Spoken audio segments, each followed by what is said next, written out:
I think Donatello ended up looking pretty good. Oh, grats, Mega Man.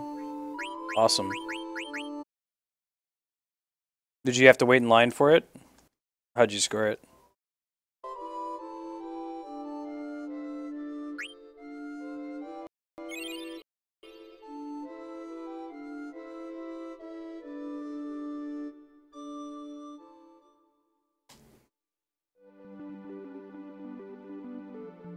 Line. Yeah, when they shipped them out here, I like called them beforehand and they were like, yeah, there's like 10 people waiting outside, so. We only have 4. I said, well, thanks for being honest with me and not wasting my time.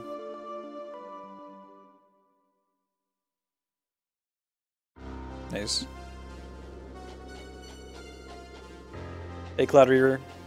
It's going.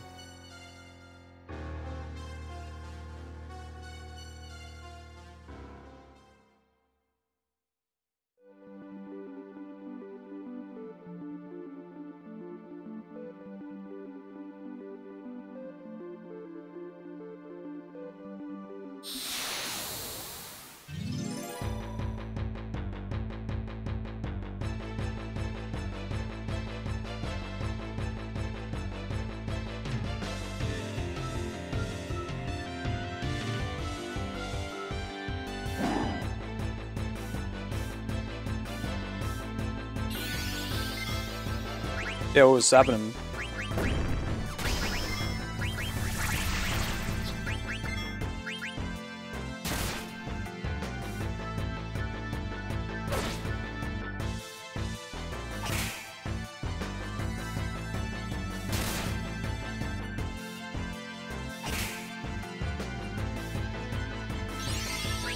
Judgment Bolt.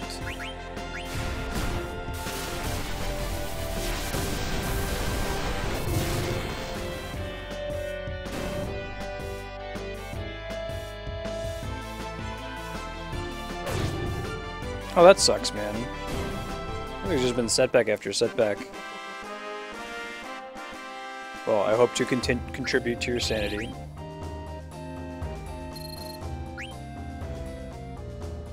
That's messed up, Mega Man. I guess that makes sense, but... I guess it would be bad if, like, all the GameStop employees bought up all the supply, but... Yeah. What are you gonna do?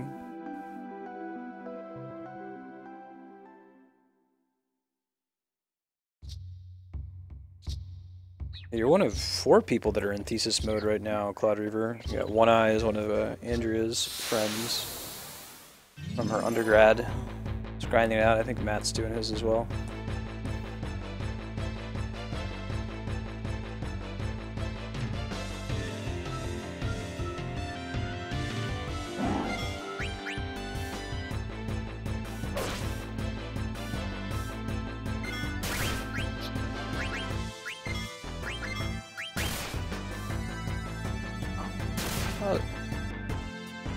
Dagger has life. Hey, Cappy. How's it going?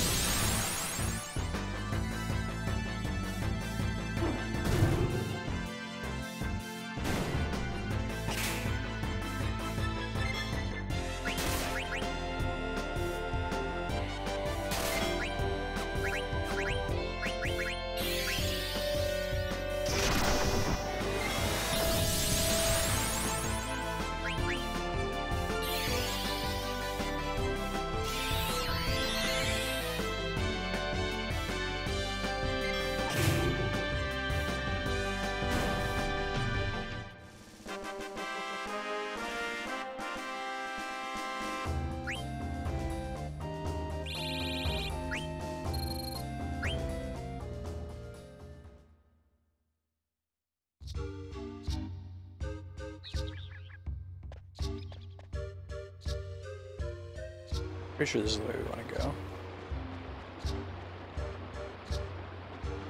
Bolting back to Medine, sorry.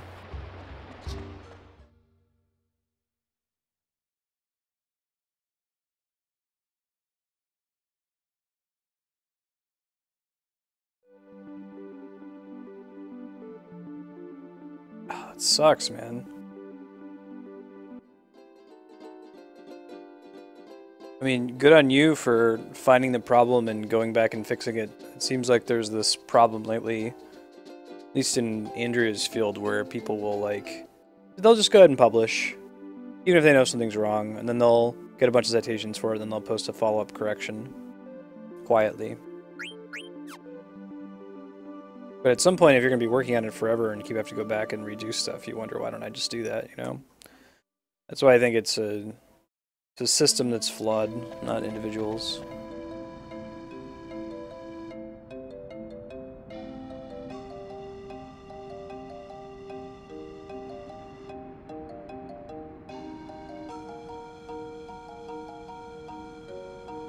So you're basically having to repeat all their tests, Cloud?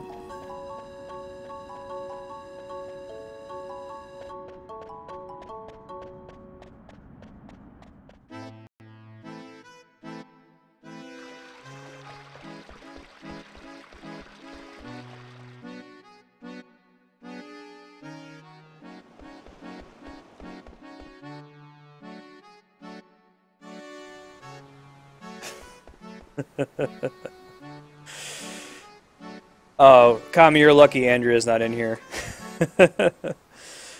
So what happened there, the experiment was called Opera. It was a neutrino, not a photon, but you get the general idea. They were very cautious. They said, hey, we did this experiment, and this is what it looks like happened. Clearly that can't be right. Clearly we're misinterpreting this, but we've done all of our testing and our cross-checks, and it doesn't seem like we figured out what the problem is. We don't know what's causing it. And then the media ran with it. Like Time ran an article called "Einstein is Wrong." It was messed up. There are a lot of people who provoke the media into doing that, but I think that Opera did a good job, and they ended up getting crucified for trying to be careful with their wording at the end of the day.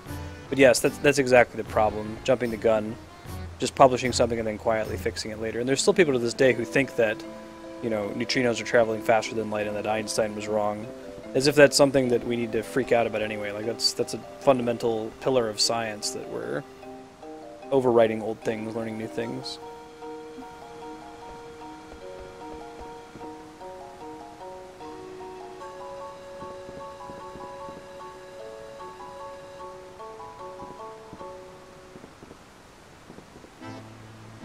Yeah, Opera, I think, did a great job with that. They were model scientists. It was the media that blew the whole thing up, and they got crucified for it at the end of the day.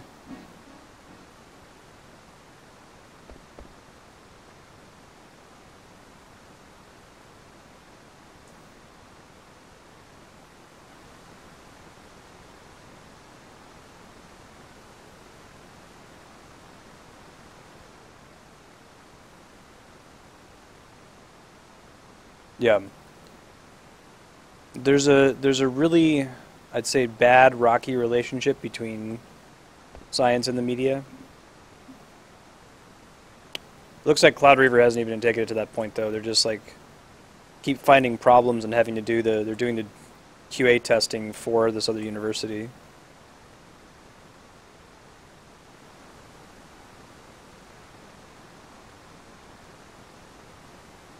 Hey D-Rock, how's it going?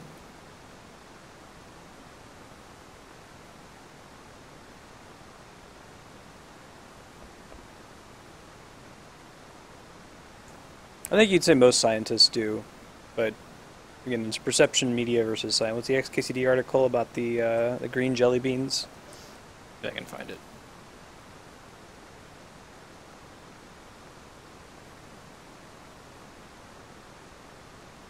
Actually, more about trials factors, but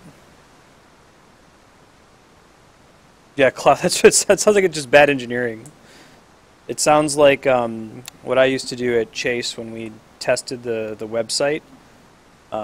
We had a team whose job it was to do the QA testing, and then we were supposed to do the user acceptance testing, which the difference is that user acceptance isn't supposed to be very technical. Like QA is supposed to find all the problems with it, and then when they're done, they pass it to us in UAT, and we make sure that it's acceptable from a user perspective, and we really shouldn't find any bugs or defects, except maybe like design problems. But more often than not, QA would 100% pass all of their test scripts, and it would get to us, and we would basically repeat QA, and then also do the UAT testing on top of it.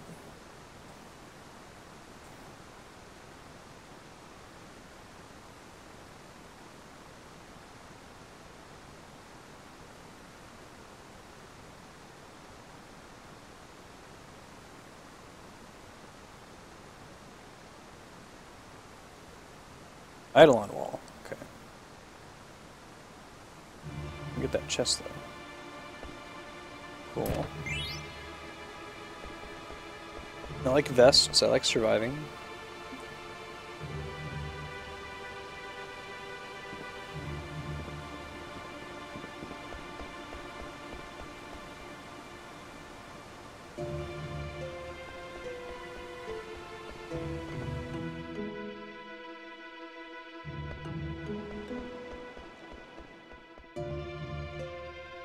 Cloud Reaver, it always blows my mind how y'all in academia function like wearing every hat.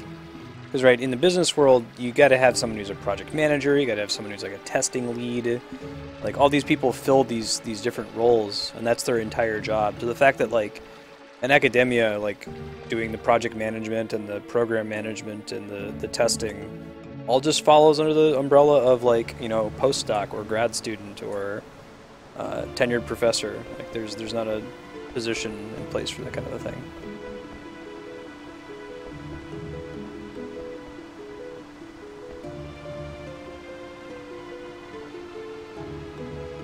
Heal us. Guessing that means there's about to be a boss fight.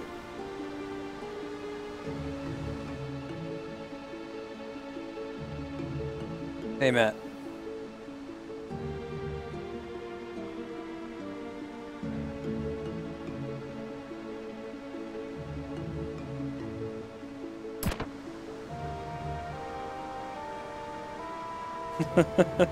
Alright, coming.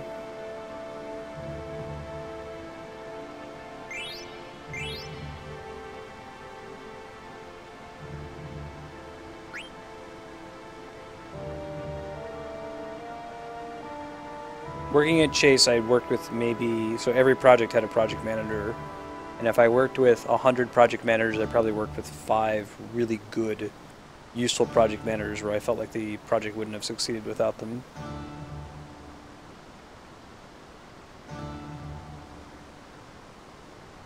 Cloud Reaver, you pay a grad student to do it just enough, right?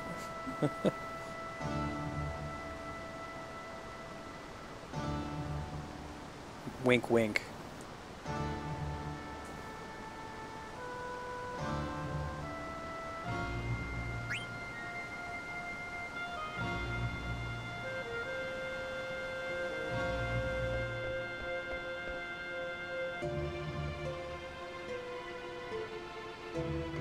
Yeah. Again, it's a broken system. I don't think there's like, you know, evil men in smoke-filled rooms twirling their mustaches.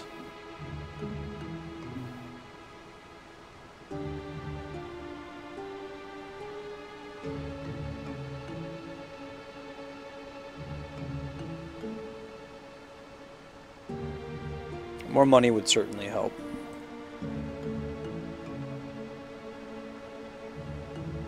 In a lot of fields like Astro, like it has to be public funding. I mean, it has massive payoff on investment, but not to the not directly to the investor. So we have to fund it publicly.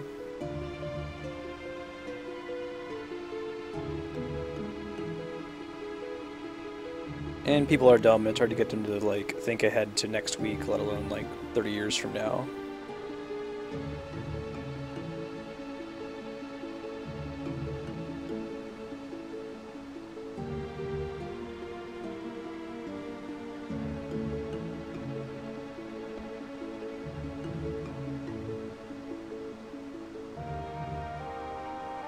That's probably smart of Lonnie.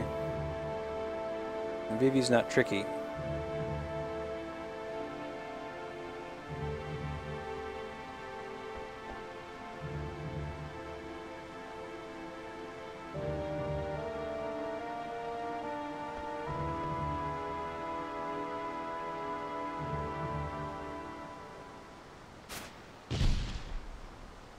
Yeah, to a point though. But like once you finish the classes, I feel like there's like a window where the whole thing makes sense when you're also TAing for them at the same time. So working for them and getting classes and collecting a small stipend.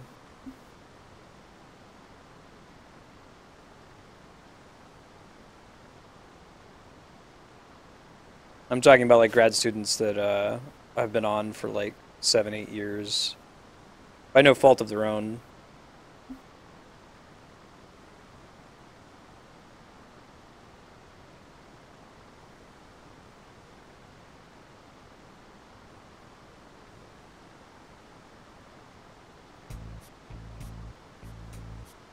Yeah. Like I was saying. Cloud Reaver, weren't you in a situation where you like started with one advisor and then you were moving along, everything was great, and then, oops, sorry, we ran out of funding, you're gonna have to find a different advisor and start over, right?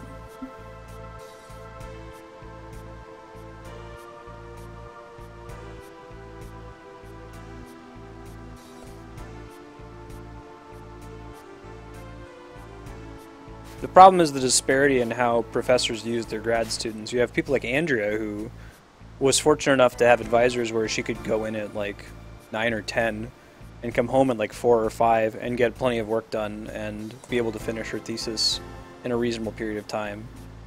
You know, and there's other people who just, they have a professor that expects them to be in until midnight every night. And it's almost a dice roll. You don't know who you're going to get.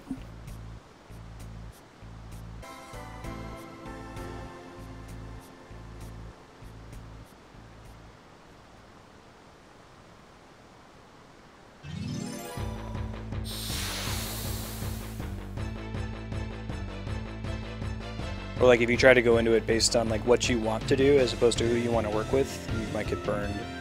Maybe what you want to do is with a really shitty person who's not going to treat you right.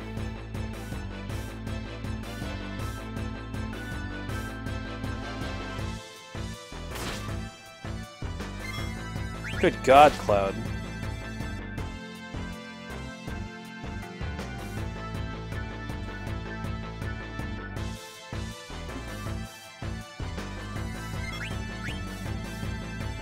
Are you planning the postdoc, or are you just going to take the PhD and go into industry?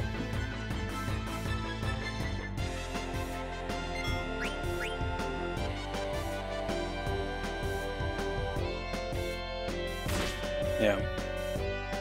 So the kind of stuff that Ryan's running into, Matt, I don't think could have possibly been predicted. Is what I was looking for.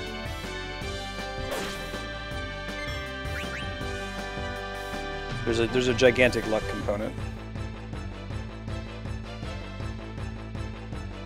Congratulations. More power to you, man.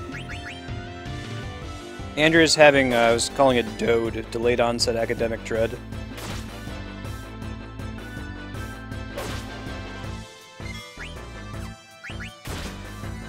Yeah.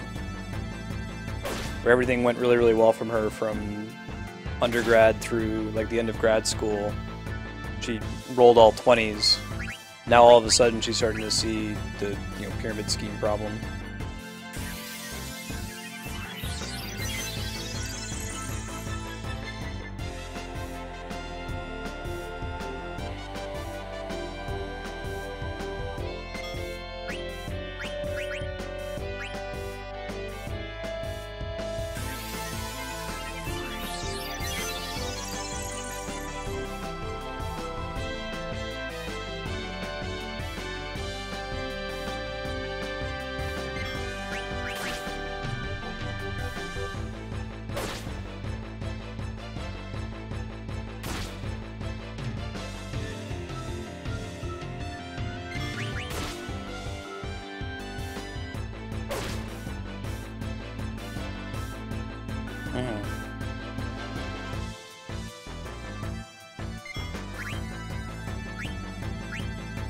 That's good that they're doing that.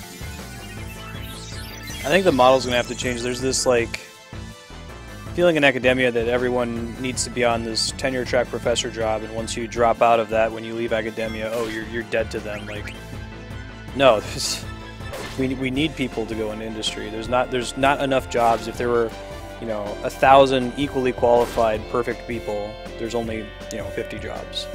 So 950 people are going to get screwed just by random chance.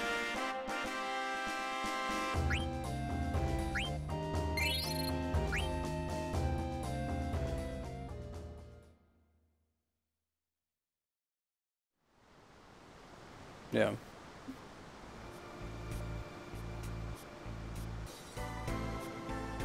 I think it's easy to blame the baby students with hindsight, too. Like they need a informed infrastructure to tell them how hard it's actually going to be, and not parrot the, oh yeah, everyone can get tenure.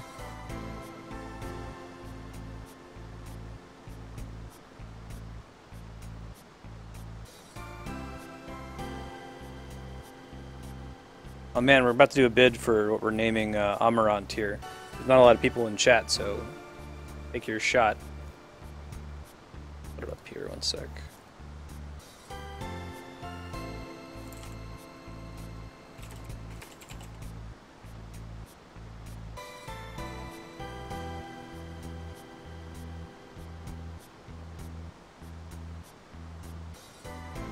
Well, it's like, Mega Man, it's like saying to a classroom of 40 kids, you can all be president one day. It's like, no.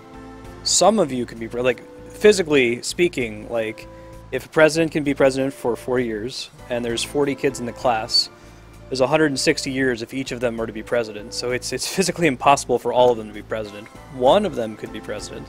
Some of them have the potential to be president, but they can't all be president. That's a problem that goes back into elementary school. Like, we're not telling kids that it's okay to go be a plumber, or an electrician, or do something that's at a trade school. There's this focus on, no, you've got to do this. This is the correct path to follow, and you should be ashamed if you don't.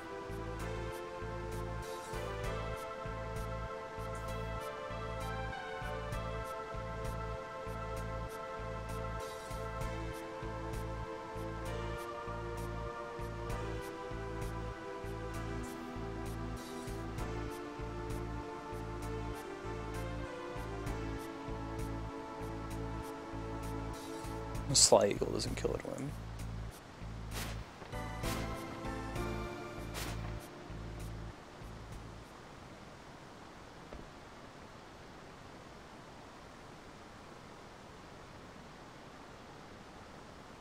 You can throw your bid behind somebody else. Usually my rule is don't bid if you haven't won one before, but I think everyone, except maybe Cloud Reaver, if you have an idea for what to name the red-headed guy Amarant. Flaming Mo. Very good.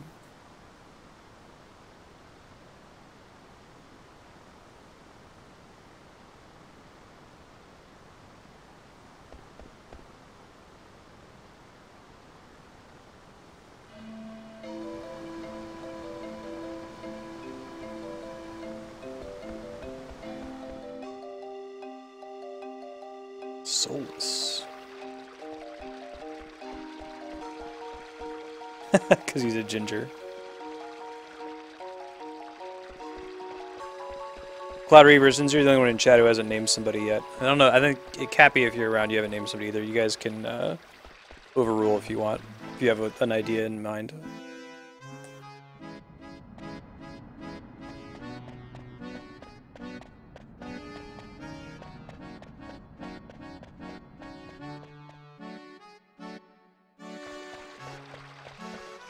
Let's see.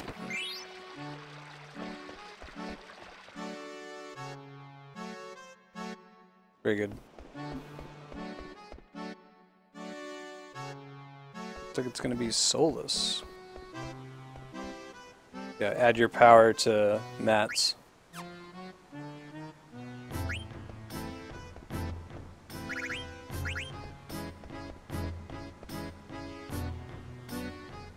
Mako and Mog are the same age. What's up with that?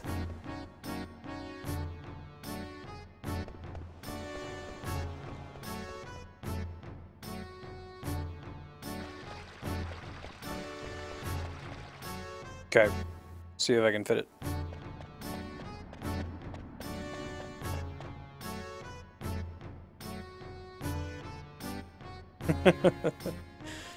Said I'm gonna get to use those points quite a bit more once we get bigger and can do stuff like giveaways and raffles and things like that. Board them up. It's valuable for me to establish the system now though, because I can track it early. I can see what works and doesn't work.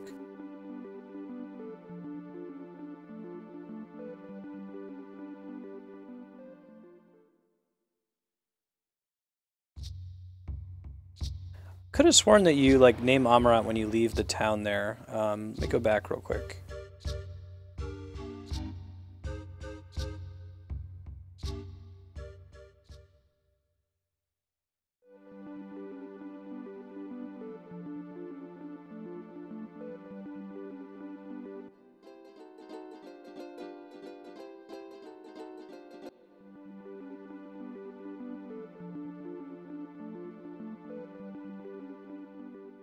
Cool. I'll figure it out, Matt.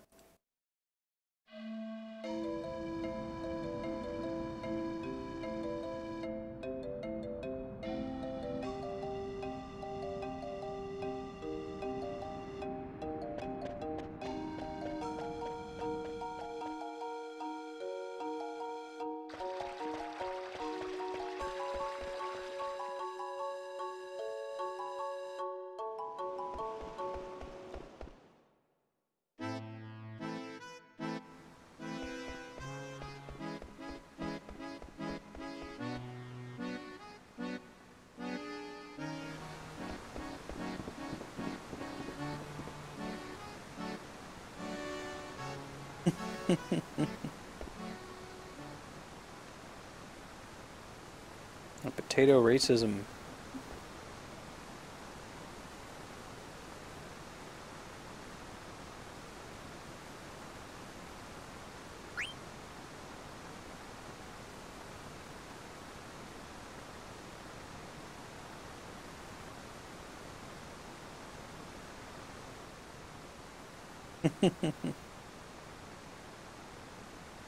Later, Matt.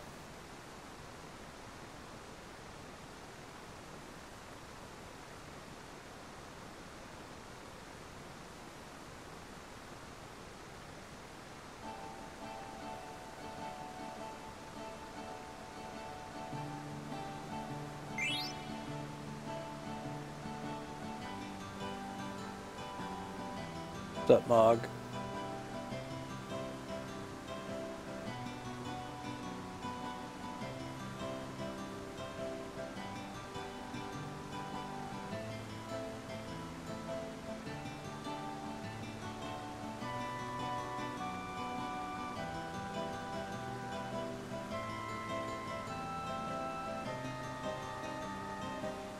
I think it's like the ribbon, like Final Fantasy ribbon.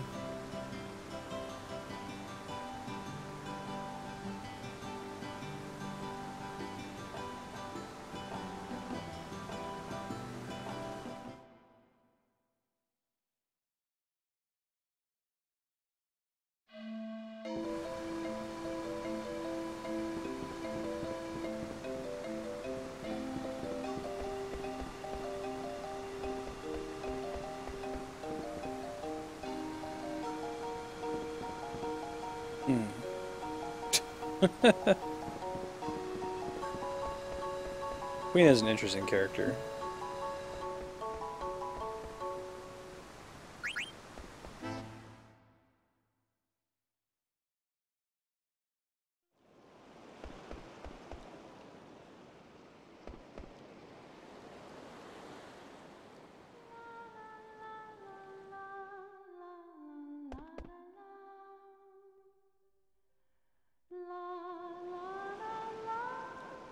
I think that's going to take it. I'll just go ahead and close it.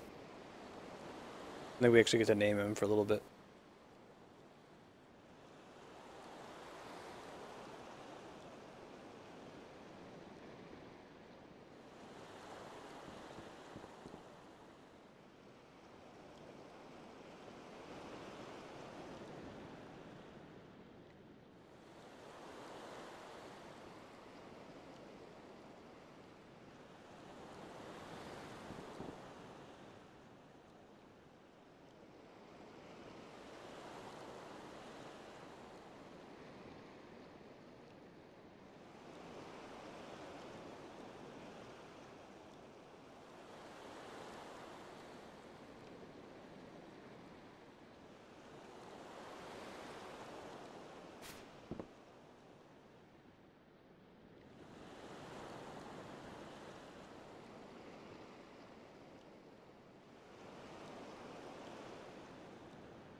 Hmm.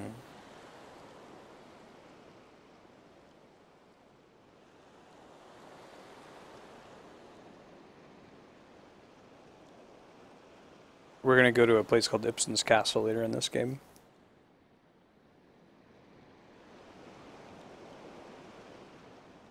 Are you serious? 8 years?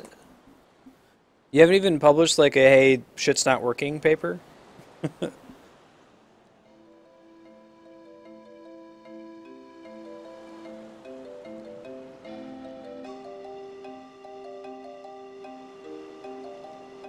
You're not whining, man. That friggin' sucks. It's a harsh reality.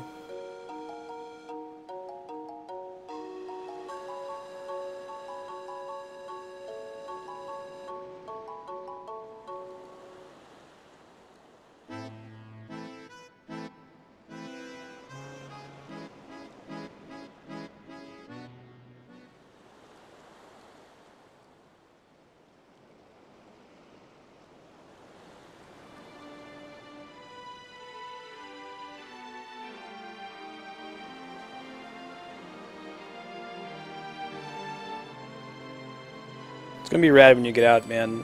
Every single person I've talked to who's gotten academia is so happy.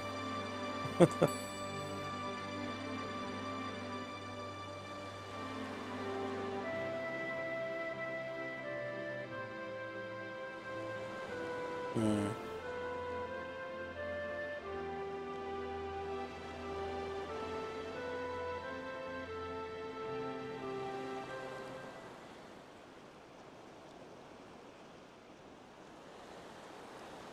Echo?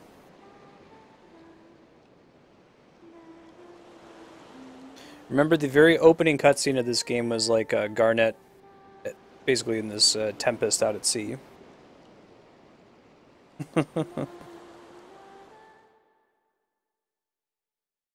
Oh, cutscene if you're alt tabbed.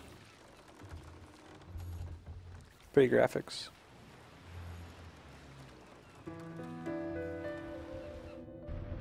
And we saw a lot of this in the opening cutscene of the game.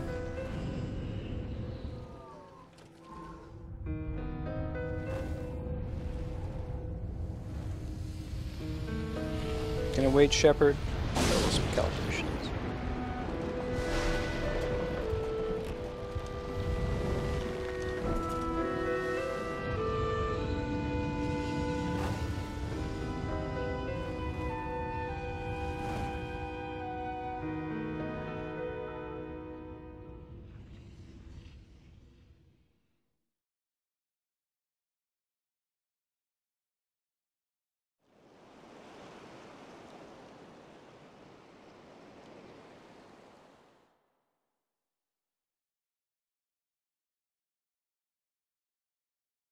Garnet just passed out.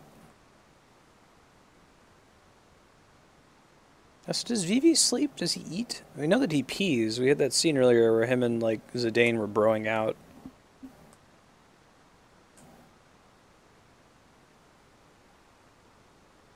Guess I don't need to know all the gory details of the Black Mages, but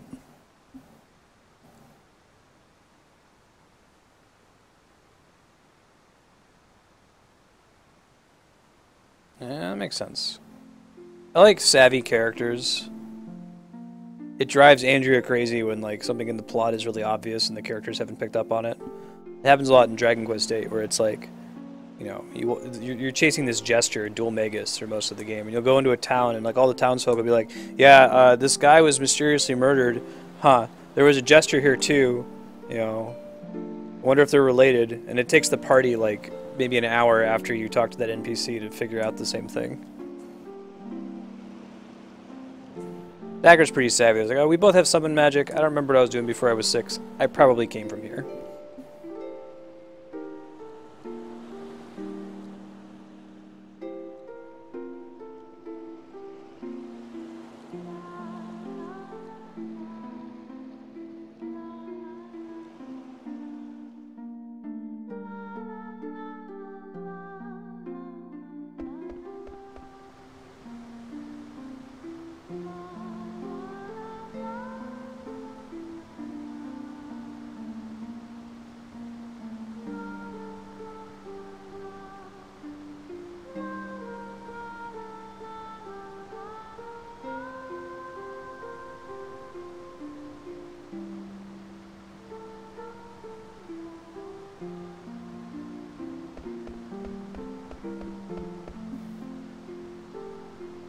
Tile on wall is pretty cool.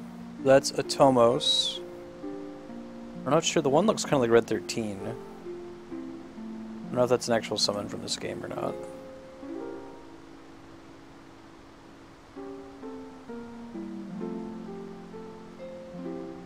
Let's see, Bahamut, I think. Maybe Phoenix? What's the tall monster looking one on the bottom left?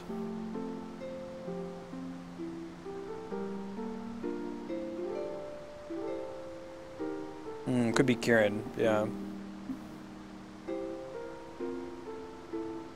Have we seen very much Kieran? Kieran's in FF6, right? So I've seen him as a monster in some games. It's an actual, like, Japanese mythological creature.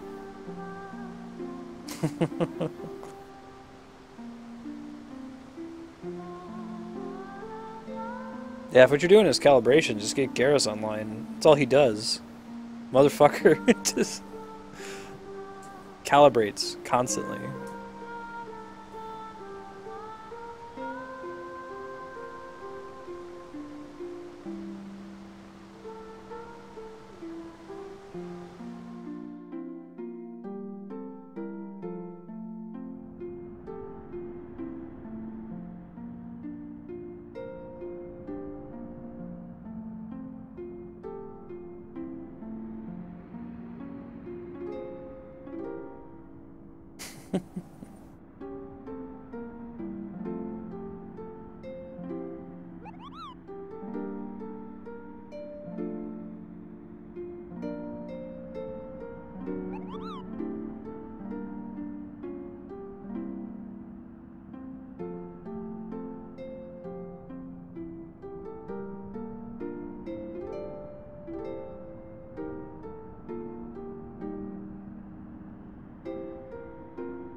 So as I'm watching this, I'm wondering, like, it's clear that this Final Fantasy VII remake they're doing is going to do a fully 3D environment instead of having pre-rendered backgrounds.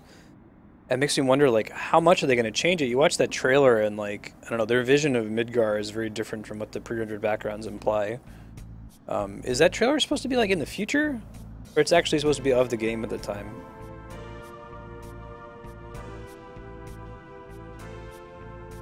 Oh, Cloud! I know exactly what you're talking about! Once you're used to Garrus... Yeah, he does... What else? He's on Castle. I think I've seen him on there. It weirds me out when, like, voice actors do live acting. Don't do that, man. Freaking me out. Maybe they'll tone them down a bit, Mega Man.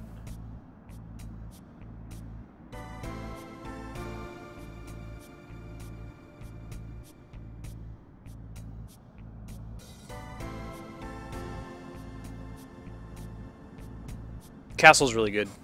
Castle has a weak start, but like once you just buy the premise, then it's enjoyable.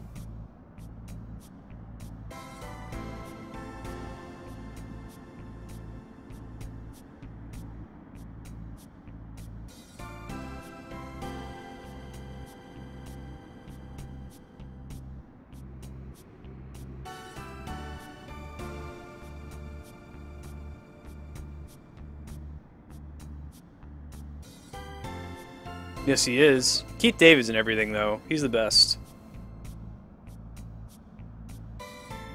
He's also a Flame King on Adventure Time.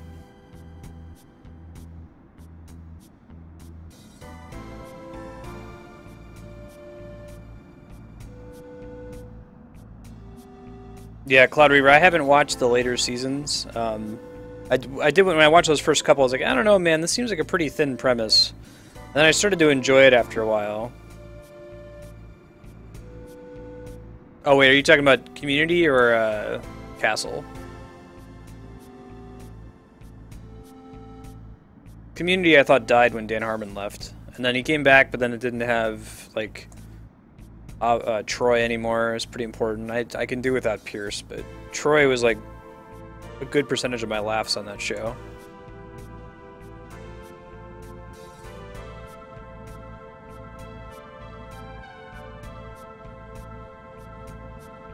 So, Andrea, he says, call me what you will, so Andrea named him What You Will. Okay, we're not going to have space to fill the full name, so we'll see how we can make this work. So I don't think so.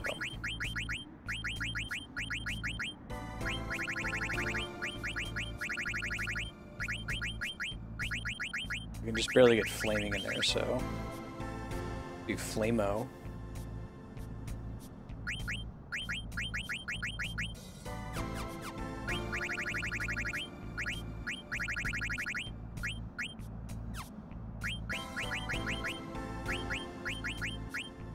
That's probably as good as I'm gonna get.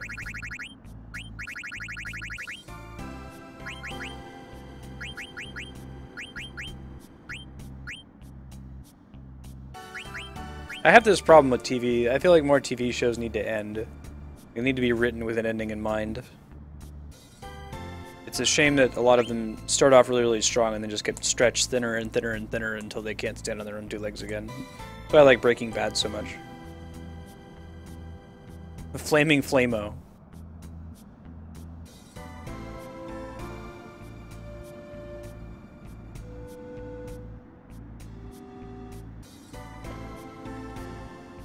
Here we are at the end of Disc 2. I think there's like 2 more scenes in Disc 2, and we're finally able to change our party members out. 2 white mages is excessive, so I'll bring in Flamo. Like, House had this problem too. House is an outstanding show. It's basically Sherlock Holmes. Right down to living on like 221 Baker Street. And it just got weaker and weaker. Instead of going out with a bang, it died with a gasp.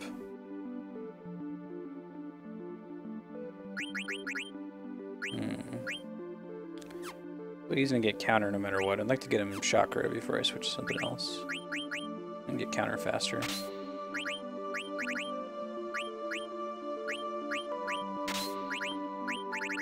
Kinda want return magic. I could get Chakra from that.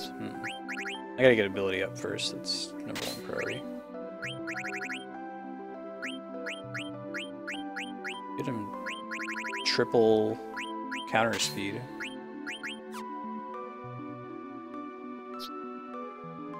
Yeah, Mega Man, you're not the first person to recommend that to me, which is evidence that I really should watch it. It sounds really cool. Andrew and I will be looking for a new show. We just started The Wire for the first time, so we'll have to look for something new after that.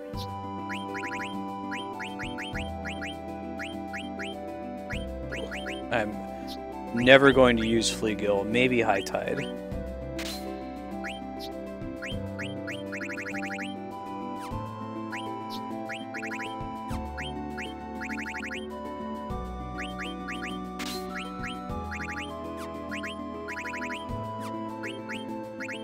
Yeah, Brooklyn Nine-Nine. We're gonna do that one.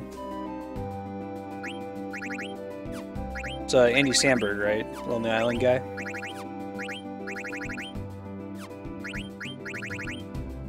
Yeah, you have. I've got that on the list. It's not on our Netflix though. Actually, the last time we went to put something on and went with The Wire, I tried finding Brooklyn Nine-Nine. It's not on Amazon or Netflix in the US, so I'd have to resort to the high seas to get it.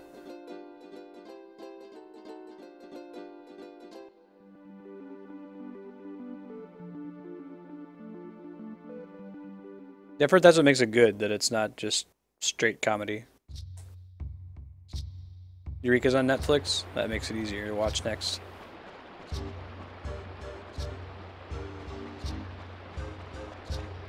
I do everything I can to throw money.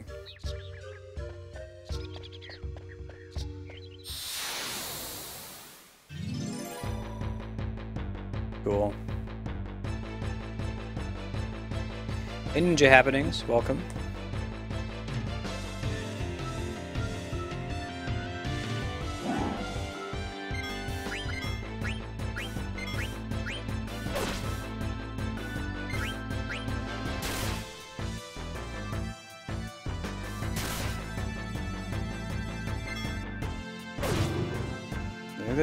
There's like one more scene and then we're on disc 3 already.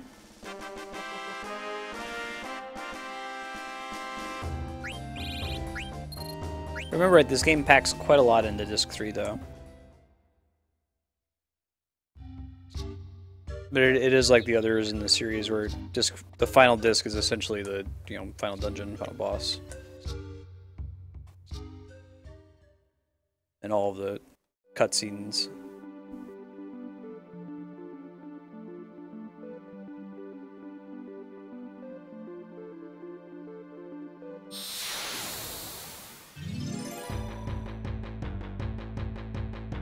Yeah.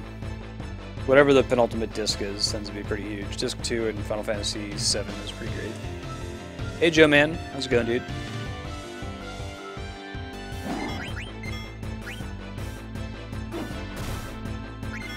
See if I can get a heal off on this fight.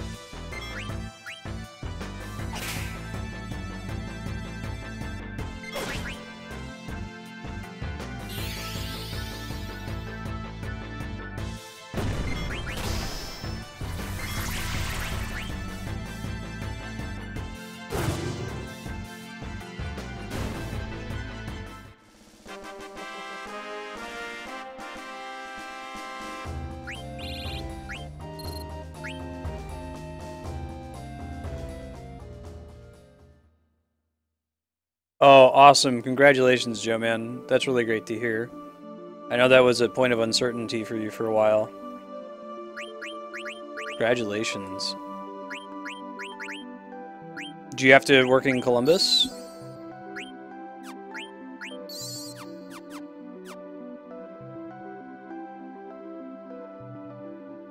Cool. Congratulations.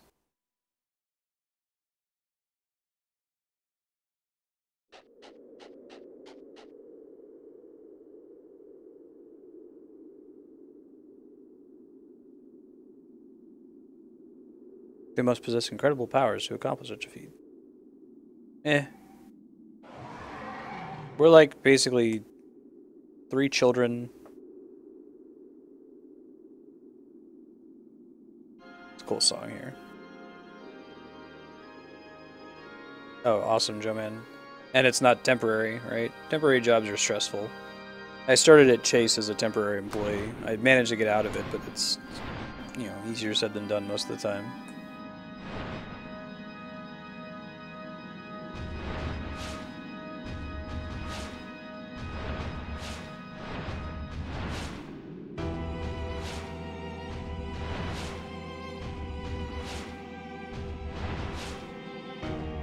I was hoping I was going to get to some Chocobo Hot and Cold today, but I think that's going to be next session with FF9 tomorrow.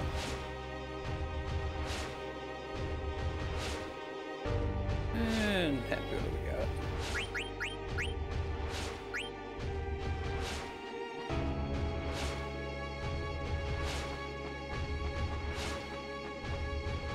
I'm thinking about it though. Let me actually equip some of his abilities, huh? Ability up. Counter. Maybe return magic. Do we have anything on his cat's claws yet? Add status would be excessive. And how about bright eyes? Why not?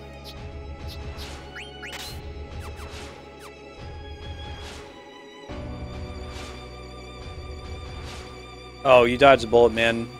I didn't know it was Chase. That's where I used to work before I got let go for working from California. When they fired everybody who was working remotely.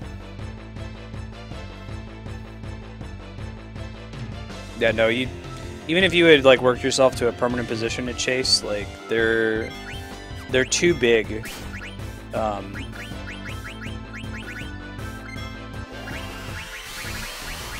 they have an atrocious like raise policy. Like I started in the call center and ended up working in testing.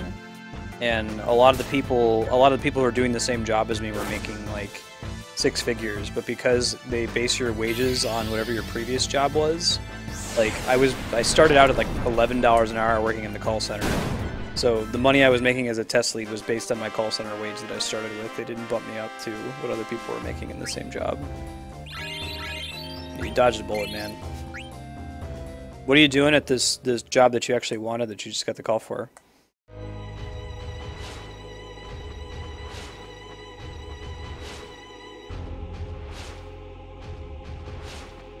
Yeah. God, it's so messed up that we even have to worry about that. Kami, would you believe that this is a serious thing? As a Canadian who doesn't have to worry about this problem. Even with Obamacare, it's still a big deal. It's like $200 an individual, which is a lot of money.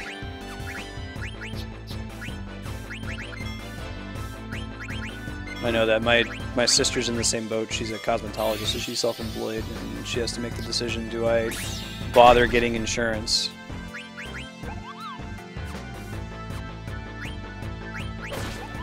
Fire's pretty good. Attack.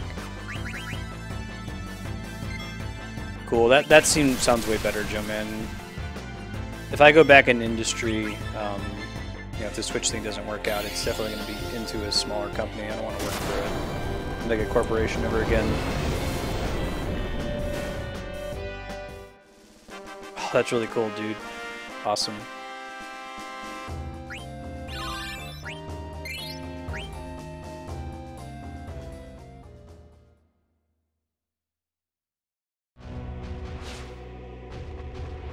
Yeah, like finding a job that can actually cover you.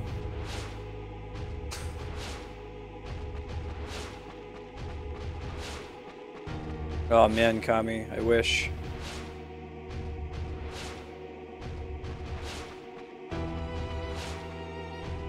Oh, awesome, Jim. I didn't know that they came back to talk to you again. Cool. Yeah, way to go, not like burning that bridge.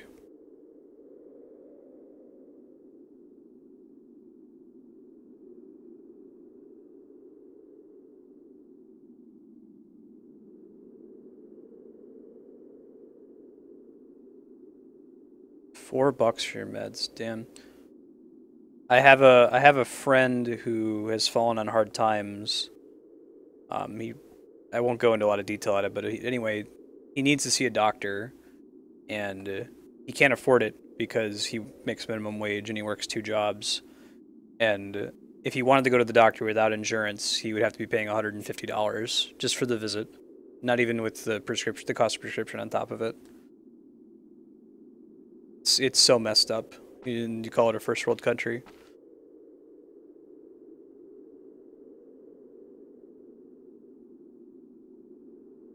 Yeah, for sure, man. You gotta be indefatigable.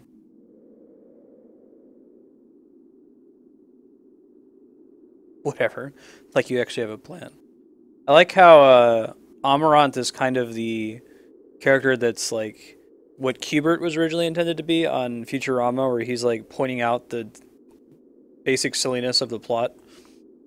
He's the one pragmatist. Everyone else is like, I'm a fantasy hero. Shit gets done. I go from continent to continent fighting mist beasts and win. And he's like, really? Hey, Mumbin, how's it going? Welcome.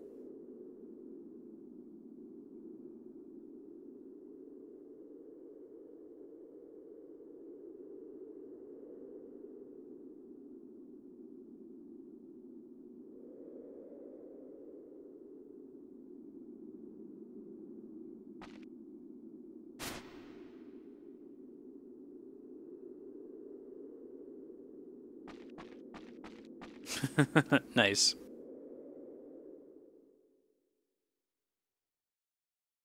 Rally ho! How OG is your Rally ho game? You date back to Final Fantasy III for the NES? I think we decided that was the first one, right? With dwarves that say Rally ho, and then it's in 4. There's no dwarves in 5 or 6. Or 7 or 8. Rally ho comes back with 9. Hey, Reaper Cheap. Good to see you again. Ooh, there's someone more dangerous than Kuja that we're foreshadowing. Who could that be?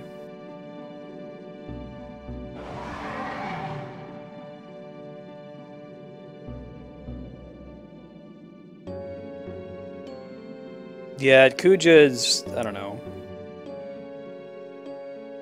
He's an interesting character. Kuja is a man. He embodies the kind of androgynous male beauty ideal in Japan. Which I don't know if that's still the ideal or if that was just a fashion trend. This is not my first time playing. I played 9 quite a few times. It's one of my favorite Final Fantasies. But trying to keep spoilers out of my first playthrough on stream, because there are some people in chat who are checking it out for the first time. So I'd keep it light. If it's something that's already happened in the game, go for it. And they really give you chances to back out of that.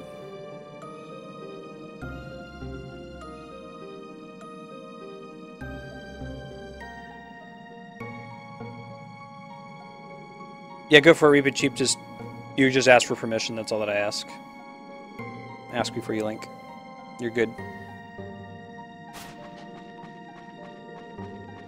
I would actually like to see that. Final Fantasy IX has famously the worst strategy guide of all time.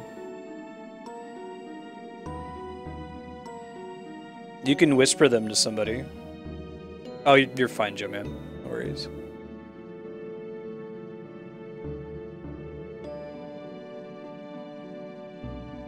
I just want to make that the precedent, right? So that it's easier for me if someone posts a link that's bad for...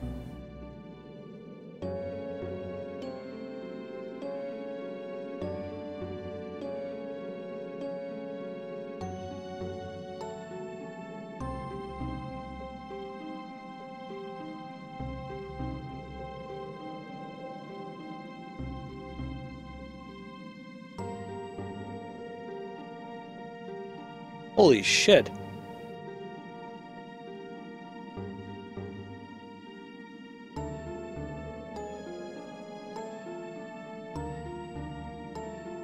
The quest gets moved forward when you enter the crystal world? Are you serious? And with death guys?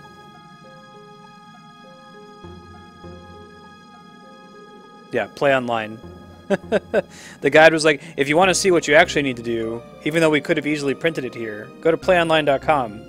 It was the last Brady game strategy guide I ever bought, or any strategy guide I ever bought.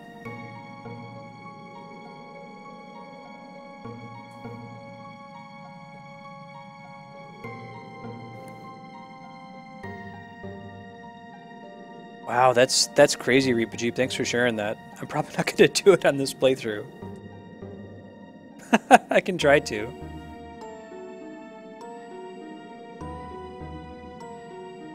There's 17 steps to it. That seems like a lot of steps for, what is it, a protect ring?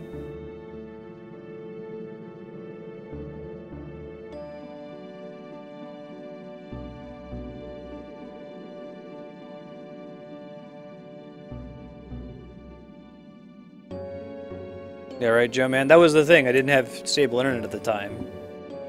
Now, it got to a point, I don't know if they still push strategy guides at GameStop or if they like moved to pre-ordering or something. For the longest time, they're like, you want strategy guides? Like, dude, I've got game FAQs. No. Good.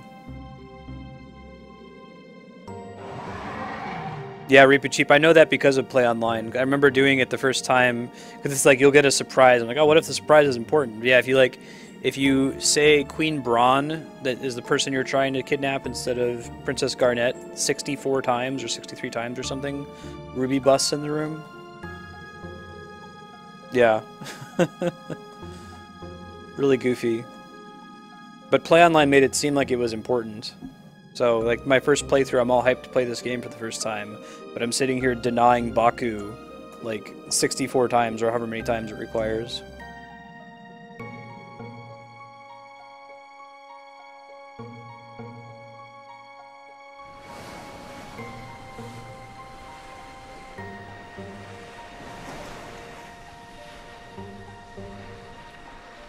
Fortunately, it's in the past. I don't even know if do they actually make like published strategy guides for games anymore? When's the last time I went to a GameStop? I've been buying everything digitally, or if not digitally, like just having it delivered via Amazon Prime for a while. I'm sure it's DCOM now, right? Yeah, Play Online was used for Final Fantasy 11. That's right. I used the same account.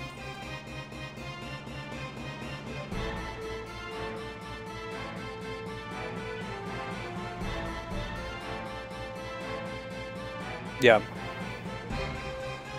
It was also the service you went to like, it was like their version of Mog Station. Like, My old Planline account I set up in order to use my Final Fantasy IX strategy guide is the same account that I signed in with. It got converted over for me to play Final Fantasy XIV. That's weird. Who's paying for that, you know? What's the market? It's like AOL, right? I've heard this thing that AOL has like millions of subscribers, and it's theorized that most of them are people who just never unsubscribe, and like older people who don't know that they don't need it to get on the internet, that they have internet through Time Warner or Comcast or somebody else.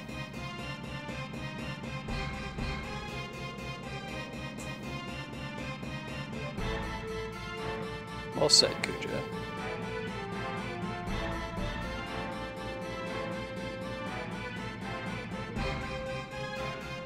Oh, that's a good one, Reaper Cheap.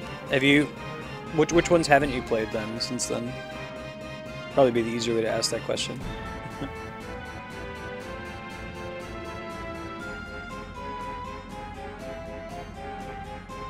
Oh man, 98 game... Can you... Is there an easy way to see the age of your Game FAQs account? I say FAQs, I know a lot of people say game facts.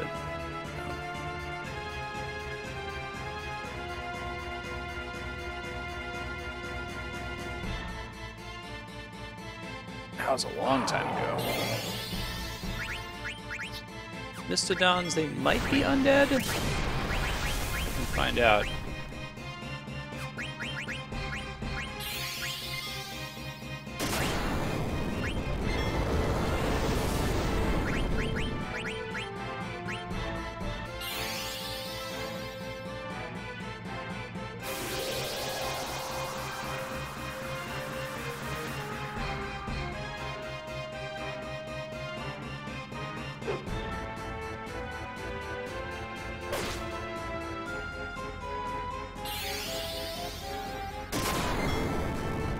There's a message in here from 2011 when I was trading a Celebi with somebody, apparently. Yeah, I'm not seeing where it is in my profile that says when I signed up. I'll look for it later. Unless if you, like, give me some specific links to click.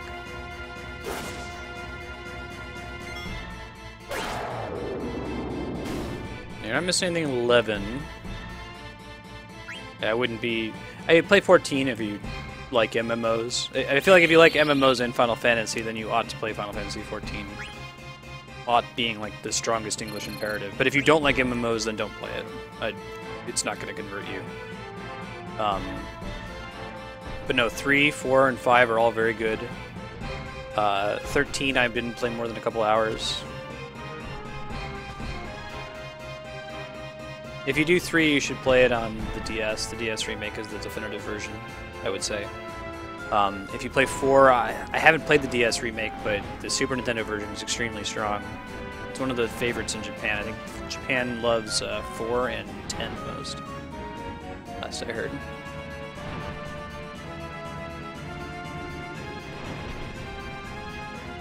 Yeah.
I'm only 2003 here, Kami. Not as OG. Oh, I didn't have stable internet until like 2000, so. I think I made an account to participate in the forums or something. Yeah, I finally found it.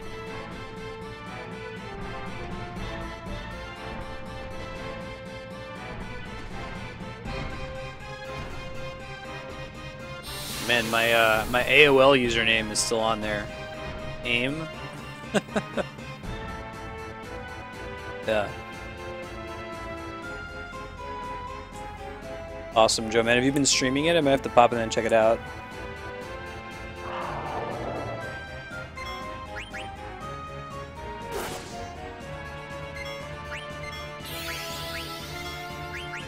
Baron helmet is basically Cecil's Dark Knight helmet.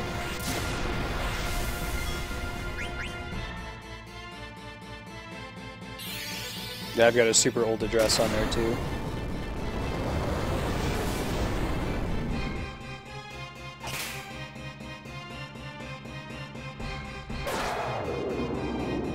In Columbus, Ohio suburbs. Hey, Sneakers, how's it going, man? As always, a delight to see you.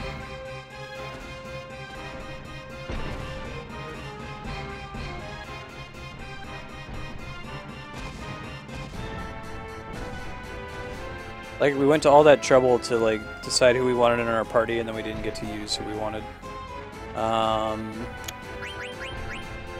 Flamo just learned something. By Flamo, I mean Omrond. Something that wasn't important. I can switch this one. Yeah, I kind of want him to get antibody, actually. Yeah, check it out. So, like, 22 in Chakra, the same number of ability points, got a 66 in counter because we have it on the Cat's Claw, the Ritual Head, and the Power Belt. That might be unnecessary. I think every weapon that Amarant gets teaches counter, but whatever. Flamo. I forgot that he introduces himself, Matt, as the Flaming Amarant, so he's like, I'm the Flaming Flamo. I could have just called him Mo, but it works.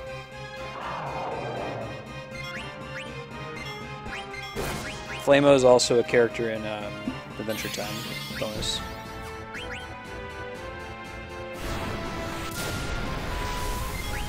Now plug away, man. It's cool.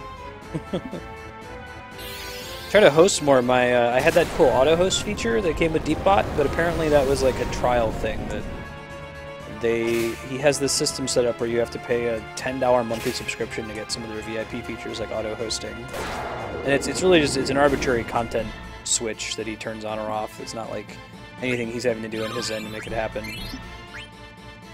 I sent an email to him. I was like, hey, is there any way I can like give you a one-time payment for this Deepbot thing and not have to pay you monthly? Because I can't, as a new streamer, I can't really justify $10 a month for a feature like that. Flaming Flamo.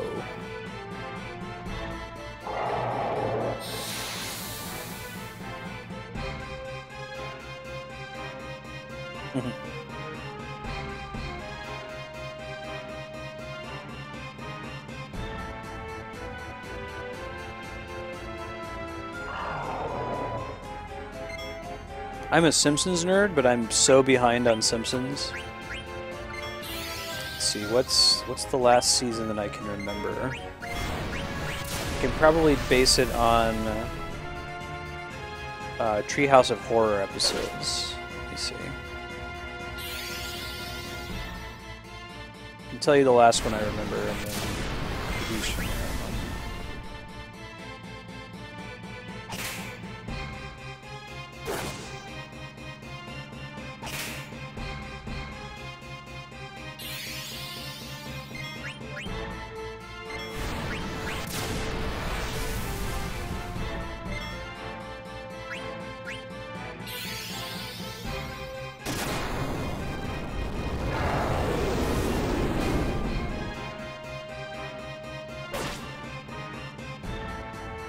Nice, Matt. Yeah, it's one of those shows that's like, Futurama is probably the one that should go on for such a long time. Not because Futurama is necessarily the better show, but just like the premise is less easily stretched. If your premise is, hey, you're in the future and you have effectively unlimited technology and like unlimited places to go, you know, you can pretty much do whatever you want. You can make an episode about anything. But with The Simpsons, it's like, okay, it's a suburban family. I think we've tapped out every possible Simpsons storyline. Or even if we haven't tapped them all out, it seems like it's much easier to tap that out than it is like a Futurama story. No. They look like Sin Spawn and Lavos Spawn. Spiky monster dudes.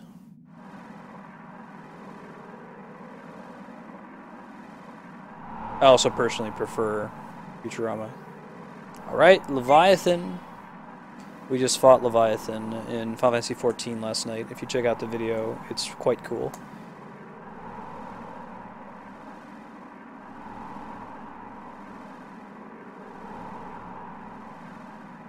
Yeah, pretty sure I almost always use Amaran, Matt. I like him too. He has cool, like, return magic is very strong. I like Chakra is helpful if you have a white mage in your party. You don't have to waste so many ethers.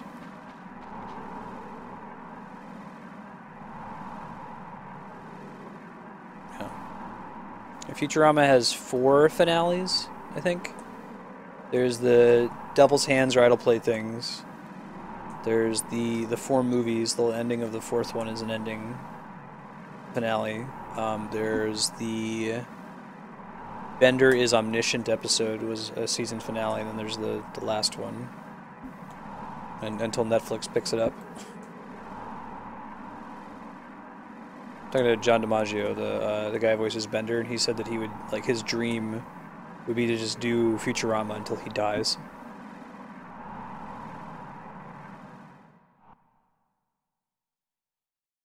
I can picture that in my head perfectly, Joe Mam, and I won't try to reproduce it audibly on stream.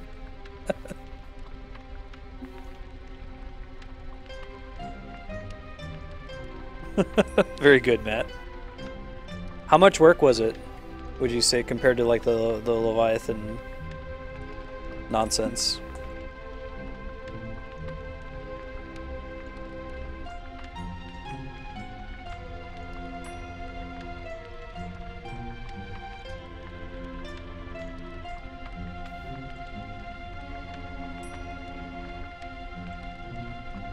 Favorite episode of Futurama? You're asking a particularly well-schooled person, not necessarily by choice. My wife Andrea cannot sleep at night without some kind of ambient sound in the background, and she's chosen that her ambient sound be Futurama on Netflix on repeat. We get to the end of the 10 seasons and we start them over again, and she falls asleep in like the first 10 minutes, but I can't sleep while it's on, and I also can't turn it off. Oh, awesome cutscene, by the way. I'll shut up and finish talking after this. You're all tapped. You should check this out.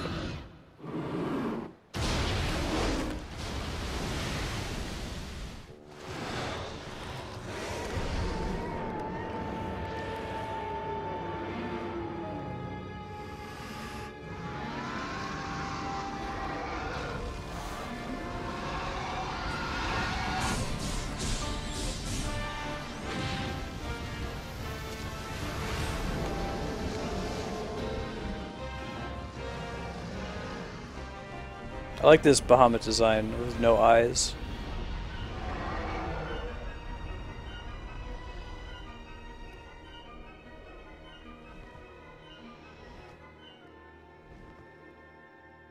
Graphics.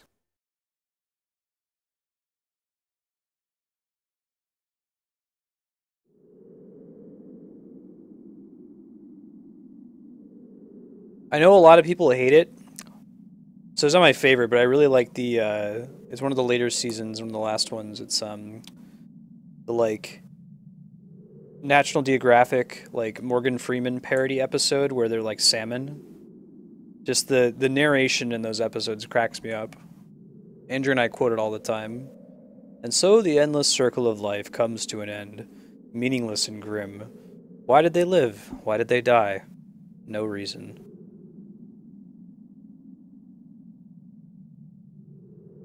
You're good, Joe, man. Spoiler alert, there's Bahamut.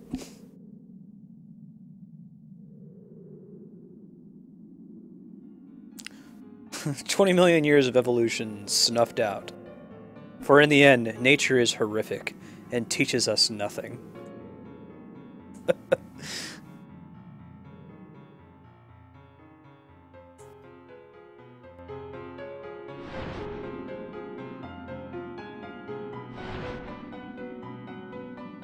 What FF hasn't had a Bahamut? I don't remember 2 well enough. Was Bahamut in 1? I don't think so. Maybe as like a random dragon enemy, but not like a important feature of the game. He's in 4. He's important in 4. He's in 5. He's important in 5. Summon in 6, one of the espers. He's in 7, a lot. There's almost too much Bahamut in 7. It's like, whoa, chill out. That's right. Reaper Cheap, I want to play every awesome game that's ever been made at least once on stream. And I feel safe saying that because I think that there's so many awesome games right now that you can't possibly play them all in one lifetime. That even discounts like upcoming games that are going to be awesome. Hopefully that's true. That's the source of my job security if this stream thing works out.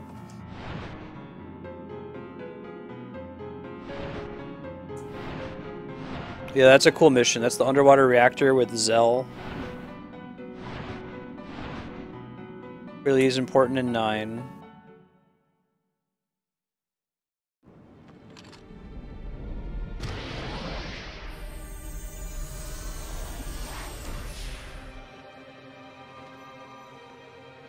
Oh man, Joe man, rolling berry fields.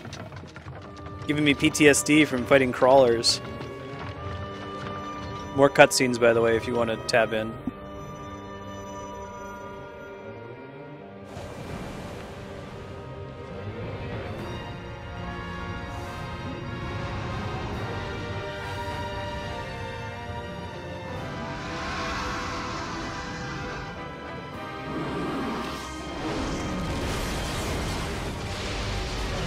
That sounds. I think you're right, Mega Man. Yeah.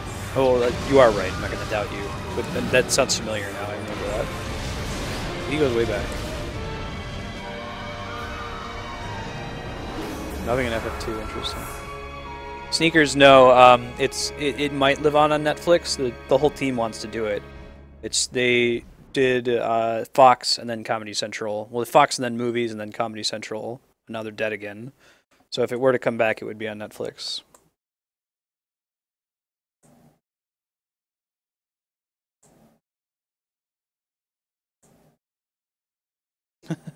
You're good, Reaper Cheap. No, I have a if you scroll down under the stream, there's a section for games under upcoming games. There's a link you can click. It's a Reddit thread where you can post suggestions. Just post as many as you want.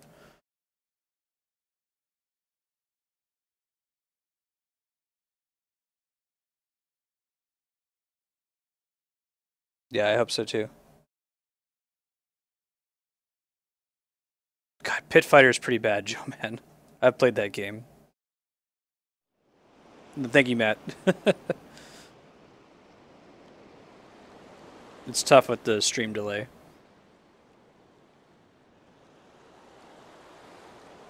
That is because Hironobu Sakaguchi and his buddies are a bunch of Dungeons and Dragons nerds, and Bahamut's been featured in D&D for a really long time as like the god of the good dragons. He's also a Sumerian thing, but a lot of FF1 is more liberally D&D inspired. It's kind of become its own thing since then. No more Vancian magic.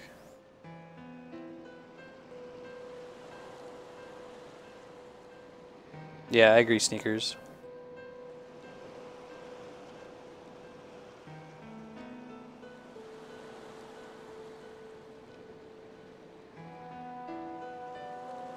Simpsons in its prime is outstanding, though. Like, particularly when like Conan O'Brien was on the writing team, like seasons 4, 5, and 6, that era, stuff was outstanding. Like seasons 8, 9, and 10, Futurama can be a little weak sometimes, depending on the episode.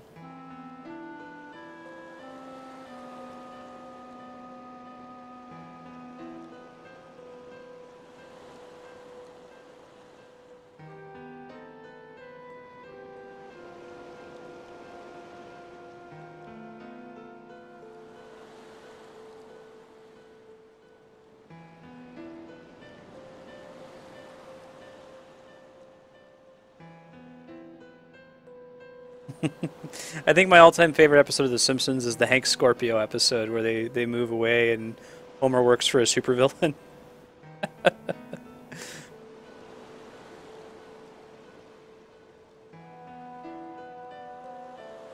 Yeah, they can do good episodes. Actually, I like the Family Guy Simpsons crossover. It's like if you're gonna do that, they did it as well as they could have.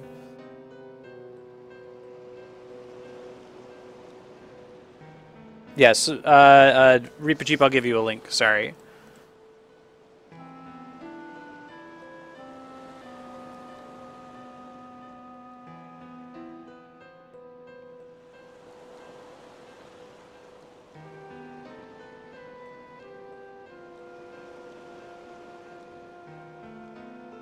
On that, I can go to commenting and just add a comment. You might have to make an account, but you can make a top-level comment as each game that you want, and then people can vote them up or vote them down.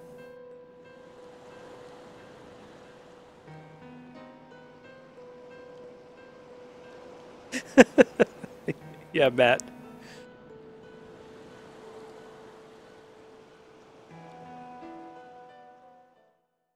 I never saw the Simpsons movie. I heard it was pretty good, though.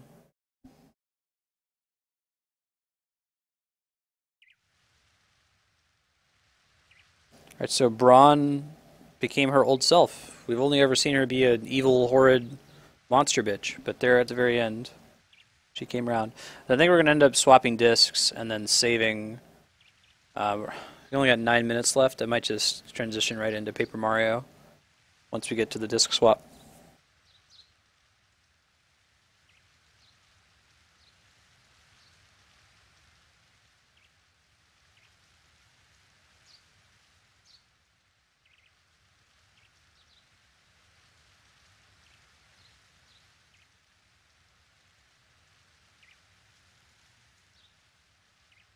Gotcha.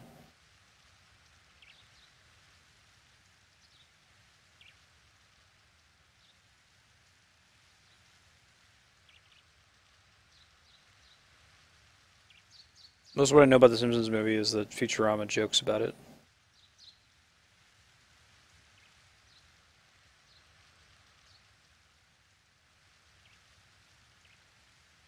Dude, don't give me Sandoria PTSD. That was my home nation, so I would just sit there at the auction house,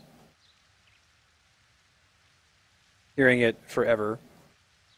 None of you have played Final Fantasy 14 or Final Fantasy 11 before, excuse me. Googled the Sandoria theme and imagine hearing that every day because it's an MMO, so you log in every day to check the auction house and stuff, right? Hours on end. Tomorrow is... What am I subbing out? Tomorrow's Ogre Battle, Paper Mario, Mass Effect 2, yeah, Smash 4 is subbing in for 9, but if you look at, I have a link now in my schedule to a tentative forecast of the coming weeks.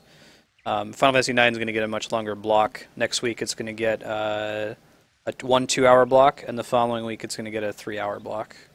So that should get us pretty far along. I'm sure at least one of those blocks, most of it's going to be spent doing Chocobo Hot and Cold, though.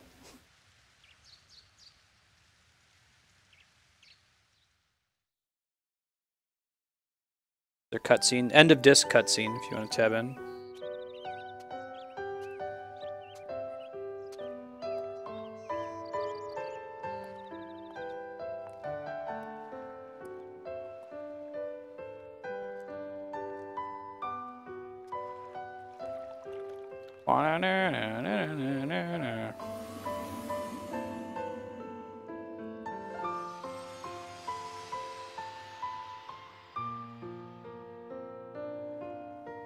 Oh, we'll be getting everything.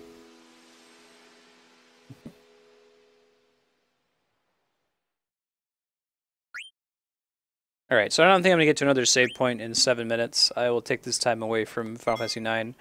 It's actually only fair. Final Fantasy 9 went over by like almost 20 minutes less time in the EFIT tree, so make up for it. We'll see the cool switch to disc 3 screen, though. Change to disc 3. Look at all this crazy crap. Hints of what's to come. Let me go boot up Paper Mario and switch stuff over. I'll be right back. Show Junior Shabadoo.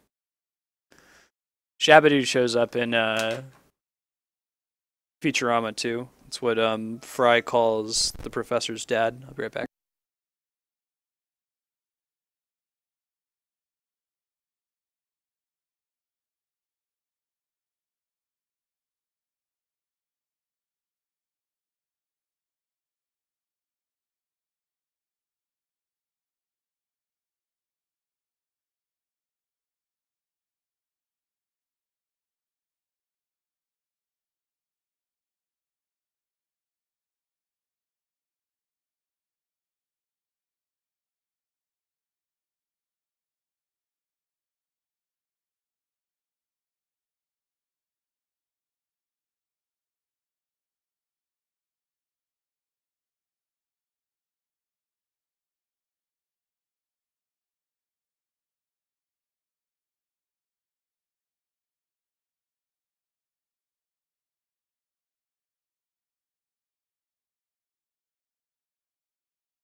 Alright, cool. Let's do this.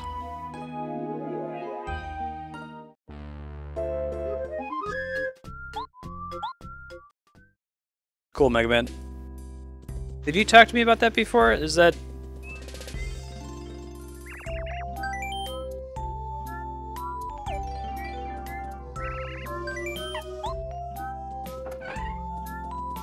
We just finished the mission we had here. Oh, my BRB is still open. Let me fix that.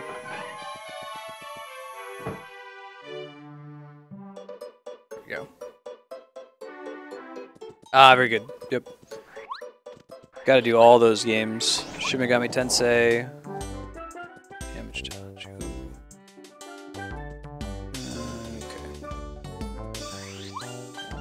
Live without that stuff at the moment.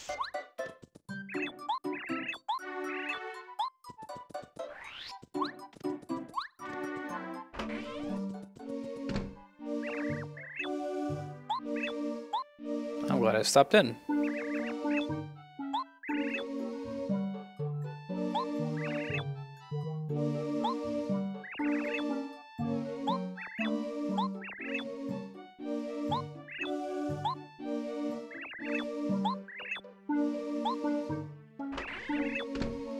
Pipe connected to Shiver City. Okay.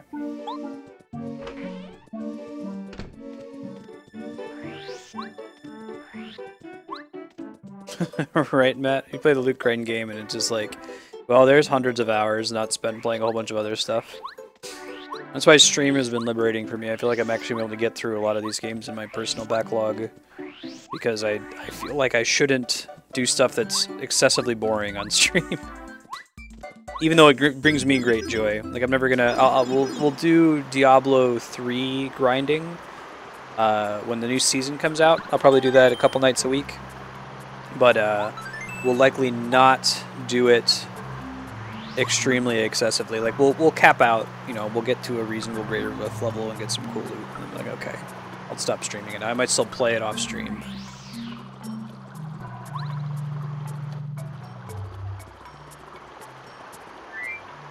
That's right, we got Lackluster now.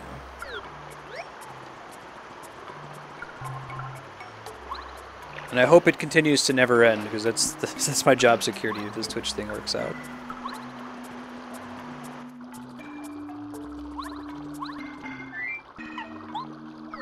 That's my favorite thing about Diablo. So to me, the reason seasons are so important in Diablo is that, like, most of the fun is when everything's an upgrade, and when upgrades start to become incremental, where you're like looking for the same version of the item you already have, I get less and less interested.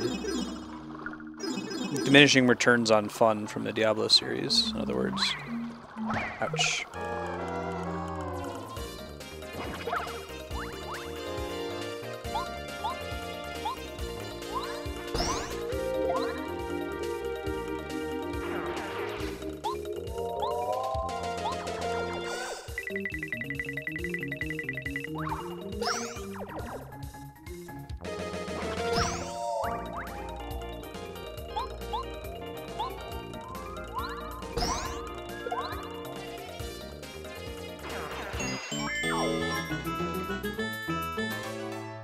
Gotta do that weird Chopin game, Eternal Sonata. It's like a Chopin JRPG.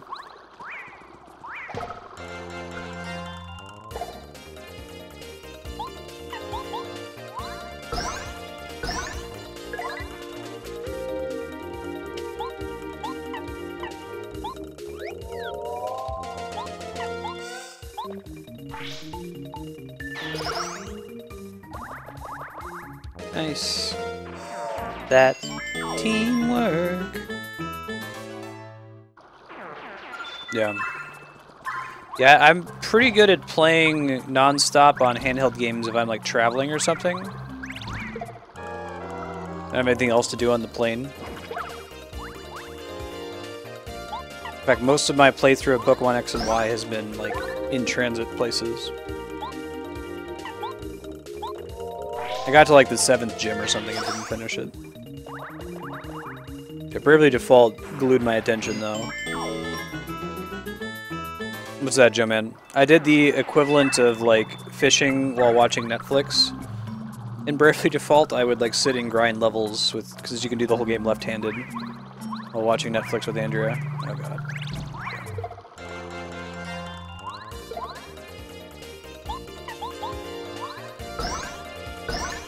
Okay, I don't need to waste any more FP on that.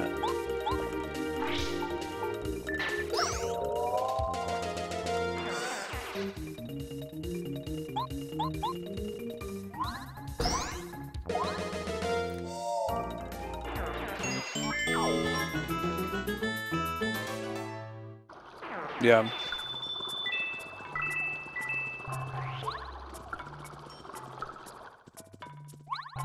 Alright, this is where we got the Ultra Boots.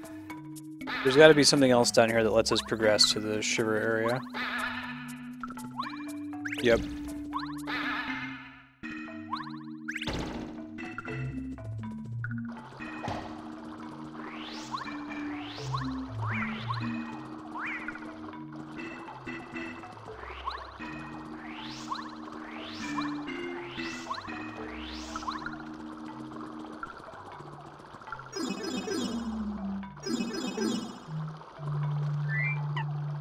I should watch more Twitch. I feel like I only watch Twitch when it's a big annual event, like GDQ. Like, at 6 hours a day, Monday through Friday, it's like... I really liked Subway when I started working at Subway, but it didn't take long me working at Subway to not want to eat there anymore. You know what I mean?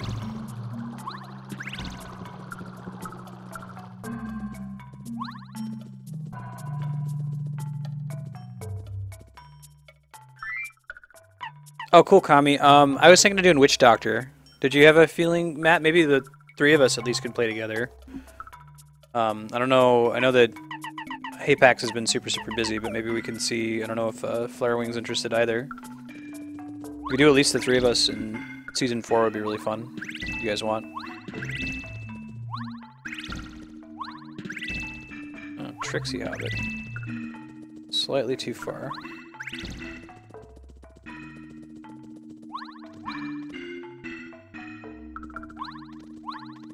You should try out 14, man. Especially if you liked 11. It's like 11, but better in every conceivable way.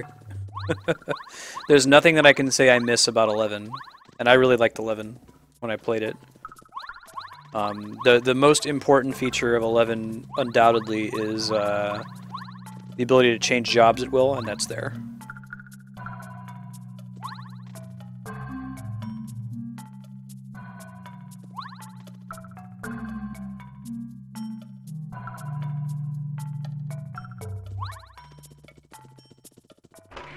Yeah, I'm excited to do Witch Doctor. Witch Doctor is going to be more fun with the... I mean, granted, it's moving a goalpost forward, but I think I'm going to be happier with Witch Doctor now that you can do the Kanai's Cube and put the Mask of Duram in there. A little bit more build diversity. I've always wanted to do Carnival Witch Doctor. In fact, I tried to spend all of Season 2 trying to build a Carnival Witch Doctor, and I had every piece, but the friggin' Dagger of Darts never dropped. Let's see. Cooper? I'll do Cooper. This way he gets the extra damage, not so much for the skill he gets. Yeah, the icon problem, I don't know if that's ever going to go away. Follow Kami's advice, just don't have feelings.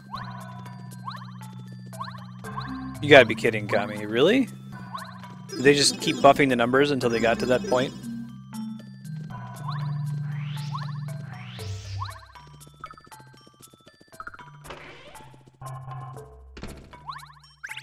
I guess if you're grinding for a specific set, it's going to be a lot easier this season since you can exchange duplicate pieces for the same other pieces of the same set.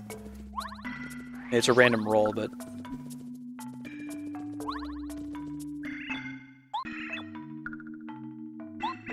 Rip Cheeto. Sure.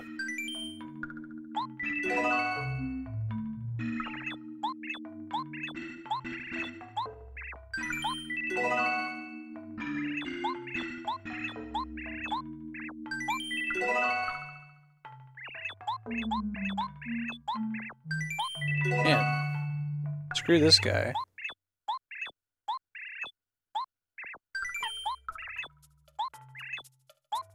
I don't think it's actually gone when you come back. I think he's messing with you. Oh, Reap It Cheap. You might have to... the formatting's goofy. It's markup, so you have to hit 2 enters. Just put them all on separate lines. You know, 2 line breaks between each item.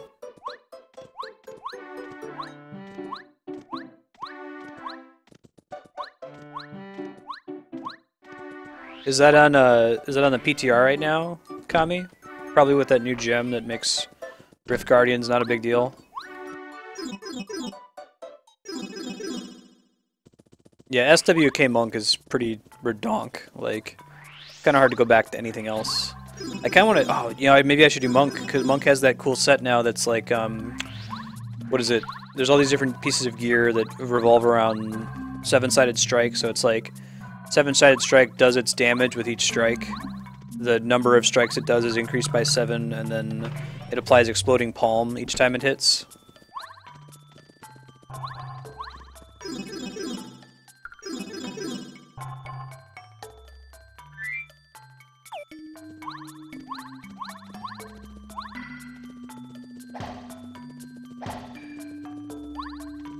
Was that cool? The Spin to Win set?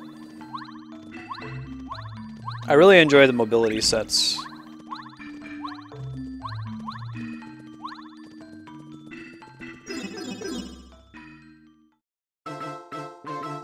Star Spirit on Ice.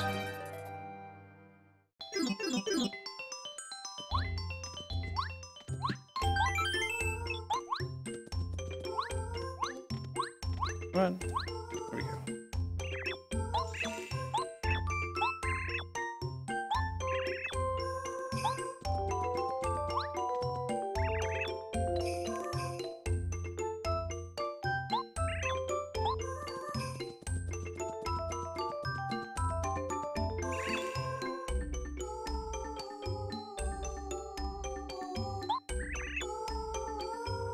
Oh wow, Megman. The one from the previous chapter we beat on the first try, but it was pretty tricky. So far my only boss game over has been to the Piranha Plant boss in the chapter before this one. Simply because I calculated my health not knowing that there'd be a second form.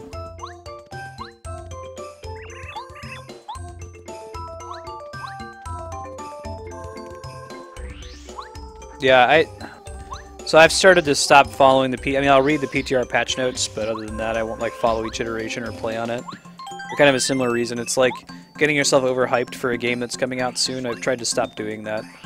Like, Dragon Age Inquisition has been outstanding because I know nothing about the game. I haven't done any research.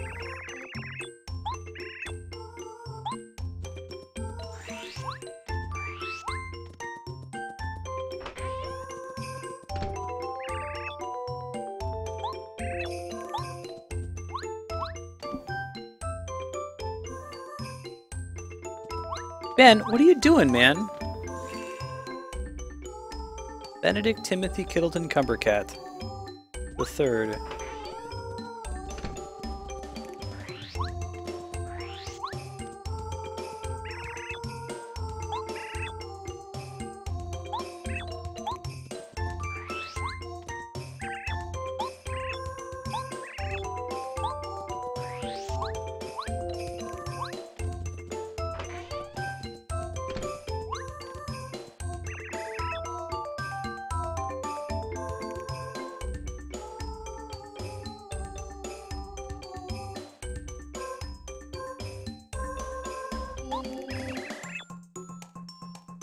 Is that the Dashing Strike set?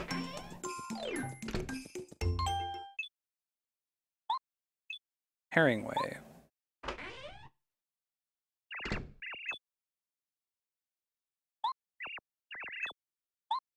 Yes, from watching the video, apparently it is. Holy crap.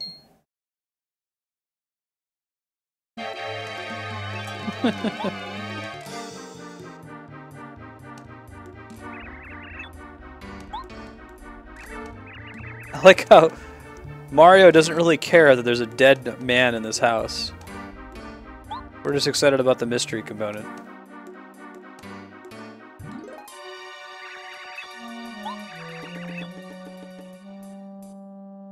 So people were worried that the Injum sword was going to blow after they nerfed it to only trigger on elites. Is it still really good though?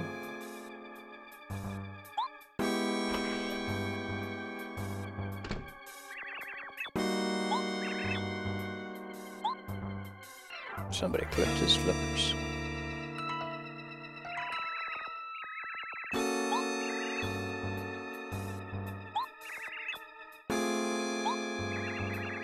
That man with a suspicious mustache.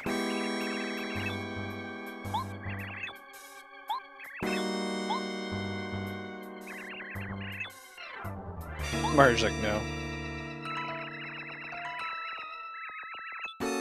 Oh my god, so Matt, that's all I've really wanted. I've just wanted Blizzard to like have like a archive of all the legendaries I've found. That it's gonna make me want to get shitty legendaries just so that I can put them in the collection. It scratches my completionist itch.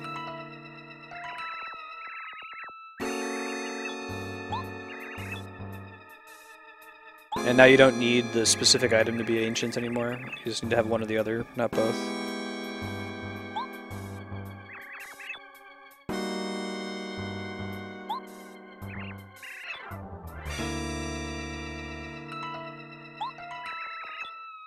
Backroom murder case. High-ranking penguin slain.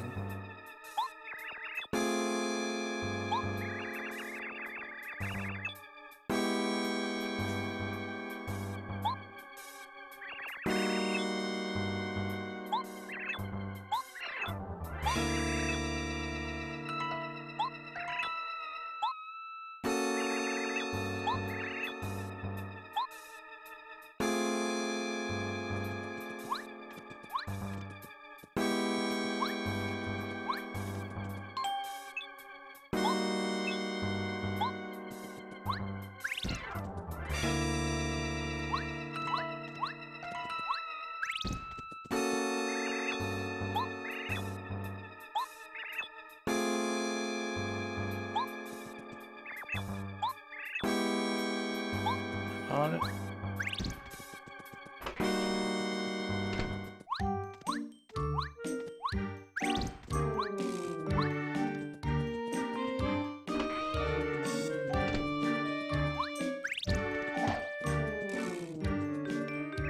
Don't socialize with murderers. Who are you, kid?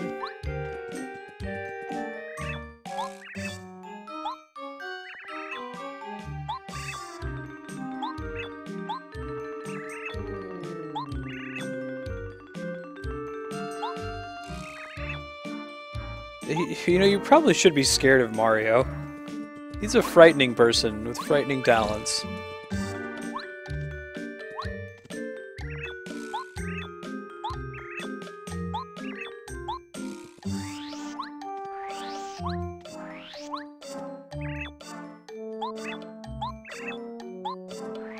That's a good reason for it to have not been him.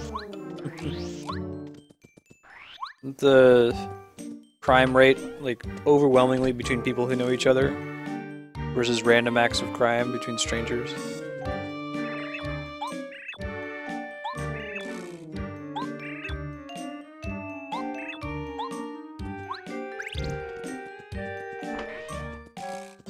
I think if enough time has passed, we could probably do some of the Professor Layton games on stream. Although, man, it's so hard to avoid even slight spoilers. We were talking last night after stream that, like, it would have been cool if Siren was a complete surprise in that one dungeon. Pharos. Like nobody did anything wrong. Like I think the quest text mentions it, and like I even asked Darkstar, like, so what's the deal with this dungeon? You know, why are we here? Yeah, it's on stream. You just almost have to accept like you're not going to get a completely virgin, clean experience. You know. There's the Xenoblade Chronicles spoiler that the kid he's just trying to have a good time. He was being so careful with his wording. Okay, we'll do Mega Man. Gotta get a better card.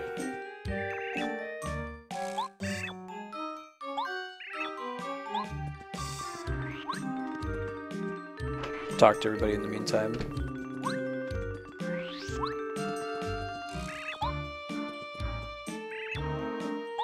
I didn't kill Mayor Penguin, man. Why you all be jumping? Innocent till proven guilty.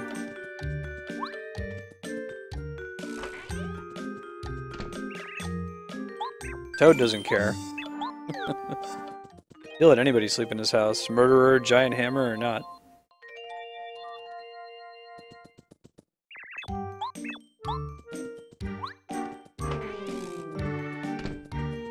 But I can't imagine like doing individual puzzles in Professor Layton and not having people like frothing at the mouth in chat.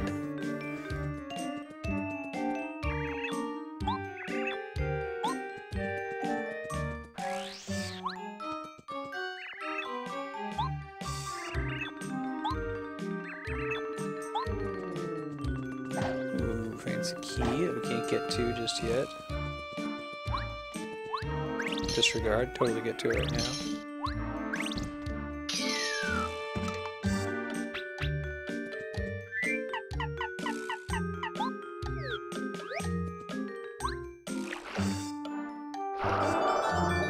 I don't know, man. Raycors doesn't go along very well with the word fun to me. Is it like Raycors without the gigantic consequences for whiffing? That's what I didn't like about that set. It was great as long as you had bowling pins to hit and you hit them, but as soon as you missed once, like, the spin up to get back on schedule was awful.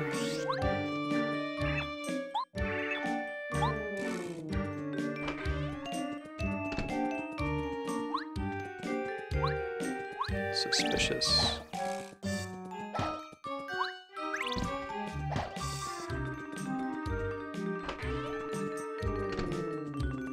That sounds outstanding. That's all I wanted.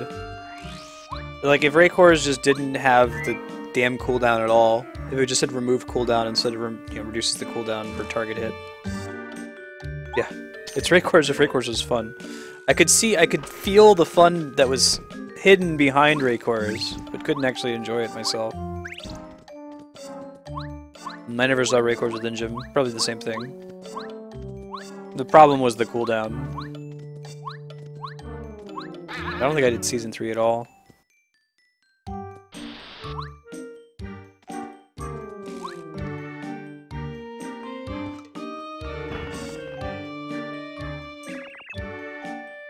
Yeah, I also like Raycors at first. I was like, man, this is pretty cool. It's a stressful playstyle, though.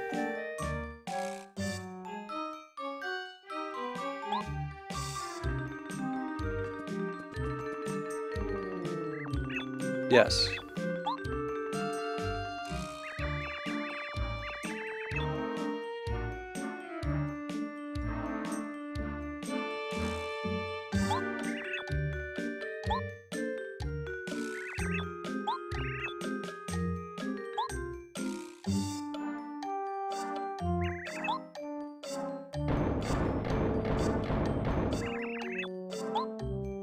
Cool.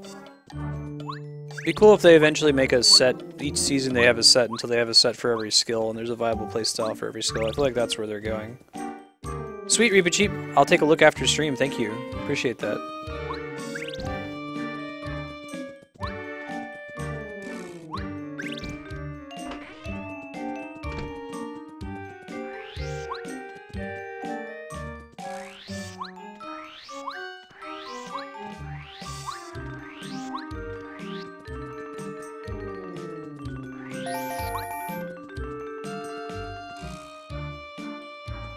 It doesn't go away if I go save. Yeah, I'll just do it.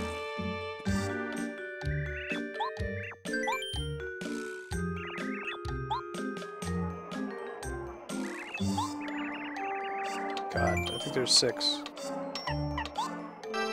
Whew. Say for sure there wasn't 4. I don't think there's 5.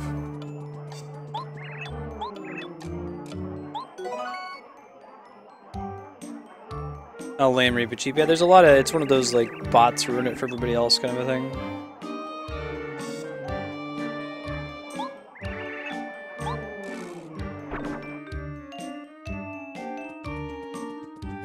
You also can't submit too many times. Similar reason. Thank you, though. I appreciate you putting up with it. It's convenient for me with the voting structure.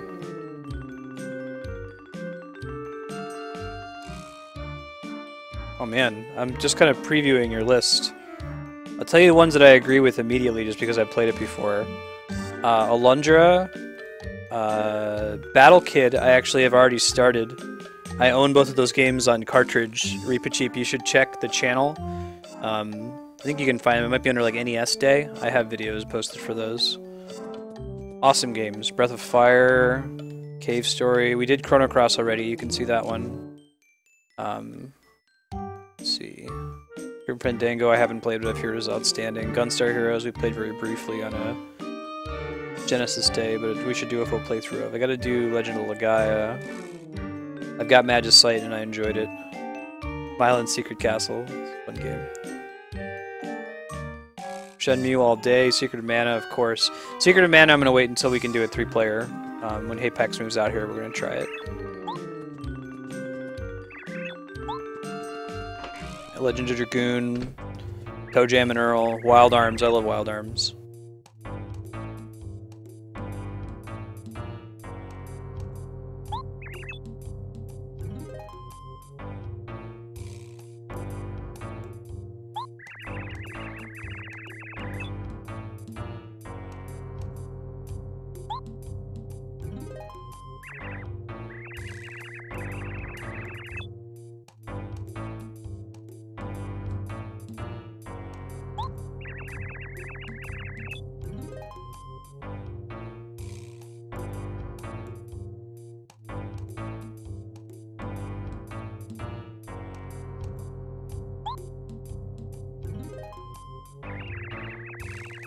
I love Suikoden 1 and 2. I haven't played Suikoden 3 or any of the other games in the series.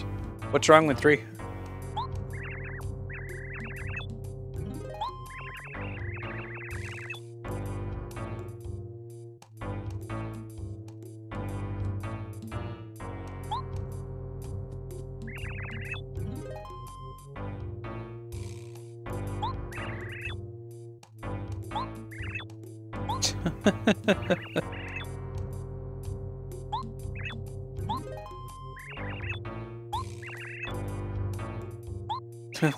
Crafty Canada Hat Man.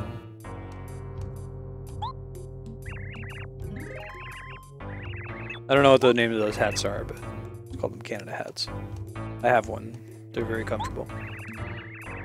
Later, Cloud Reaver. Thanks for hanging out. Good luck. We're all counting on you.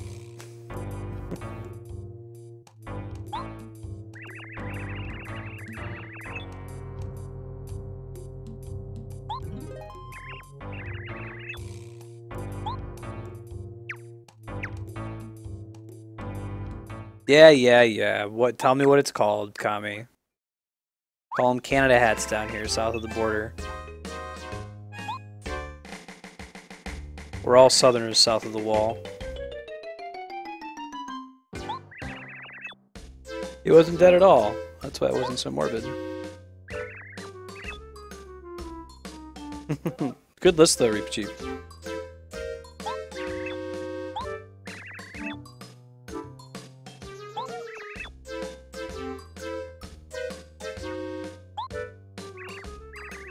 Oh, it's a Canada hat. Think about what they're actually called. Ha! They're called Ushankas, and they're technically Russian. Or a trooper hat.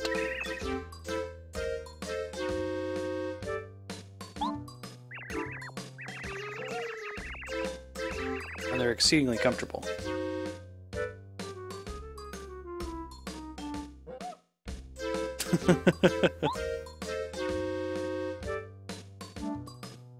I'll take care of that, Mega Man, or if someone else wants to grind that out for me, I'll do it though. Doing that kind of stuff is what really makes Twitch a full-time job for me. I do it for 6 hours, and I'm usually doing stuff like that off stream. You wear a Tokyo hockey hoser?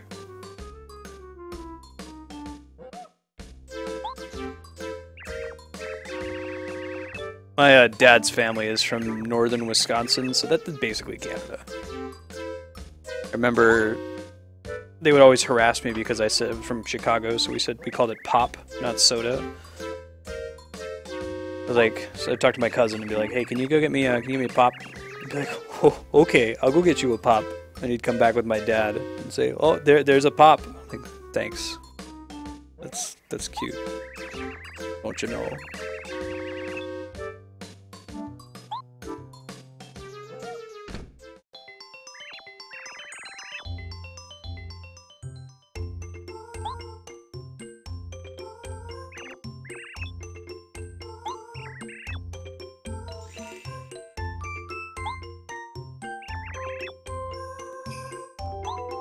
Thanks, man. Thanks for not being dead.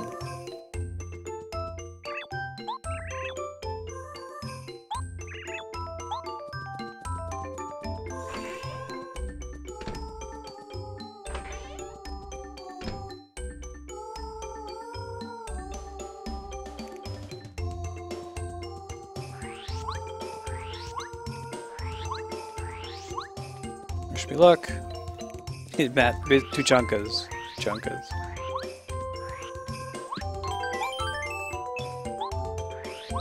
Imagine the Krogan wearing like Krogan-sized 2 chunkas.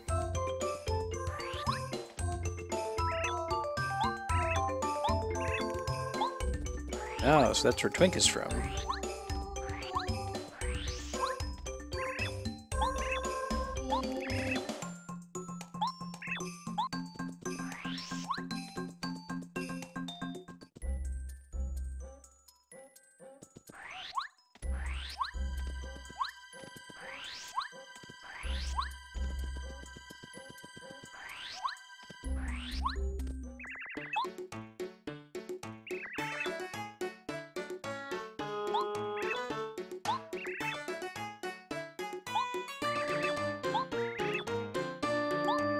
Go.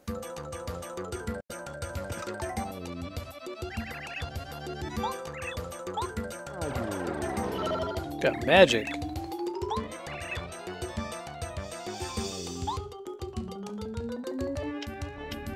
Ain't even trying to hear that. Right, let's see. What do we got? What are our powers?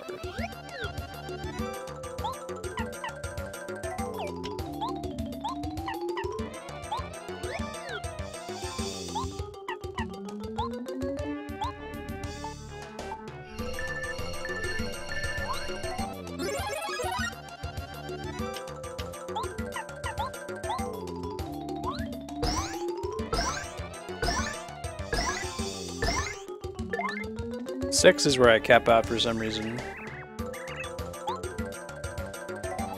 Ouch. Magic style.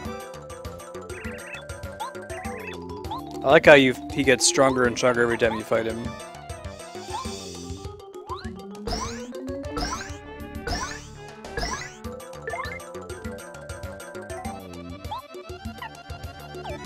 Let's see. Mario, probably.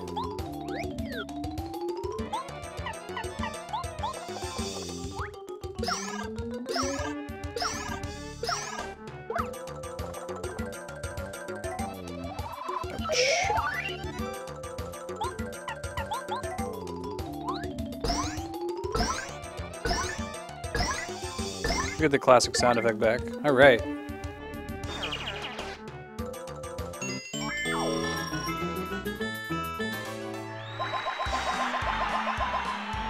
Yeah, it's an interesting question, Kami. Is it the workaholic thing? single parent and like one of the parents died, right? They're split up. I guess it's worth making the discrepancy.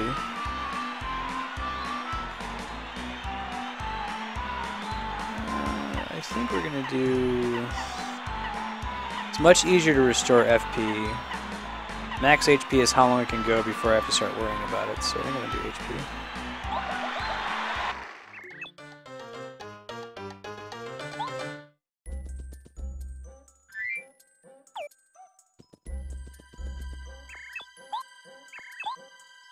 That's messed up. I should do that to the poor guy.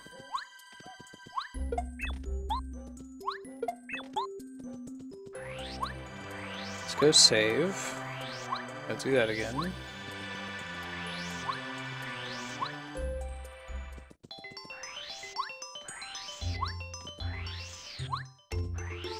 It is a really common trope. Is there a TV Tropes article about that?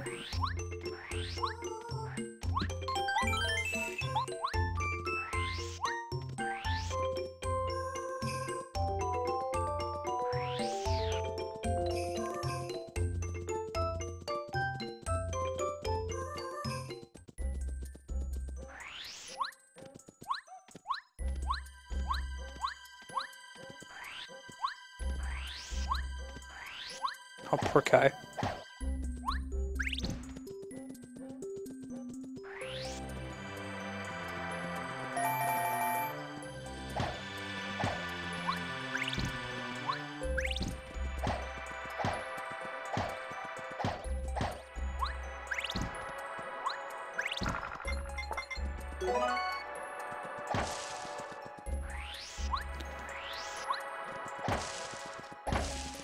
I choose to believe the Bowser-Peach relationship is entirely platonic. Or at least it's, it's Phylos and Agape.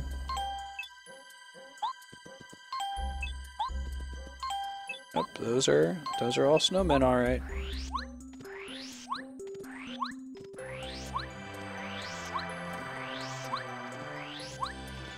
You have a dad in Earthbound, but he exists only as a, like, phone. I think that he's credited in the credits where it shows all the different characters. It, like, shows a picture of a phone and it says Dad.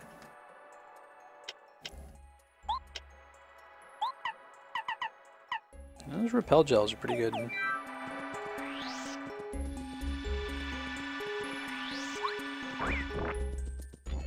Yeah, so let's think, what's a Japanese game that has a two-parent dynamic, where that's actually kind of important to the story? Earthbound, I guess.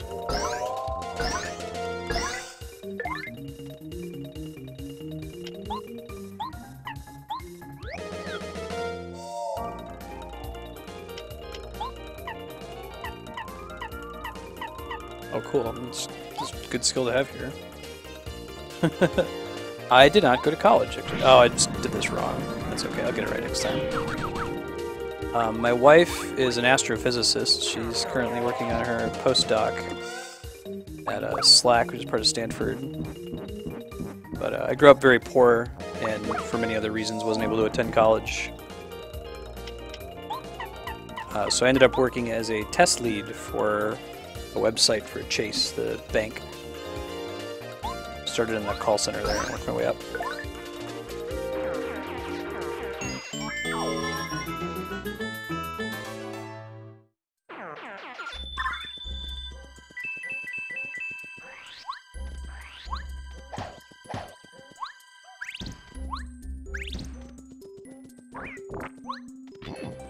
Ah, there we go.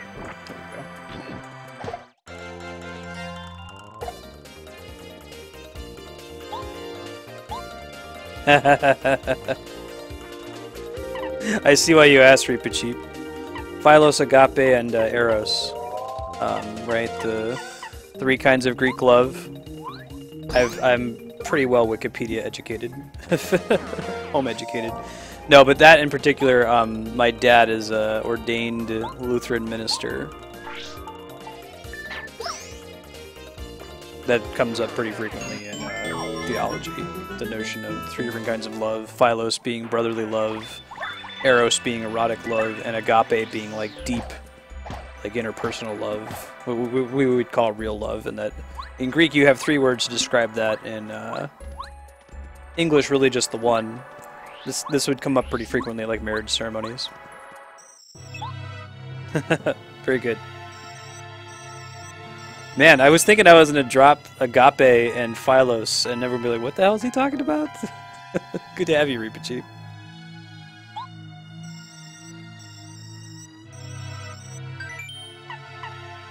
Let's fight him. No fear. This may have been a bad decision. Monstar.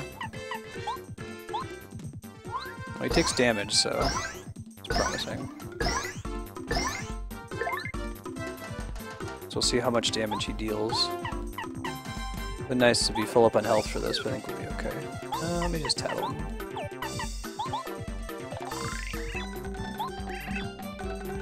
Just 20? Something's up.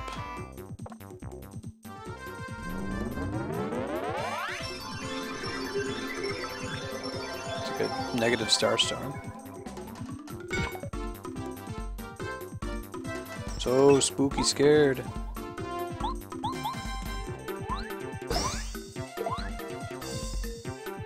Huh, that's it.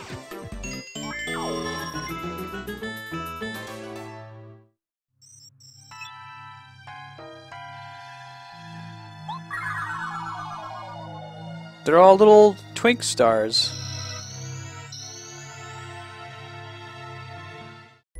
I'm still trying to think of a game where your relationship with your parents plays some kind of role.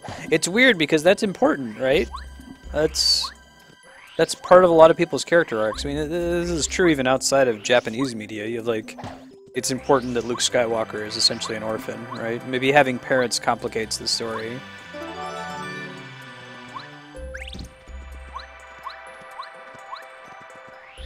Why is that such a common narrative trope?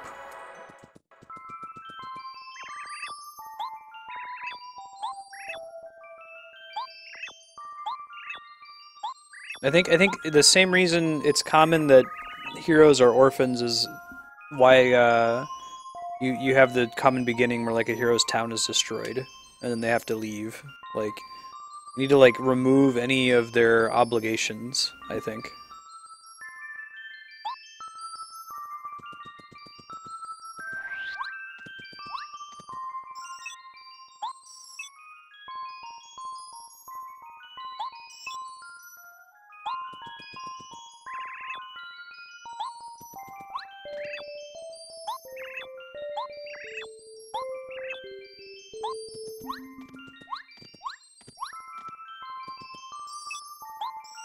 Pokemon about anything. Pokemon's about catching the Pokemon.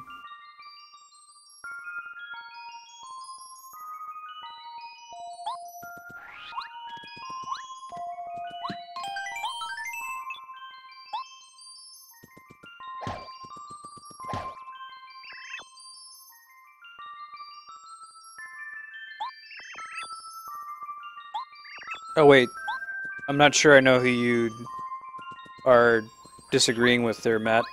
I don't think, at least I'm not saying that we need to know what their parents are. Just trying to figure out what's the narrative excuse for that trope.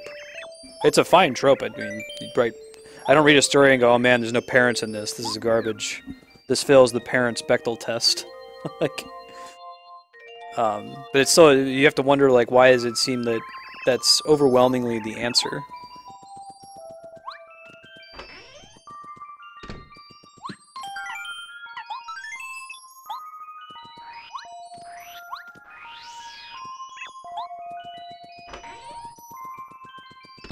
I think it has to do with removing their obligations so that they can go on the story that they want to send them on.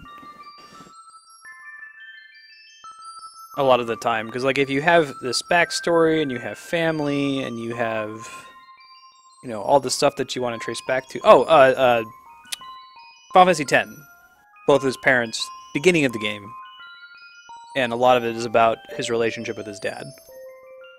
But I guess it's just with his dad. It's not with both of his parents. So, is there anything that's about both the parents? I haven't played Granblue, no.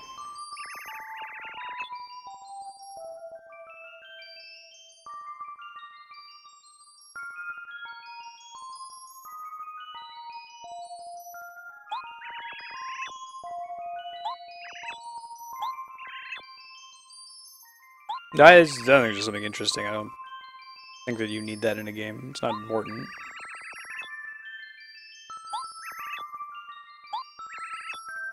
Like, tropes are tropes for a reason, and trying to think out what the reason for the trope is interesting.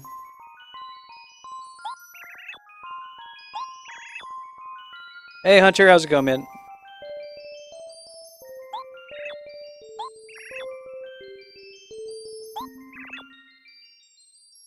Will do.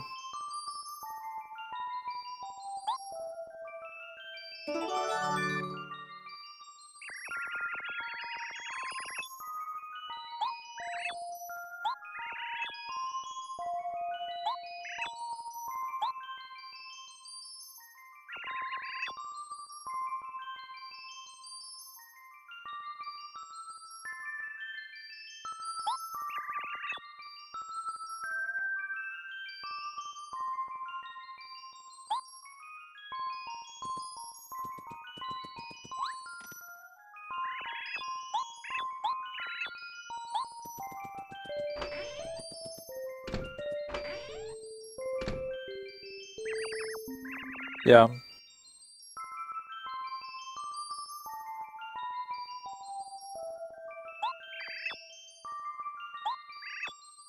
Truth lies not only in the eyes, sometimes even walls may lie. Okay, secret walls.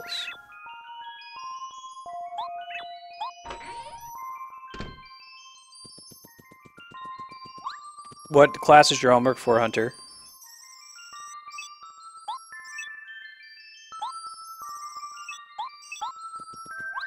Hope so, Twink's brother. The game is well constructed. You're well constructed.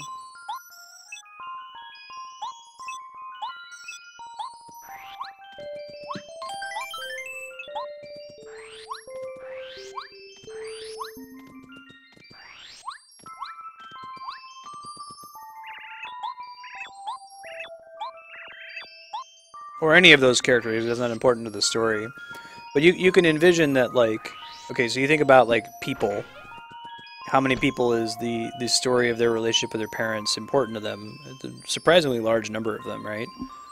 That if they were to write their autobiography, they would include something about their parents. So it's interesting or telling that most fiction obscures that or just removes it entirely. Not that it matters. Like, I don't care about Yuna's parents. I don't care about Kamari's parents. I don't care about Waka's parents. Who gives a shit? But why are there comparatively so few stories that's a crucial plot element? Why do we, like, try to write that out and say, oh, they're orphans, or oh, they only have one parent? I don't think we can answer it, but it's just something that's interesting to think about.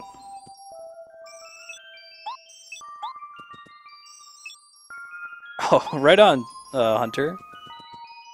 Cool, what are you graduating with?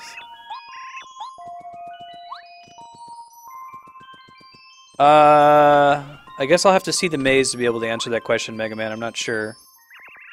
I'll probably know what you mean when I see the maze. I'm pretty good at those stupid, like, ice puzzles where you have to, like, push a block and it slides, but that's not what you're talking about. I'm pretty good at, like, those shine the light with a mirror, but I don't think that's what you're talking about either. Oh yeah, Yuna's dad is important. Is Nebraska, right? He's a high summoner. See, I didn't even remember that. What about Yuna's mom?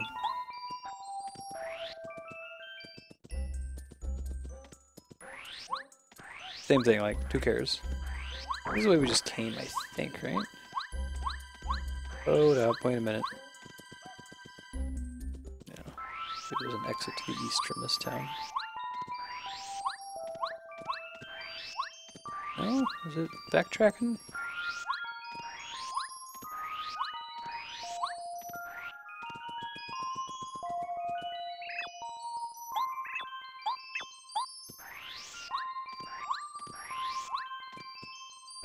Yuna's mom was Sid's sister?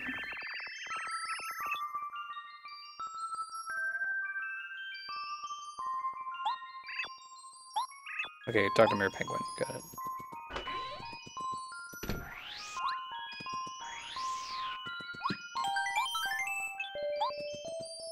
Yeah, I think that's really what it is at its simplest, Matt. It's easier to tell the story. There's fewer variables to worry about. Especially since parents tend to just be like a feature of a character and not their own characters, with few exceptions. Oops.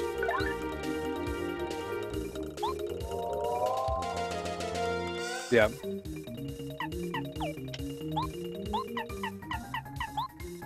Right. That's a good way to phrase it. Yeah, man, fire shell.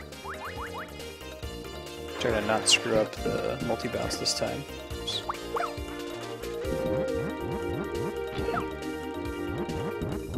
Yeah, that's what I was wondering, Hunter. Speculating that maybe when you have like specifically the orphan story or the, you know, their town gets destroyed story, you got to give them a reason to leave and go do stuff and leave everybody behind. Like, Luke was still kind of on the fence until what happened with Uncle Owen and Aunt Beru.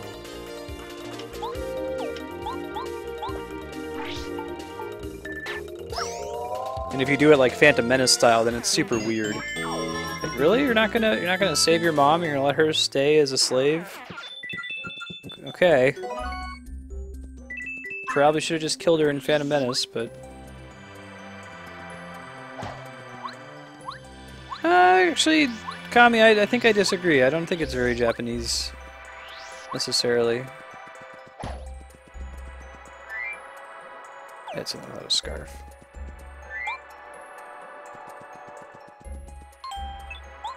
You get a hat now, which the mayor probably has. Okay.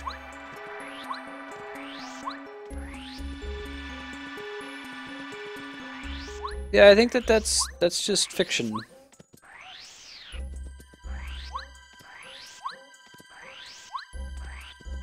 Because movies, like, okay, let's think of like a fantasy or sci-fi movie where both parents are important.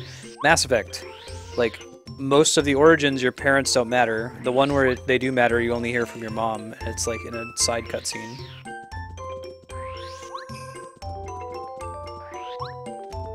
Pretty much Mega Man.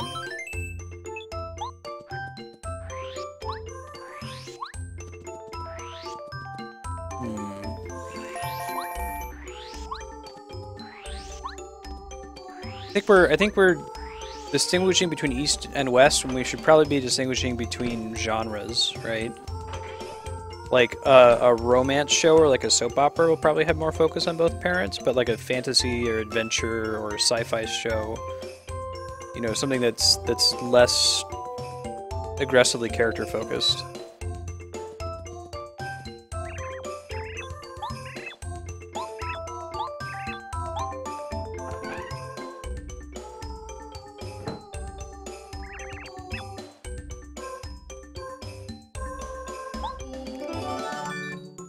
Yeah, Dragon Age, it seems like the same as Mass Effect, where you can choose not to have parents, pretty much. And if you do, it's minor.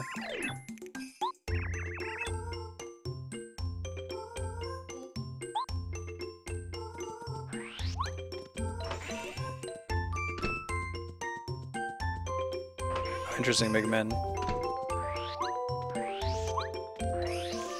See, I'm trying to mentally recount the Final Fantasies. We don't care about... Well, we kind of care about Cecil's parents. Because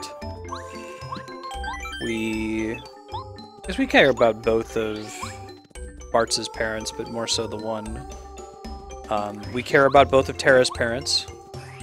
I'd say that they're both equally important in Final Fantasy VI.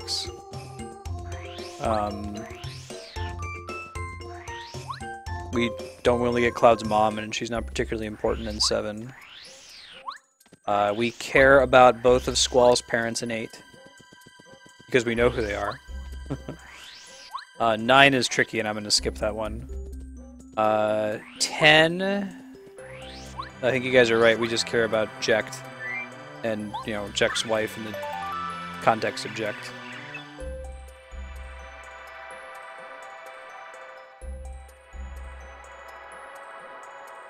Hey, Flarewing, how's it going, man?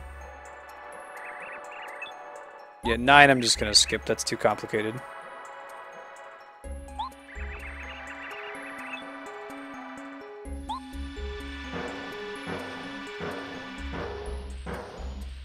Yeah. Well, I mean, 12. Are we talking about Bosch? Because Bosch is the main character. Bosch or Ash. Let's pretend like Vaughn and Pinello don't exist for a minute.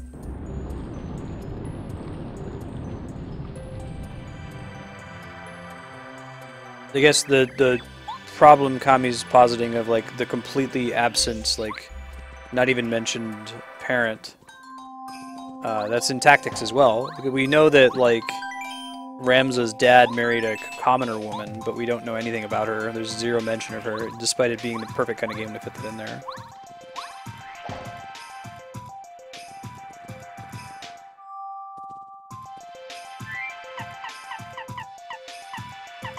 X-Files going to Mulder and Scully's parents? I haven't finished the X-Files. Watched like the first 2 or 3 seasons. Vaughn's the main character.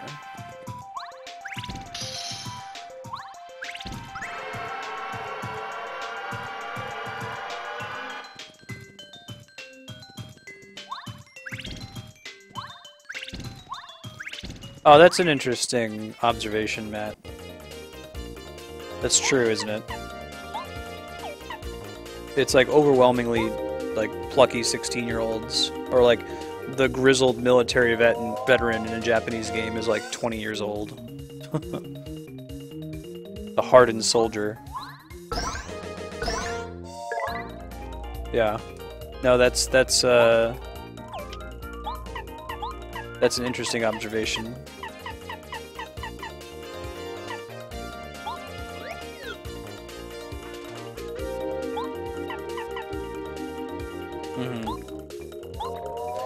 Because their heroes are younger, you're more likely to question who they're... Like, if you meet, I don't know, any 45-year-old hero, why would you even think about their parents at all? Like, they've moved so far beyond that they might actually be parents themselves, so it's not even going to come up. No, that's, you might be hitting on it there. But if the kid's like, you know, the plucky 17-year-old, that's going to be your obvious question, or what's the deal with their parents?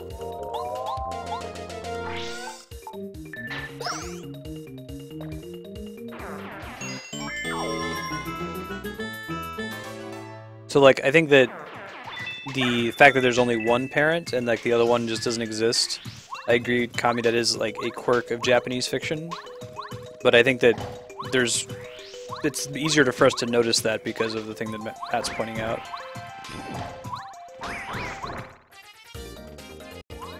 Like, Spider-Man is a weird character because he's, like, 17, right? He's, like, a high school student. Among the Marvel and DC canon, most of them are established, like, in their 30s kind of characters.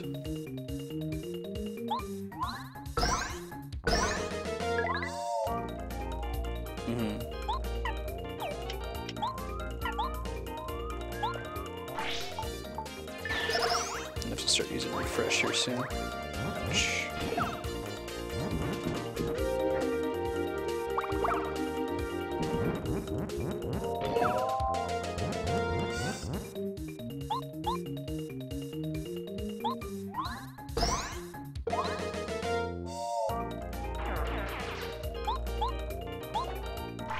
I should probably bring Goombario in for a tattle so we can more smartly fight these things. Let's go ahead and do that. Do it whenever we can do it for free, like right now.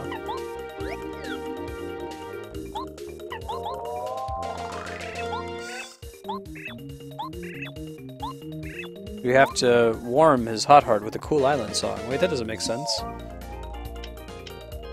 We have to cool his frozen heart with a warm island song. Wait, what? Let's see.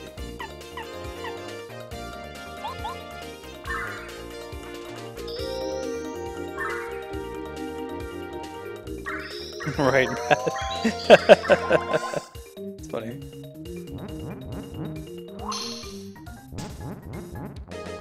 Yeah, that's a good point about Thor.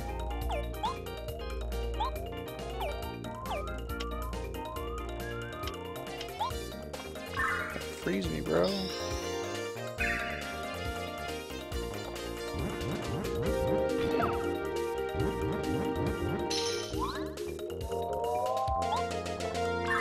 Probably want to get mono-a-mono against the other enemy that doesn't lock us down for a couple turns.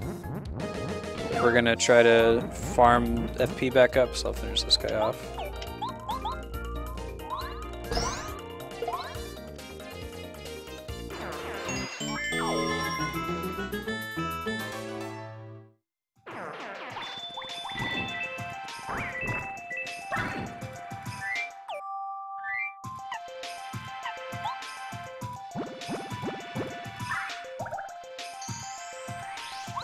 Yeah, I got the first strike.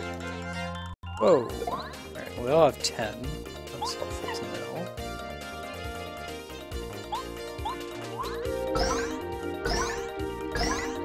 know. Mario can kill one by himself.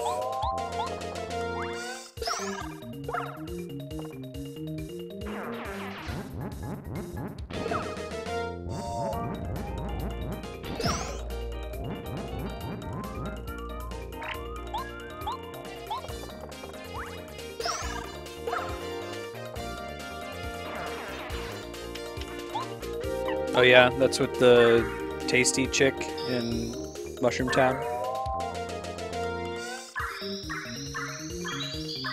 I won't be using items for healing all that often. I think I got that from the Rip Cheeto guy.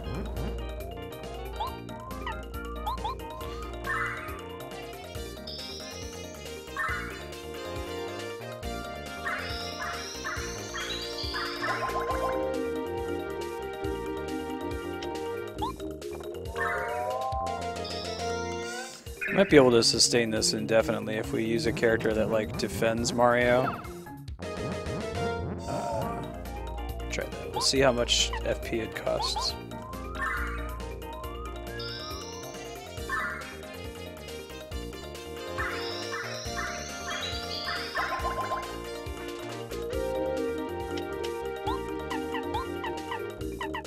So Bo has Fade Out, which costs how much?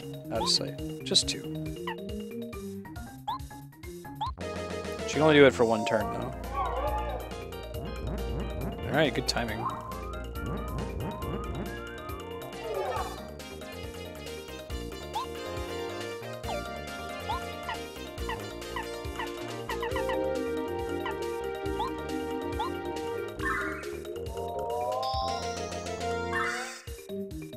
Cool, and from here we can start recovering it.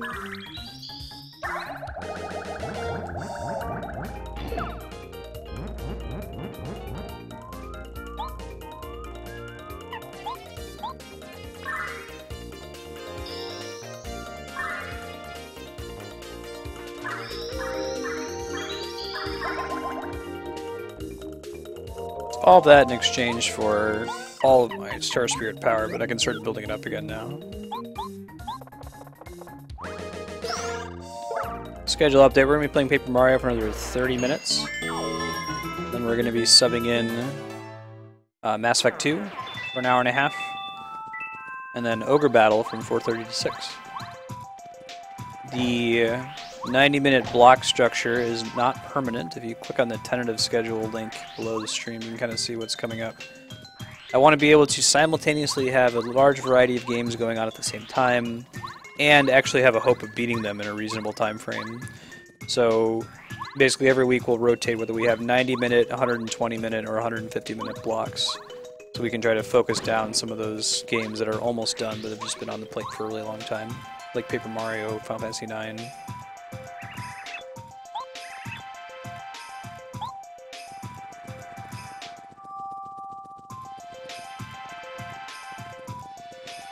Trying to have our cake and eat it too.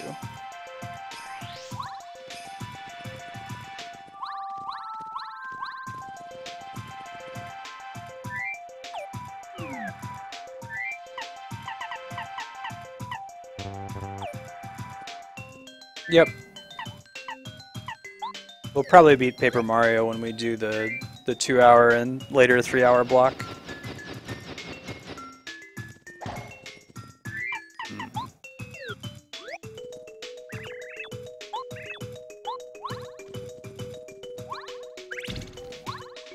Location of that is pretty suspicious. Let's see.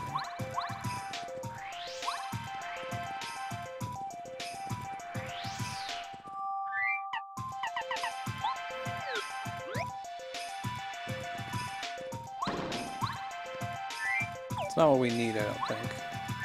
A couple other things I can try here in a second. Ultra Shroom, nice.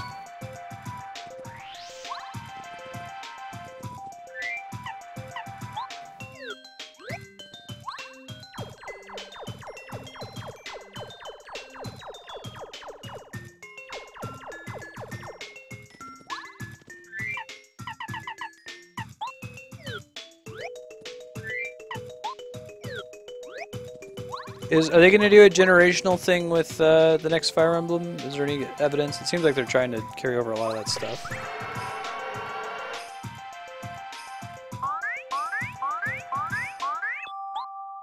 We had somebody pop in during a Xenoblade who had like an imported copy of Fates.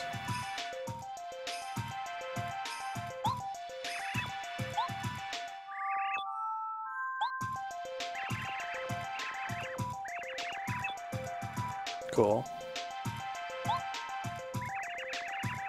Oh, Lufia 2 does family, right?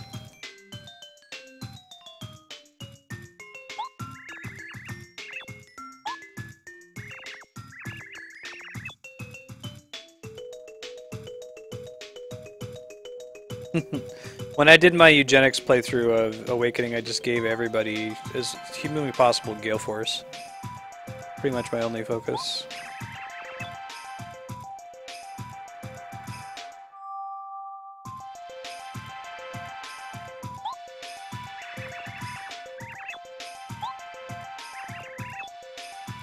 I'm not your buddy, guy. I'm not your guy, friend.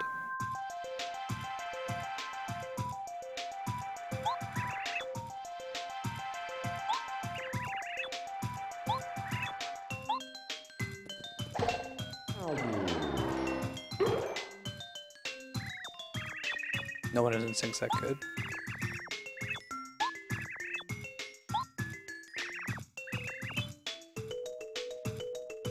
Yeah, right?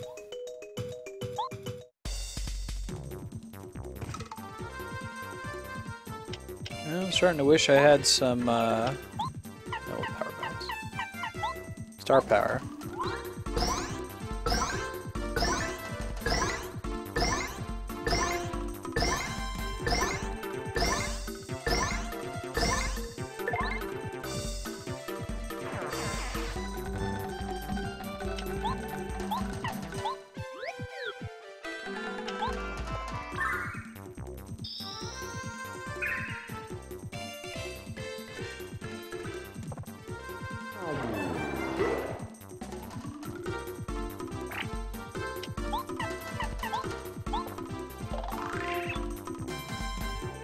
HP.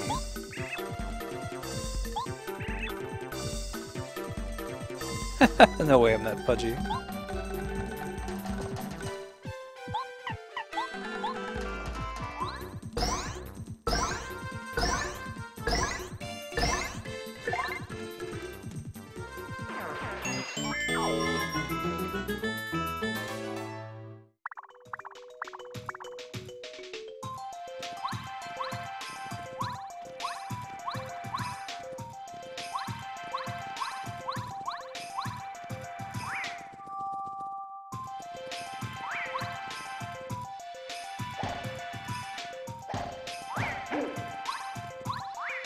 Still got it.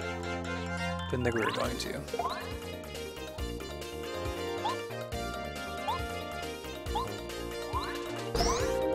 $15 HP, I would guess. Try to take a stab.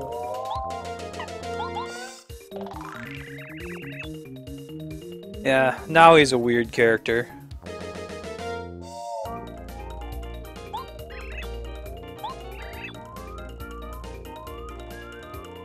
Oh, screw that.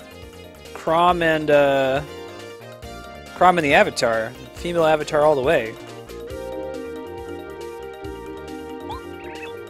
I've taken almost exclusively to playing female characters in games. Great timing. Hey Andrea, how's it going? Oops, didn't mean to press that.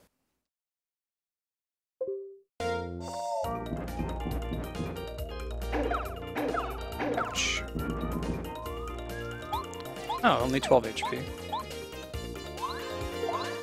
He's gonna kill me.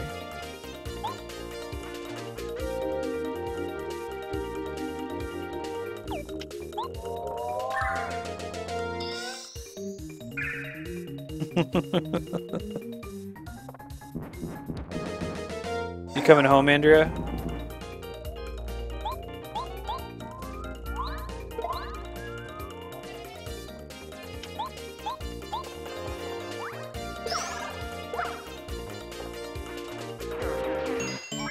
Are you sufficiently caffeinated?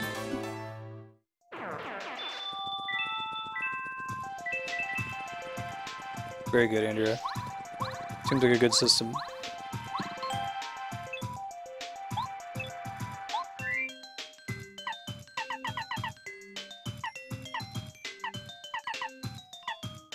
I'll start picking them based on their skills now. Daylight and Dow are short for tidal wave, but...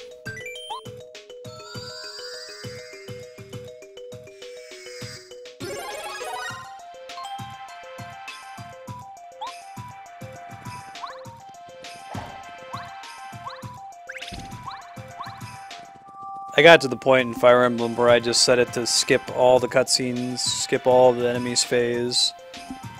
I did so much resetting when I was doing Lunatic Plus mode that, like, I just end my turn and then pray that I wouldn't see anything during the enemy's turn. If I did, I'd just auto reset.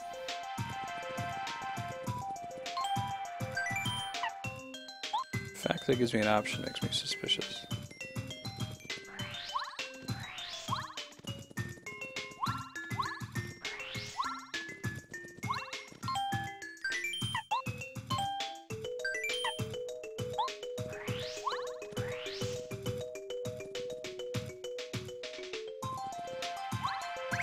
Yeah, I don't like the DLC maps.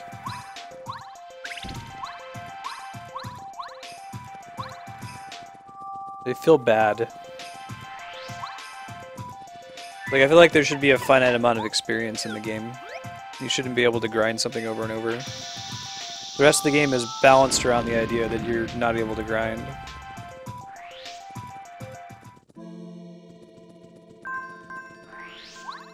Secret tunnel.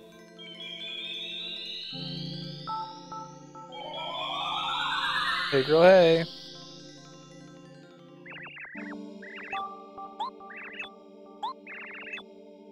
Well, no, but... Adam Merlar.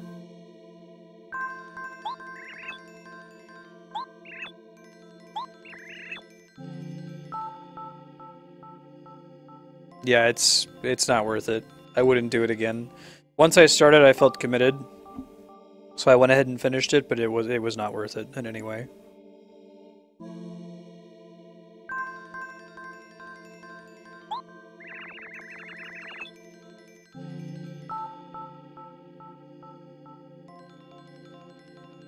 My first playthrough of Bravely Default was hard, and I think it's well done. You don't have to... It's just that the fights are challenging. You can still cheese it if you overgrind, so just be careful. Yeah. I feel like when possible, difficulty changes should be more than just... I'd prefer mechanics over just numerical increases. Doesn't work in every game to do it that way. Sometimes you need to do a numerical increase.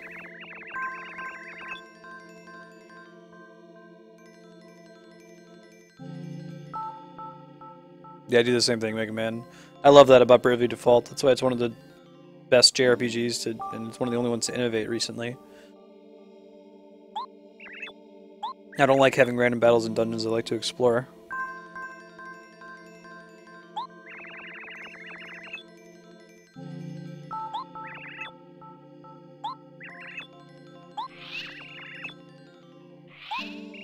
Mario fell asleep. What's with the snot bubble when sleeping thing?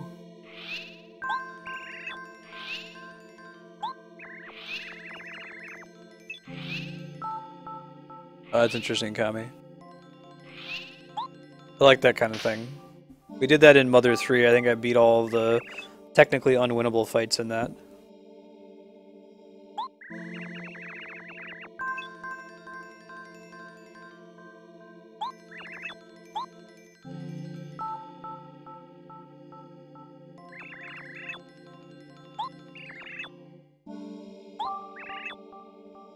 That was the short version.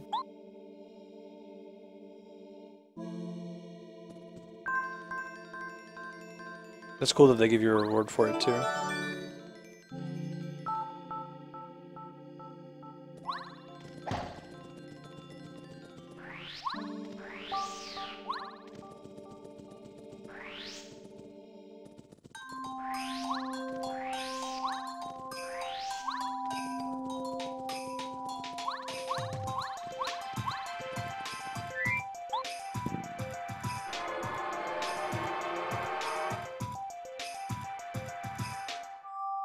Huh, that's interesting.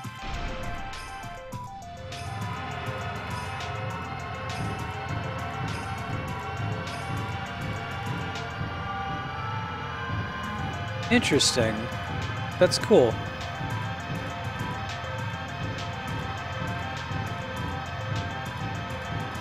That seems like an innovative. So the other game I can think of that doesn't do the same thing, but is also kind of an innovative take on movement in combat is Terra Battle, the Hironobu Sakaguchi game for Android and iOS. It's pretty cool. You should check it out. It's very different.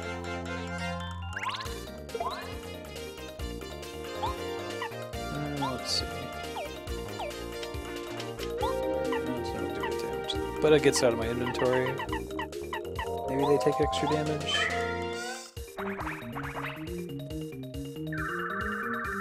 They do. Suck it, ice enemies. I picked do nothing instead of change member. Oops. That's not good. I'll jump on Clubba.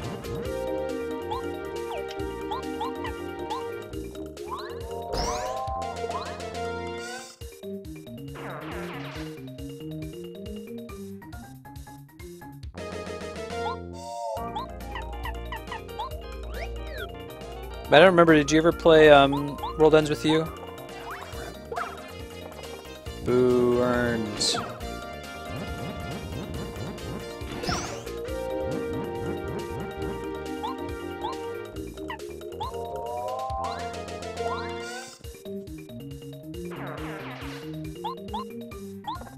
Yeah, Alice is pretty great. Hey Marty. Sitting on the chair begging for food instead of frame.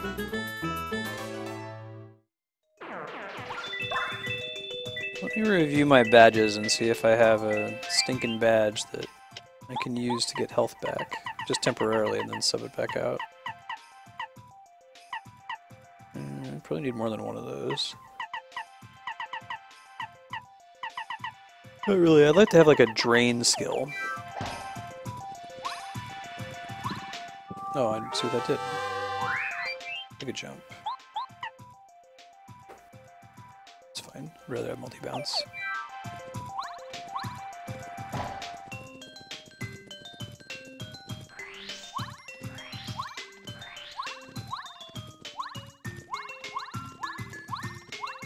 Ugh. Missables. Ah well. It's a trade-off. You can't have a game that has no missables unless if you, like, you know, stand on your head to get the story to make sense with having no missables.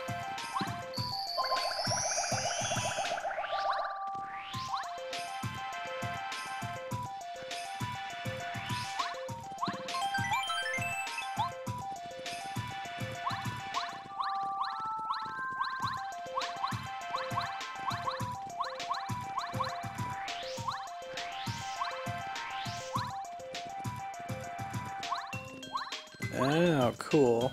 That's just by mirror puzzle.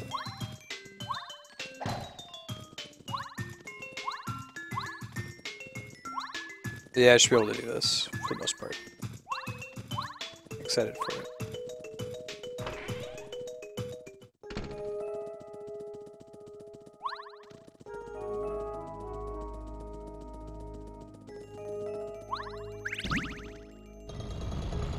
Interesting.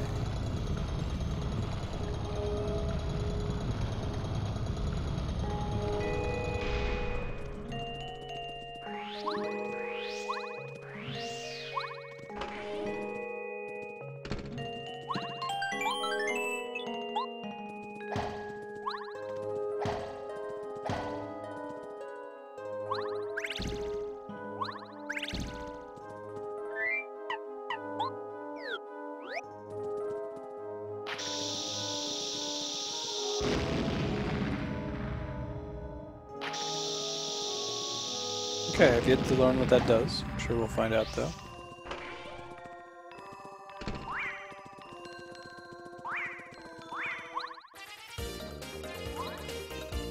Now I have to jump on, right? Need to have like a quake hammer for these guys. Now anyone can hit all of them. Sushi maybe.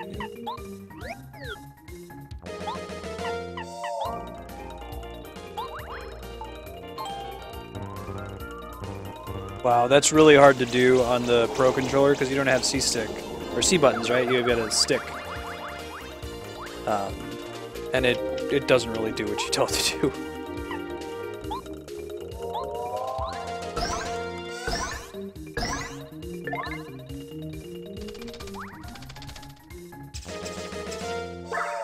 I'm gonna have to do that for all of them. I am, aren't I?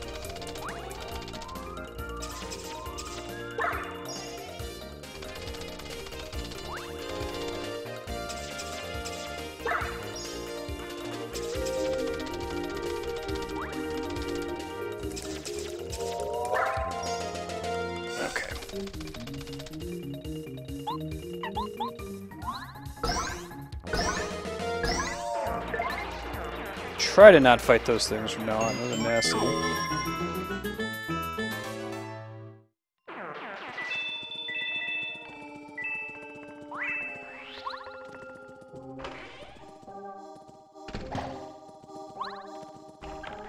Blue key. Cool.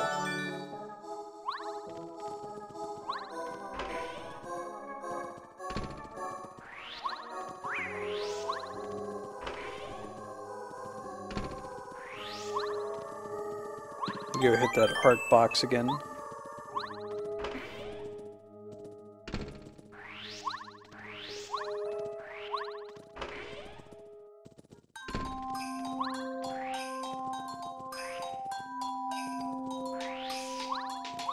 Kills you in one shit, huh, Kami?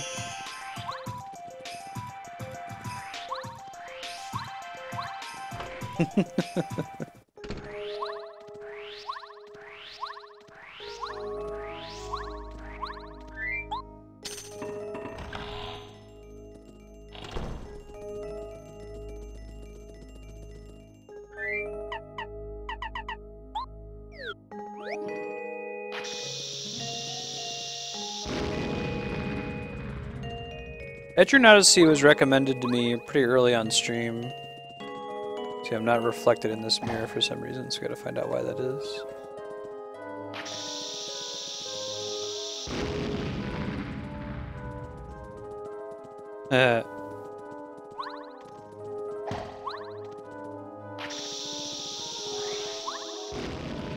Cool.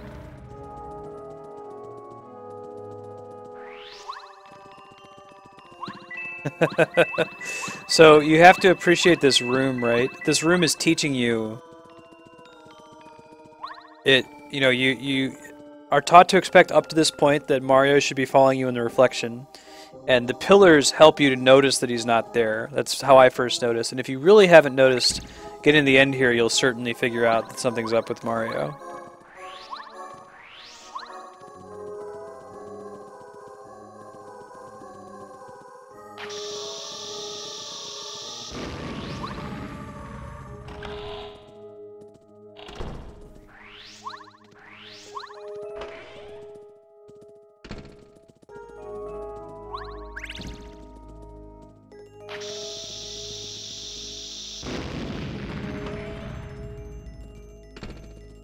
I have some ideas. I'll try to figure it out.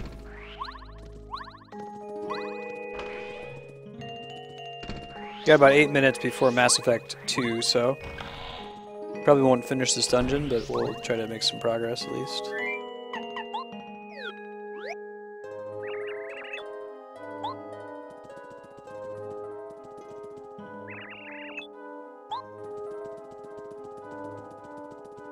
Aha, there we go.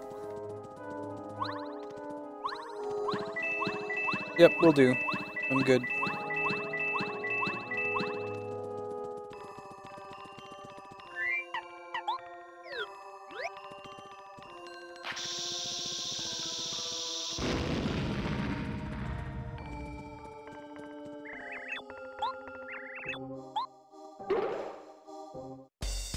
Hey Torterra, welcome.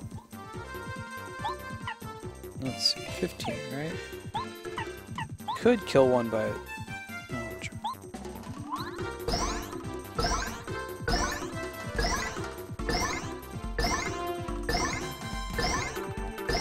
Good to practice.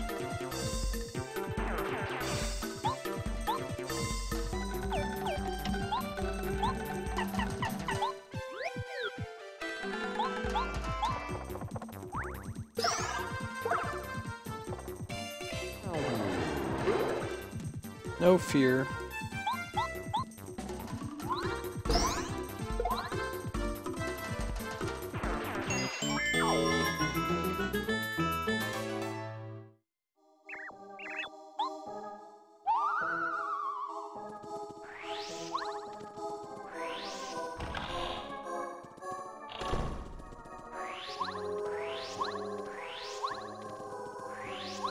We'll go out that way in a second. Let's try behind this door. Possibly the red key? I guess we'll see.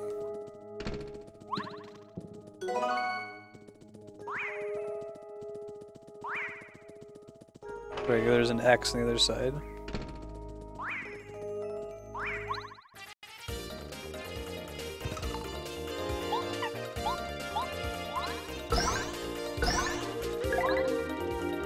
A little bit, yeah. And not like Goofy Mars said, hey, I jumped to move faster, but like actually. For reals, no fooling, makes you move faster. Heck yeah. Forwards, not backwards, and always twirling, twirling, twirling towards freedom.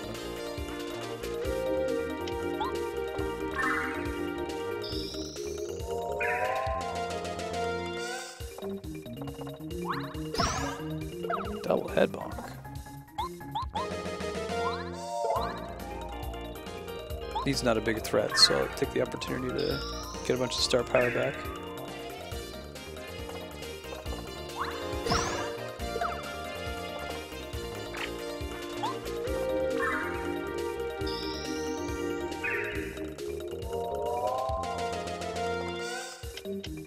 Yeah, you gotta jump, otherwise there's some landing lag, basically, or ending lag. That's why I spin jump, spin jump, spin jump.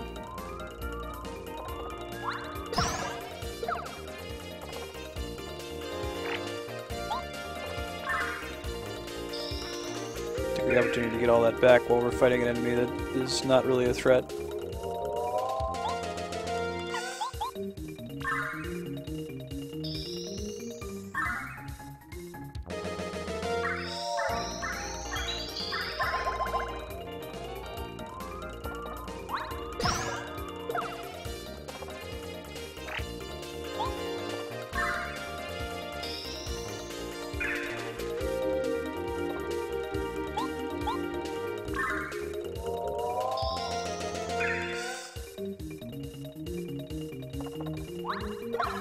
Missed that one.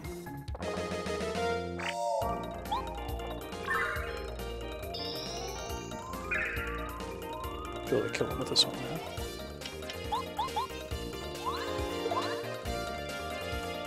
We're approaching 3 o'clock. I should start working my way back towards that save point. Let me do that.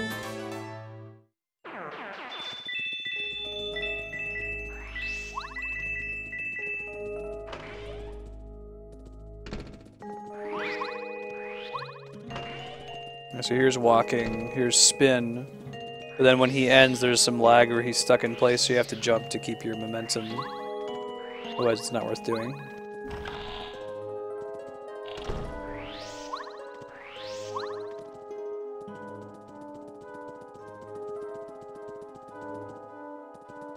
Yeah, there's your hint too, that the glass shimmers if you were to stand like right here. Yeah.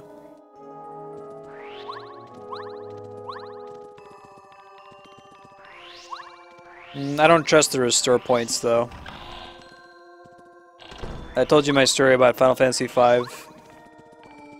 We do classic saves, and classic saves only. Alright, let me switch to Mass Effect. I'm gonna throw up the BRB. I'll be back in a few minutes. I gotta switch the Elgato over. I'll go ahead and feed the cats too so that they chill out.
Would like to speak with you, Commander.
Do you love that drifting camera there? One sec, I'm just updating the games and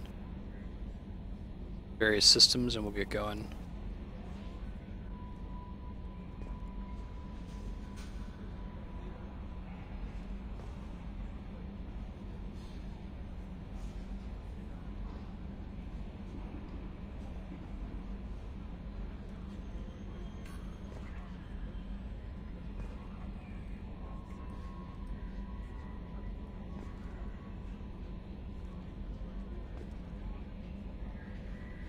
Yeah, Mega Man, it's not so much that I don't trust the game system, I don't trust myself to use it.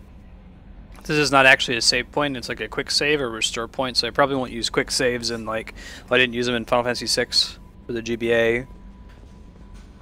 I won't use them in other similar Game Boy games like Tactics Advance. I bumped into Zaid recently. Quite the character. Given how much violence... Took you a while to bump into Zaid, Kelly. He's surprisingly well adjusted. Still, I wouldn't want to be alone with them. Anyway, what's up? That'll be all. It's always nice chatting with you. Commander, you might want to speak with Tally. She seems very worried. I'll do a vote here in a sec. Let me review who I know for a fact we have loyalty missions to do. Okay, have to talk to Tali, Samara. We have Garrus's, we have Morden's, we have Miranda's. Don't think we have, so I'm gonna go talk to Thane, Samara, and Jacob, and then I'll put out a poll.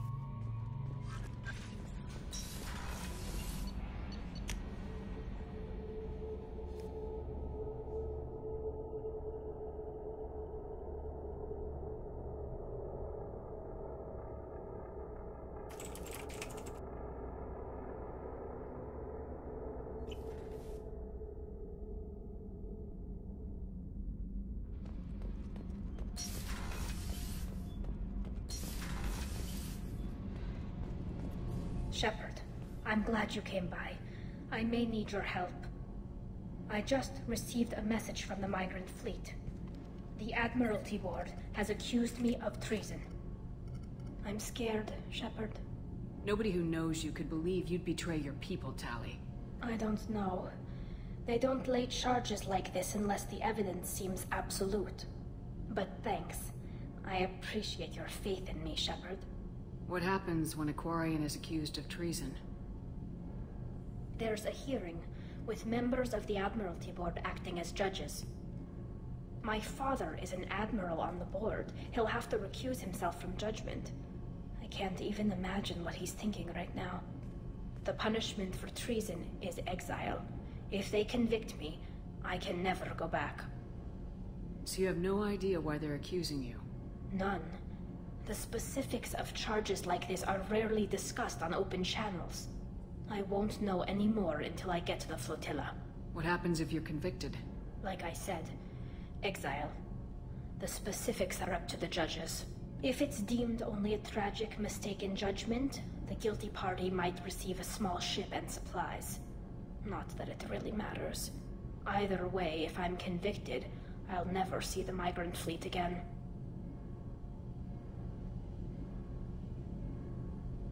So how does the trial work? How soon do we need to get you there? They'll wait a reasonable period of time for me to come and defend myself. Eventually, if I don't show up, they'll try me in absentia. As for how it works, it's less formal than an Earth trial or something you'd see on the Citadel. We're family. This is just the worst kind of family meeting. Okay, let's go find the flotilla. I was going to book passage on another ship. I didn't think there would be time for you to help. Thank you, Shepard. I'll program the Normandy with the flotilla's current location. The admirals will be waiting for us.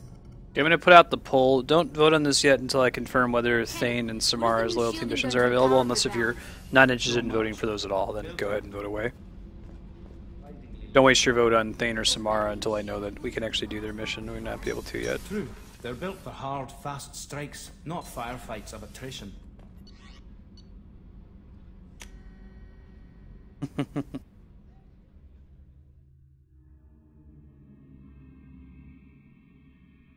You guys vote Rex as Morden's, right? Because that takes us back to Tuchanka, and we could pop by and talk to him.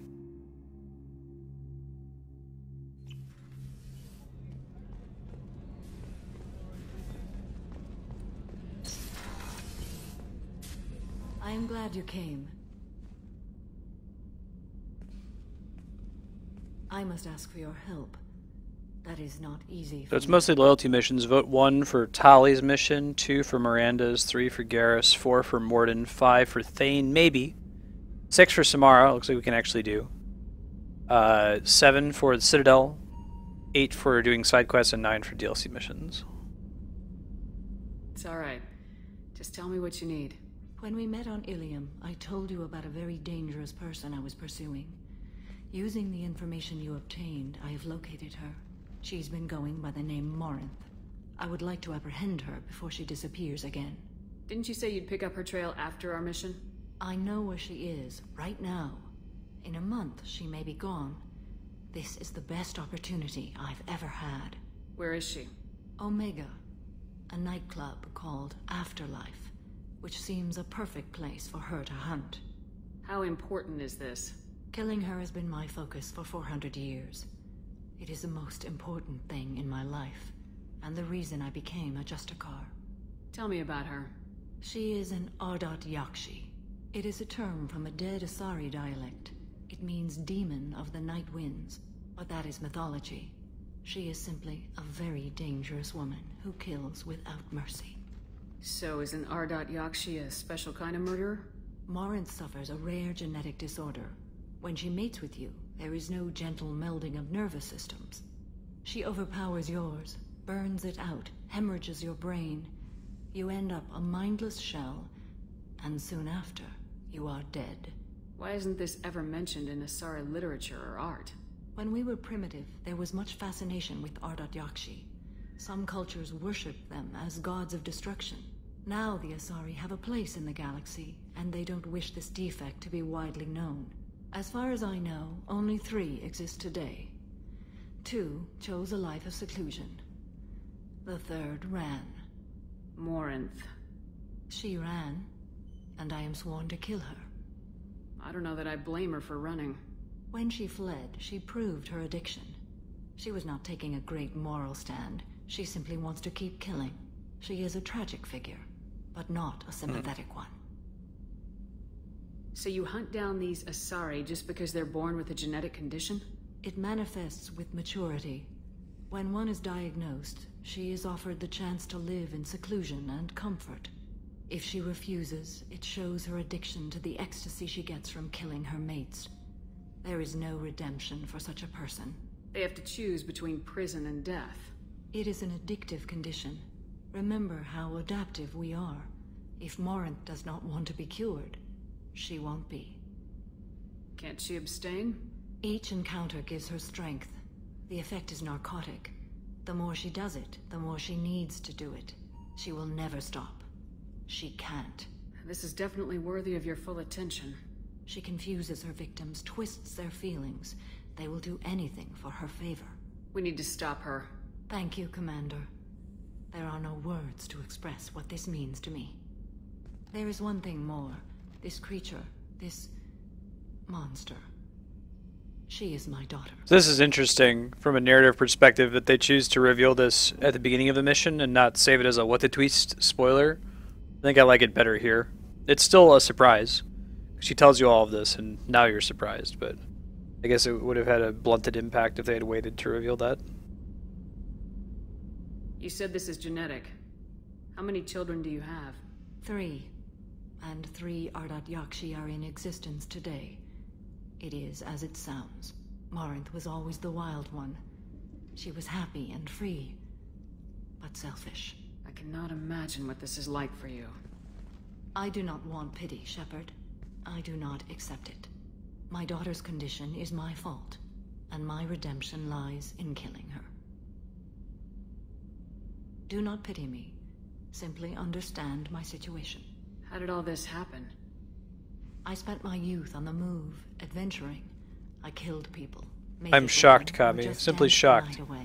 I learned so much, experienced so much, and then my matron days came.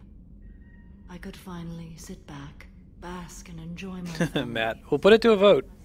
But in one moment, it was all taken away. Next you're going to tell me that Scorpion's going to be in Mortal Kombat 11.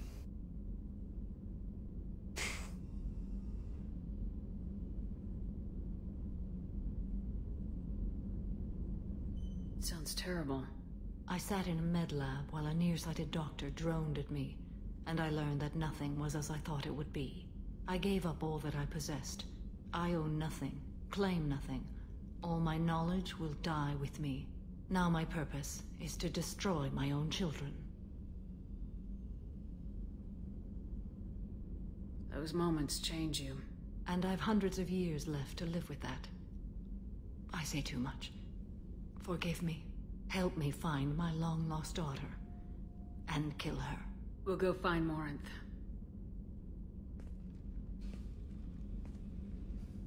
There's one vote right now for Miranda's loyalty mission and one vote for Tali's loyalty mission. You haven't used your vote yet, you could tip those scales. I will play tiebreaker if there is a tie. Keep that in mind.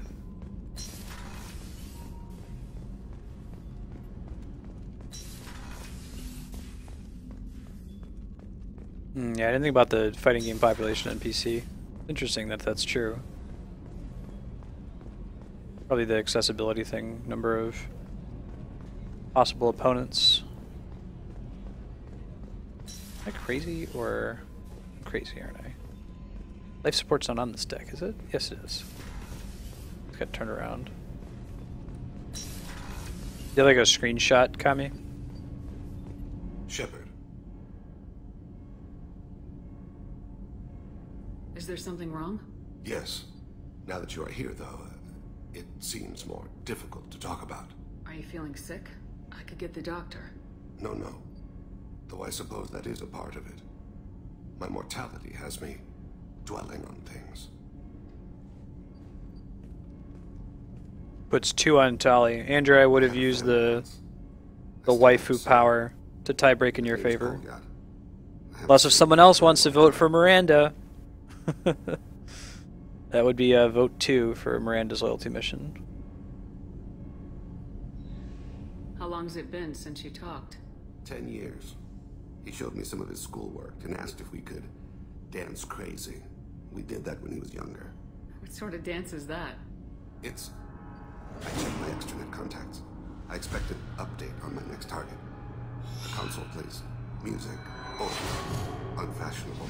Kolyat jumps into the room. Father runs around in circles. I scoop him up, toss him into the air. He shrieks, laughs, spin me. The console beeps. I put him down. Click the message. Father, he pleads. Touch my sleeve. I need to read this, I say. I don't look at him. Ooh, the cat's in the cradle and the thane was full. Little boy Kolyat and the Drell on Kaje. Did something happen to them? I abandoned them. Oh, not all at once. Nothing dramatic, no sneaking out in the middle of the night. No final argument or slammed door. I just did my job. I hunted and killed across the galaxy. Away on business, my wife would tell people. I was always away on business. You never mentioned this before. Why now? When my wife departed from her body, I attended to that issue. I left Kolyat in the care of his aunts and uncles. I have not seen him or talked to him since. That's not the choice I expected. Why didn't you raise him yourself? My body is blessed with the skills to take life. The Hanar honed them in me. I have few others. I didn't want that life for Kolyat.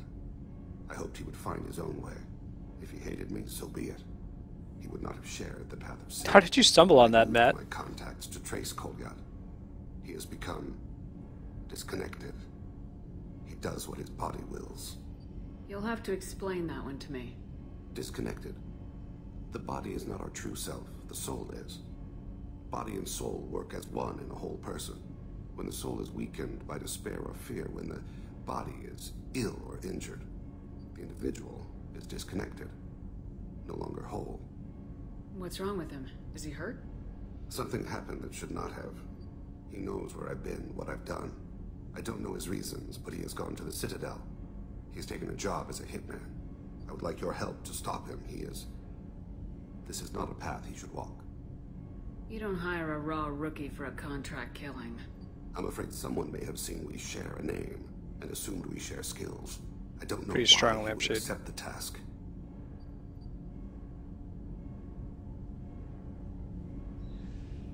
To be closer to you, maybe? That thought haunts me more than any other. Maybe he name-dropped you to get hired. It's possible, but I don't think so.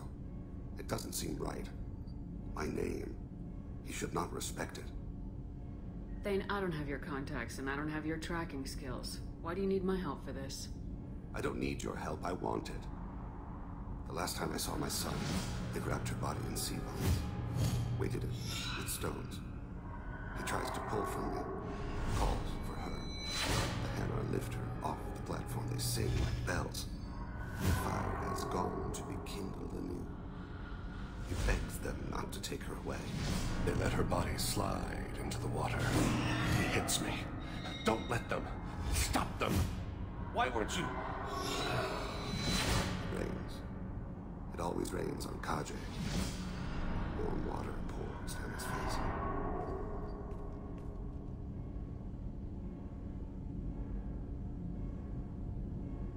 I didn't mean to make you relive that. Perfect memory. It is sometimes a burden. What made him go to the Citadel? Years ago, I prepared a package for him. A relic of my ill-spent life. I'm pretty bad at fighting games, I so had I'll play the both single player things though and have stored fun. And arranged for delivery when I died. He acquired it early. I don't really know how. I did wet work on the Citadel around the time his mother died. That may be why he went there. Yeah, a lot of people say that about online, that you really can't expect to build the same sort of skill set via practicing an online play. Some games, I think Smash has more of a focus on the client-side interpretation, so it tries to make your inputs on the client side very precise, and then it tries to fix it later if there's some kind of disconnect between what you send to the server and what it gets back. That comes with its own hang-ups, like the game visibly slowing down in a laggy match. I'll get us to the Citadel as soon as possible. Thank you, Shepard. I'll be meditating until you need me. Yeah.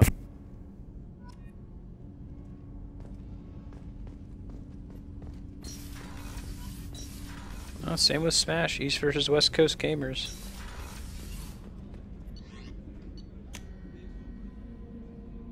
Yeah.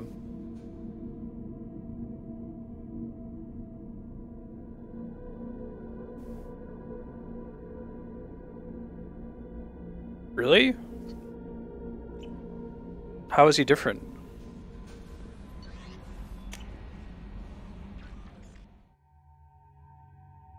I'm doing Tali's mission. Who should we bring, though?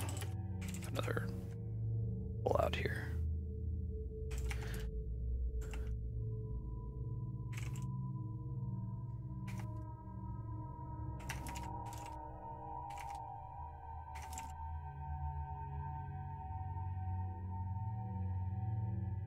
Likely to have ties here, but at least narrow it down.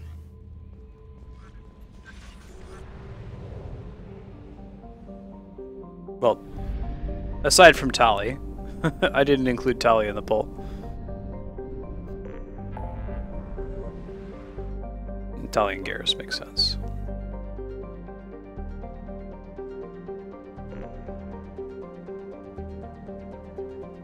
It wasn't MLG in Columbus? I seem to remember that. I didn't go to it.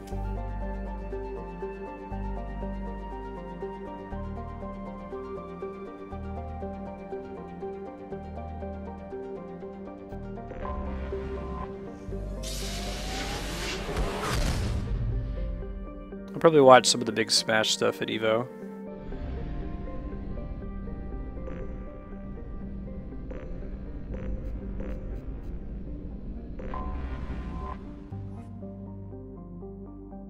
Yep, pretty sure MLG is the one I'm thinking of at least.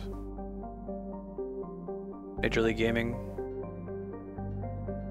Migrant Fleet, here we go.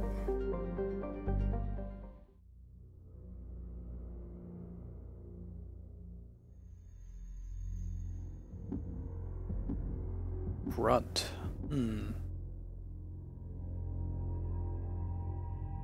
Flip a coin.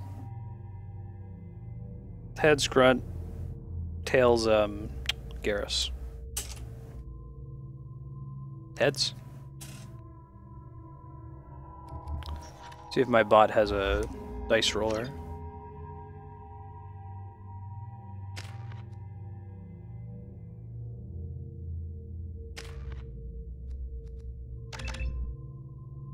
Now weird, I love Smash. And I don't like typical fighting games.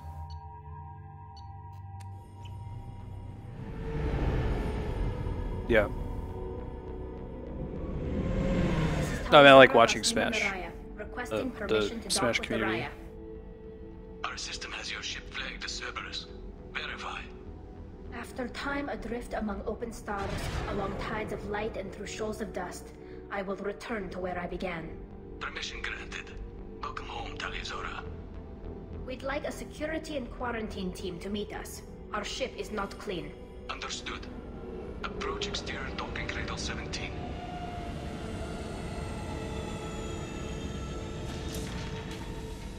I played lots of Street Fighter as a kid. It was one of the cartridges I owned, but I never got good at it.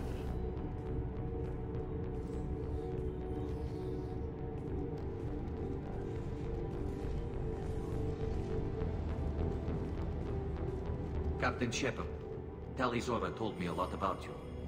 I wish we could be meeting under more pleasant circumstances. I've never actually reached the rank of captain.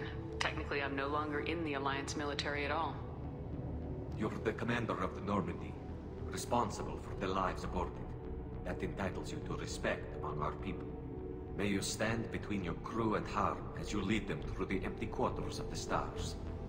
Yeah, Kamer, I think that this is overall the best game. Captain's blessing, Shepard. Like, all of the bars are at their highest possible level when you average them out together.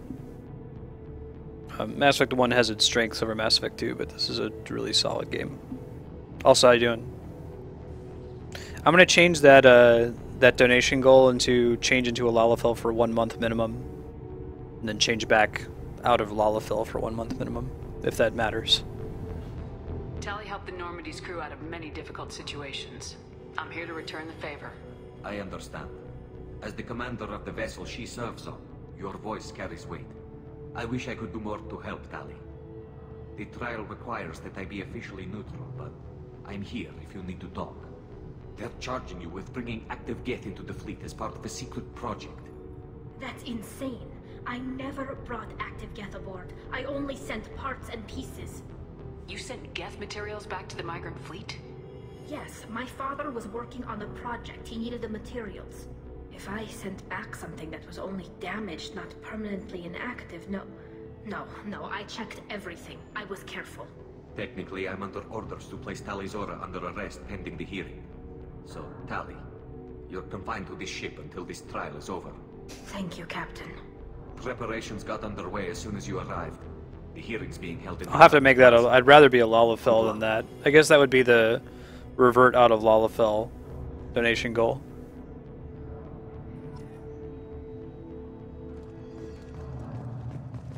Like, the highest one would be forcing me to be a sexy cat lady. Ugh. Apologies to the sexy cat ladies in the room. If Tali'Zorah can't even get a Quarian captain to stand for her, she's as good as convicted.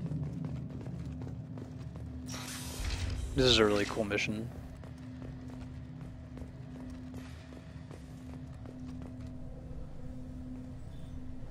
Tali'Zorah vas Normandy.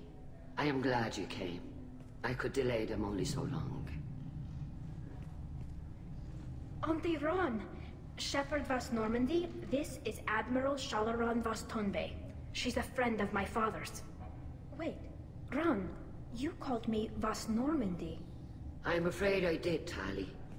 The Admiralty Board moved to have you tried under that name, given your departure from the Nima. You're an admiral. Does that mean you're one of the judges? I'm afraid not. My history with Tali and her father forced me to recuse myself. I imagine father had to do the same. You'll see inside, Tali.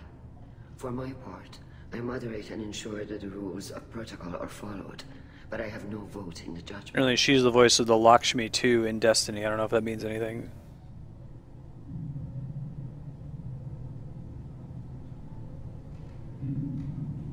I don't know, man. I've seen Zero. He seems to be crushing it. He's like the one guy that's really like put all of his eggs into the Smash 4 basket.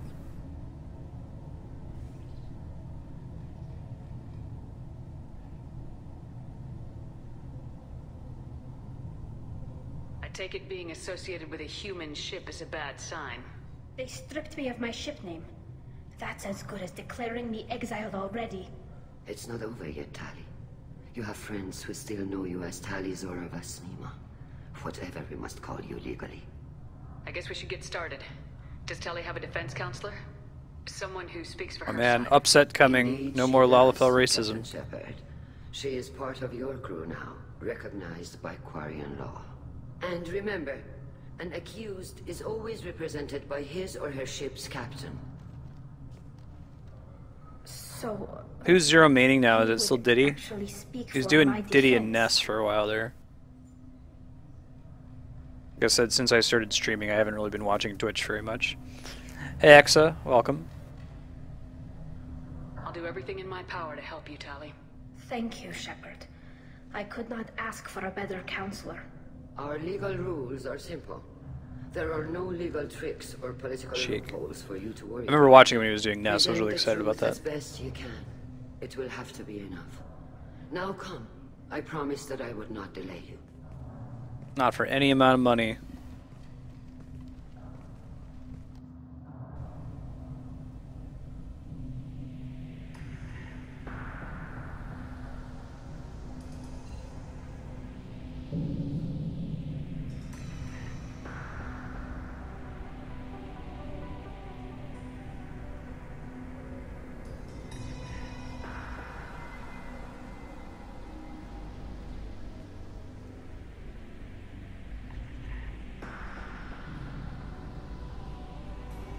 Hey again, Garnet. This conclave is How you doing? brought to order.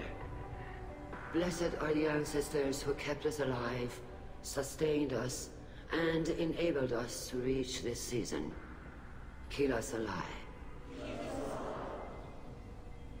The accused Tali Zora Vas Normandy has come with her captain Hey, to D-Rock. defend herself against the charge of treason. You're probably safe today for Mass Effect 2. I mean, it's Tali's story, but sensitive military matters. it's nothing like really critical to Then the you should series. not have declared Tali crew of the Normandy, Admiral Chorus. By right as Tali's captain, Shepard must stay. Objection withdrawn. Shepard Vas Normandy, your crew member Tali Zora stands accused of treason. Will you speak for her?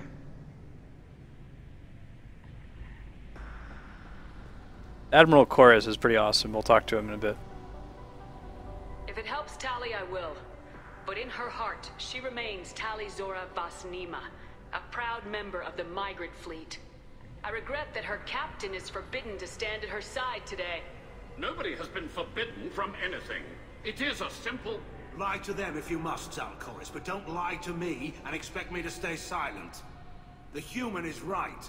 Admirals, please. Shepard's willingness to represent Tali Zora in this hearing is appreciated. Tali, you're accused of bringing active guests to the migrant fleet. What say you?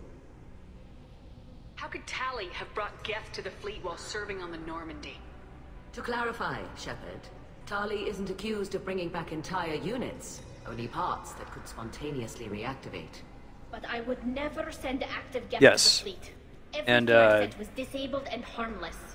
Then explain. Zen how is, Geth Morgan. seized the lab ship where your father was working. From Dragon Age Origins. What are you talking about? What happened? As far as we can tell, Tali, the Geth have killed everyone on the Alarai.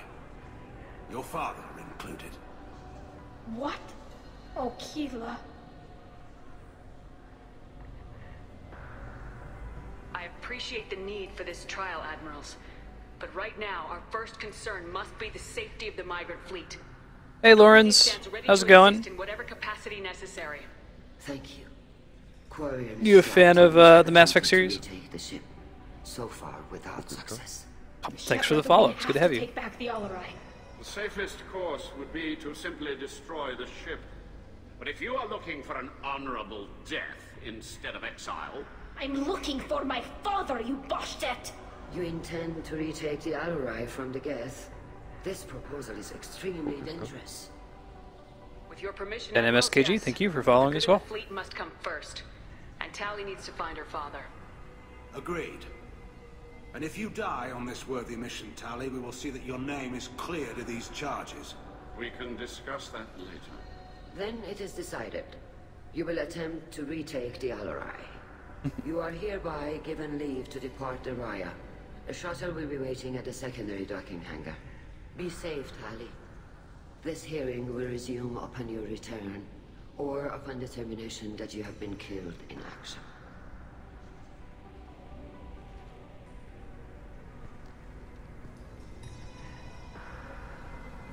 And what countries are we all in? That's pretty awesome. Thank you for agreeing to take back the It's the Alright, future. Shepard. The Admiral sounds sure that my father is already dead, but I don't know. We won't know anything until we get there.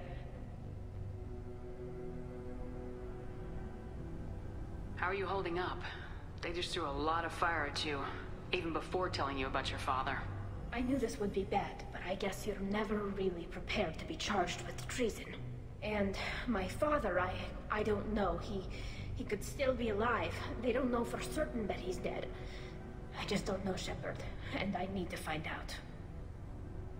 Is there anyone here you want to talk to before we go? We can talk with the Admirals. It might help us to see what their viewpoints are. But I doubt we'll change anyone's mind by talking to them privately. Hey, Hope and Uzi. How you guys doing? Let's go. Right. The sooner we get to the Alarai, the sooner we'll know what happened. Shepard, the secondary docking hangar is through the conclave chamber where you are now. The shuttle they have provided is unarmed. Understood. Whatever Geth... Loyalty to the fleet is about more than just killing Geth. Talizor is guilty. And don't say Talizor is guilty. Let's talk to Morrigan. Talizora, given the circumstances, are you certain that speaking to me is appropriate? I'm looking for information about the Alarai. I don't intend to bribe you in the middle of the plaza, Admiral. Pleasure to meet you, Commander Shepard. We owe you a debt of gratitude for your actions against the Geth. Tali was with me. Saren and the Geth would have destroyed us all without her help. Your political machinations are transparent, Commander. They are also unnecessary. If you and your father were actually experimenting on active Geth subjects, then you are simply idiots. No reason to waste resources on a trial. If not, then this was a tragic accident in the pursuit of a higher cause. Again, no trial is needed to determine... I like the... I don't know, the three ship leaders here. It's hard to come up with interesting choices in Mass Effect where everyone's not just to go, oh, there's an obvious correct choice. I think this one's actually pretty tricky. I can see going either way. Can you tell me anything about the Alarai? Little. We detected several communication signatures before the Geth jammed the comm systems. Given the likely networked intelligence requirements for taking over a ship, expect between 10 and 50 units. Then this can't have anything to do with me. I only sent parts and pieces, and certainly not enough to make... I imagine the softest one would actually be the one that would be the easiest to wave around. If we're talking about which one's hardest.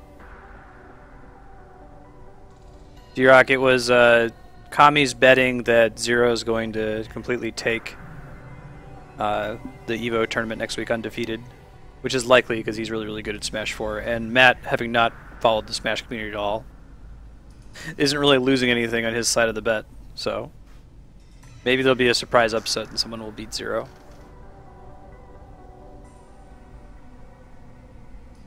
Sounds like your ideas about synthetics are in the minority. Yes, at least on the Admiralty board, Hangerel sees an enemy that must be crushed. Zalcorus would run away and hide on some new colony world. Shalaran is still undecided. I had thought Rael to be firmly in Han's camp, but if his experiments were on active Geth, perhaps we have ideas in common. If we don't find Rael alive on the Alarai, what do you think will happen? The power balance will be disrupted. Doubles is completely Power different. It's a loses different vote for his game. Foolish and self-destructive war. That would favor peace then, as Shalaran is too careful to risk her own neck. But if the Admiral replacing Rael agrees with me, things could become very exciting. You support experiments on living creatures. Rael should have felt no more guilt experimenting on Geth than I did while performing surgery on a childhood toy. The fact that you performed surgery on your childhood toys explains a great deal, Admiral. A ship travels faster than I can. With the right programming, it can choose locations, even defend itself when attacked. But it is just a machine. It was built for the sole purpose of serving its master, and it can be dismantled whenever its master desires. H-Box beat Reggie, so clearly he can't lose, right? Thank you for the information. It was a pleasure to meet you, Commander. Hey, Cal Rieger's still alive. We preserved Adam Baldwin. Cal Rieger. Shepard, Talizora, good to see you both. Wish you were under better circumstances. What did they get from our readings? Damnedest things, just like they said. No way the Sun on Haystrom should have been acting that way. So that dark energy theory is right. That's troubling. Can't really comment on that, ma'am. I just shoot things. Doubles gets us some of the most interesting stuff. I think that's more fun to see how people play together than just one-on-one. And that's where you get, that ain't Falco.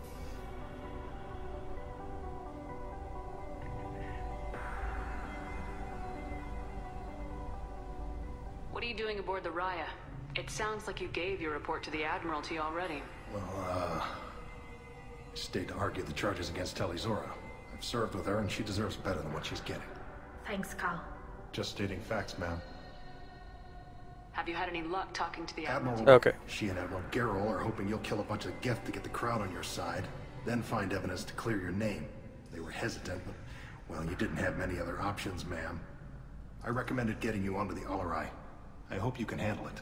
You did the right Do you have the Ethernet adapter for the Wii U, Kami? I do. I got it for Smash, and that helps tremendously.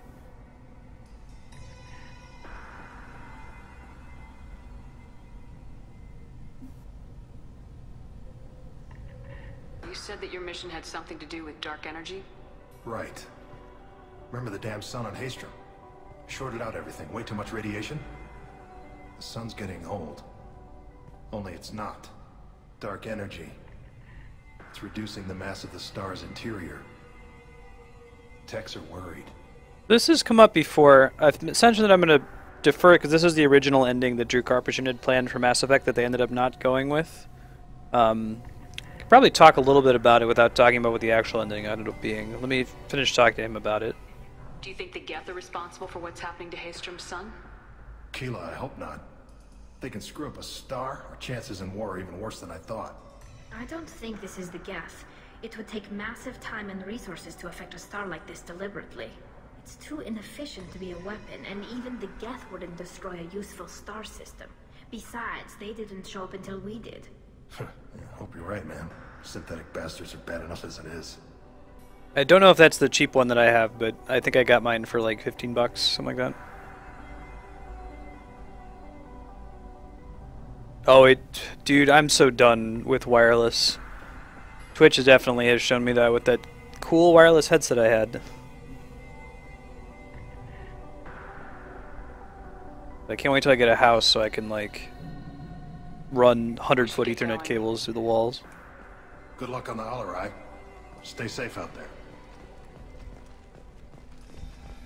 Shepard spoke well to the Indians. Oh, that's really cool, Matt.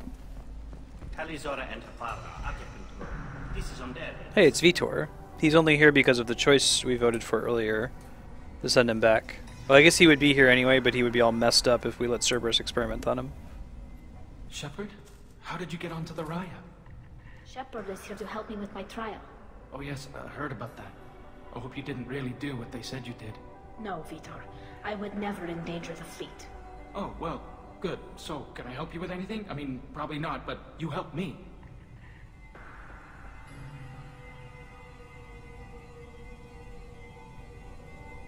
Tali could use some friends right now. Would you be willing to tell the Admirals how she helped you? No, I mean, yes, but I already did. They came to see me. I didn't want to talk in a crowd. Vitor is doing well, but he isn't ready for a public speech just yet. I talked to them. So did that soldier, Cal Rieger. We both told them about how you helped us. I hope it helped. I'm sure it did, Vitor. Thank you. Take care of yourself, Vitor. Not many could have gone through what you did and come out sane. I know. I didn't. But thank you, Commander. It's only because of your help that I've come this far.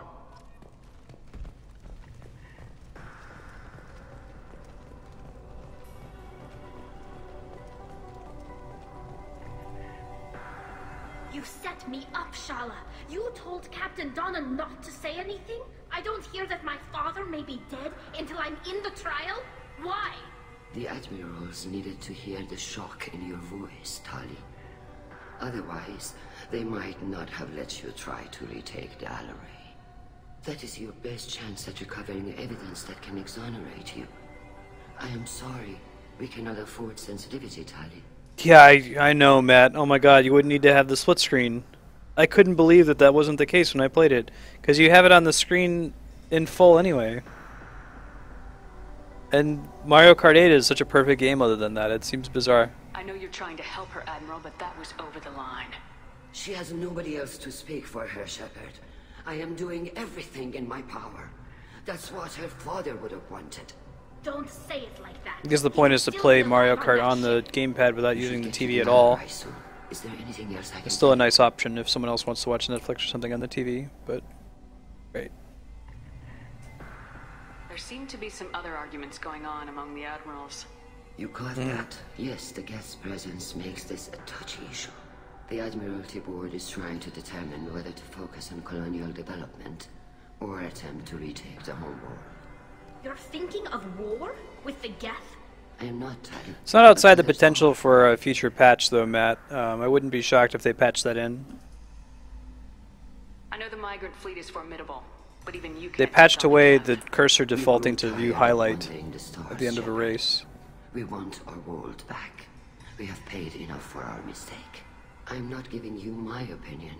I'm telling you which way the wind is blowing.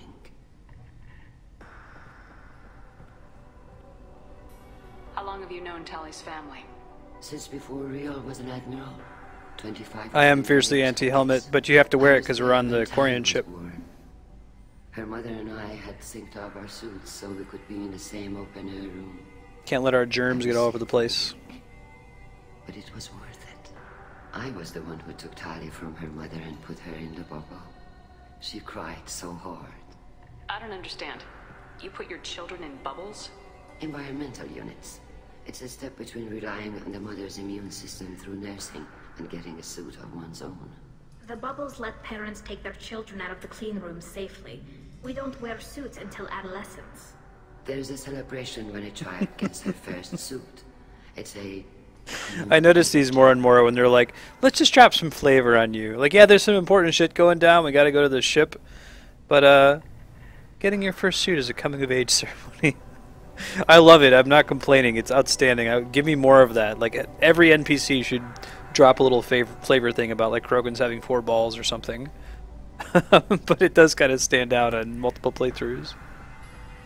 Necessary evidence. What kind of evidence will carry weight with the admirals? Tali, you admitted to sending Geth parts to your father for his project.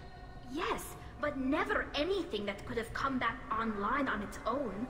I took every possible precaution. Then find records of your shipment and experiments.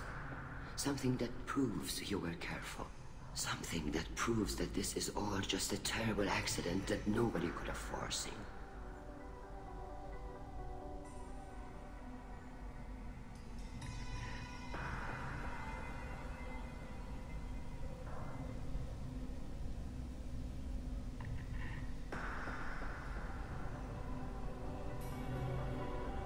Hey, Ahun. It's super late for you, man. Hope you're doing alright. Doing alright? Good luck on the Talizora's quinceañera. We're going to talk to the best admiral last. Tali, I'm glad Admiral Rahn got you leave to hit the Allerai.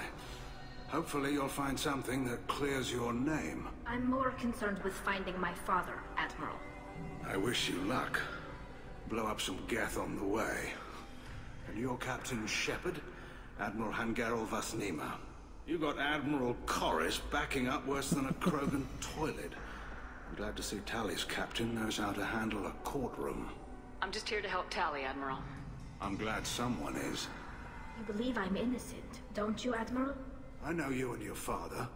You put too much of yourselves into this fleet to do anything to jeopardize our safety. And you're both smart enough not to make mistakes like the ones they're saying you made. Can you tell me anything about the Allerai? Nothing good.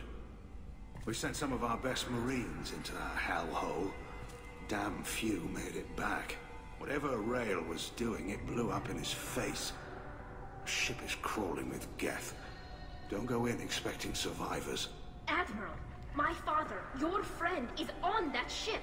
I know that, Tali. But if Shala hadn't suggested you might volunteer, we'd already have destroyed the Alarai. That's where we stand.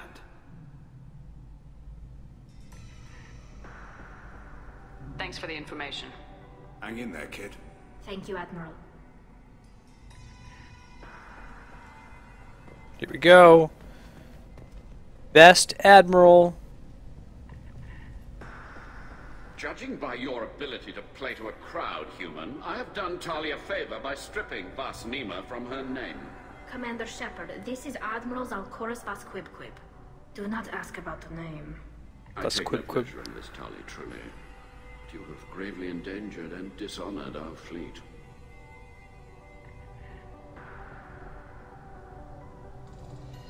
They have like clean rooms, I believe. They talk about this a lot in the second Mass Effect book, which about a third of it takes place on the migrant fleet. It gets referenced a little bit in this game. You have a ship named Quib? Oh, here we go.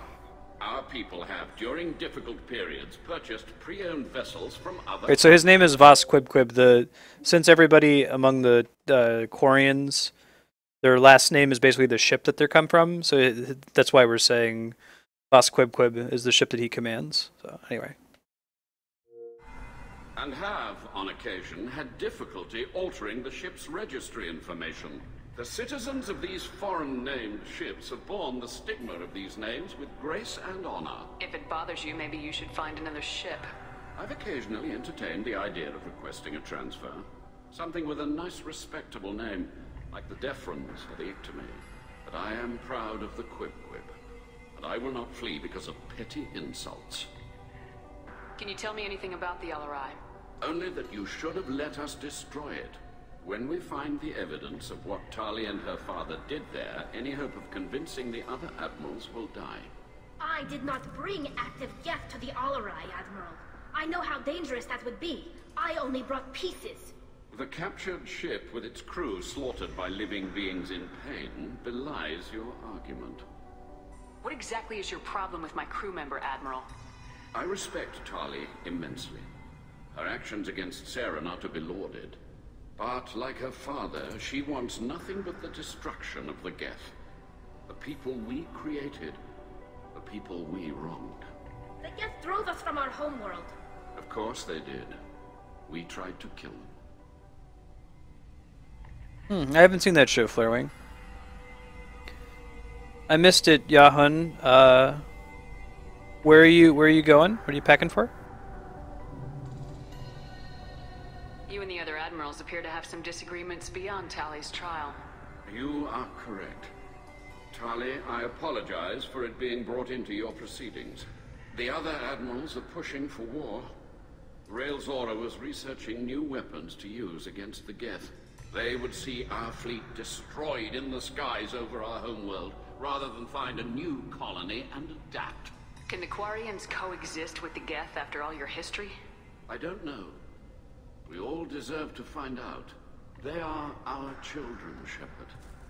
We have all done horrible things to each other, but it has to end. For both groups. That is why I cannot sanction whatever experiments you helped enable, Talizora. I believe this message needs to be sent. I understand, Admiral. I do not agree with you, but I understand. We should move on. Goodbye, Talizora. Be well. I'm surprised to hear you say that. I don't hate you, Tali. I just think your father's plans for war were wrong. Sounds like y'all are using Tali's trial for other things. Speaking of Be Well, have y'all seen this awesome movie called Demolition Man with Sylvester Stallone and Sandra Bullock? It's outstanding, I quote it all the time. And, villain's name, I forget the name of the actor. Wesley Snipes. Excuse me, sir. What appears to be your boggle? What's my boggle? Be well. It takes place in a future where, like, there was a franchise war, so the only restaurant that's left over is Taco Bell. All the other restaurants were destroyed. So like that's the fanciest restaurant you can attend. It's on Netflix, you should watch it. It's hilarious. First thought is to protect the fleet. I didn't expect it. Talizora Vasnima. Oh, sorry. I mean Vas Normandy. No offense taken. The change in name was not my choice. Per Admiral Rand's orders, the shuttle is prepared for you and Captain Shepard Vas Normandy. Can you tell us anything about what we'll find on the Alarai? I'm afraid I don't know much. Not many Marines made it back from the initial assault. It's a fun movie. Massive waves of Geth, though. More than there should have been. There shouldn't have been any at all. Right. I mean that they're afraid the Geth are building or repairing more of themselves from materials on the Oh, I'm sorry for your godfather, Jahan. I hope that the cottage trip is fun. Let's head to the Alarai.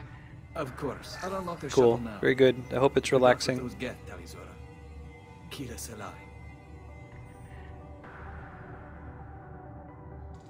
It came. I wish we had more movies that were fun, that we all went into it and just like we're okay with it being fun and not necessarily self-consistent. Let's just all agree to have a good time, even if the premise is a little silly. I kind of like Looper felt like that. The Joseph Gordon-Levitt, Bruce Willis movie about a couple years ago.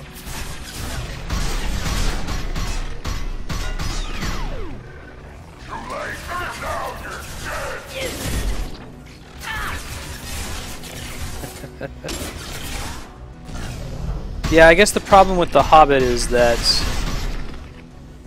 it comes with the pedigree, the same director, everything. You have the expectation. I've heard that's what John Wick is like. We haven't seen that yet. I hear it's really, really good though. Edge of Tomorrow is a fun movie. There's another one.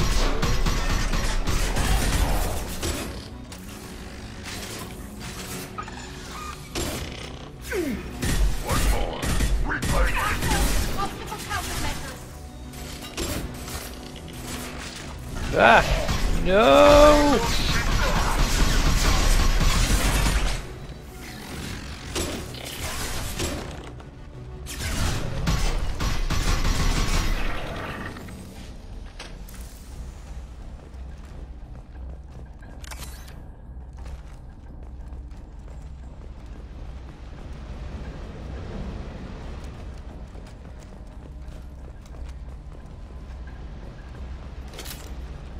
Yeah. Something slowing down the systems. I enjoyed the Hobbit movies, but I wish it would have been 2 instead of 3. 3 felt like a stretch. Railzora ordered us to bypass standard safeties. Following security protocols will take too long. I think you agree on that too, Andrea. We've discussed that.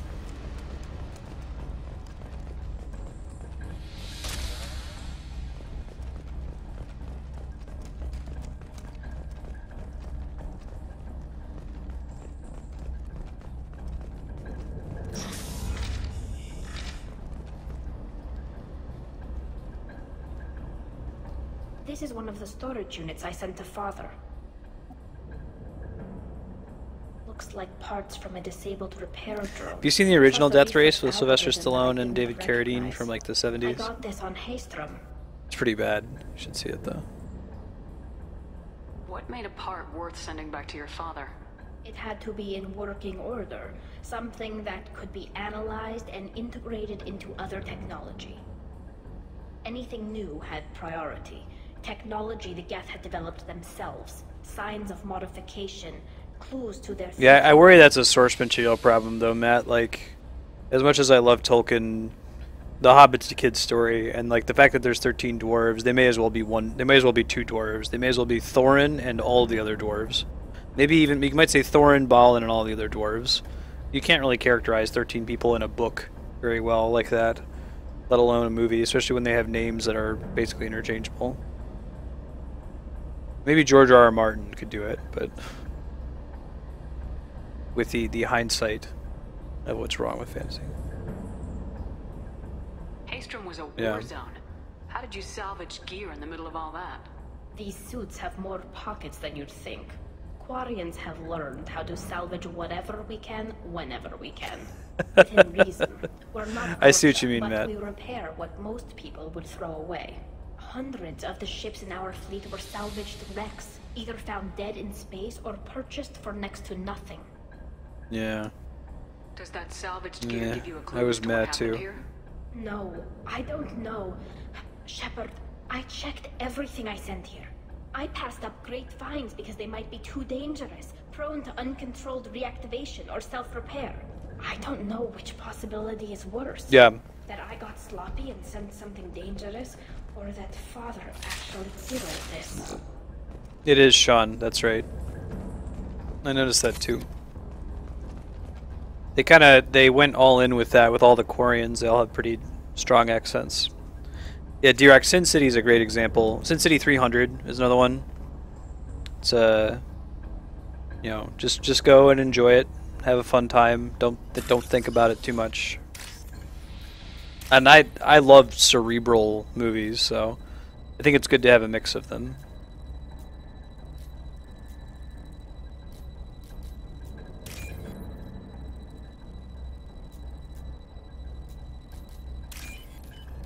Probably bring this is an interesting idea, I forget where I heard it, but it's this notion that like after 9/11, I don't think of it specifically a 9/11 thing or it's just like a new millennium thing or an internet thing, but like before the year 2000 basically we had this sincere culture with a lot of movies that were sincere and sincerely bad, a lot of comedians that were sincere, and it's kind of moved to like an ironic culture where, you know, you like things ironically. Movies have to be done ironically, like, you know, the X-Men can't wear yellow spandex, and if they did wear yellow spandex, the only way to do it would be to do it ironically. You couldn't possibly do sincerity with that. You couldn't have another Adam West Batman without it being ironic, which is fine. Like that's a fine style of comedy, but I wonder if like sincerity is forever lost to us. We can't do something that's just sincerely bad again.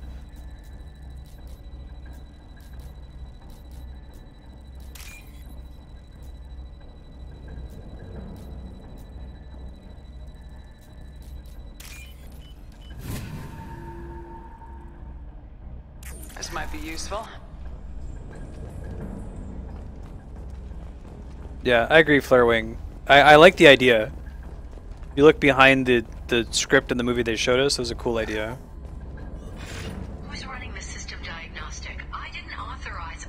Oh, Keela. How many get their networked? All of them. Rail Zora. Shut it down. Shut everything down. They're in the system. Okay, Kami, see it. Yeah, I don't know if it can change back, though. I guess we'll see.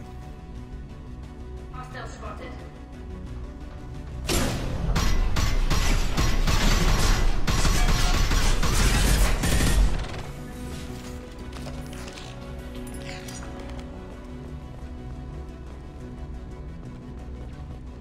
I love the dwarves versus elves conflict. I mean, if they're gonna make 3 movies, they have plenty of room for fresh content.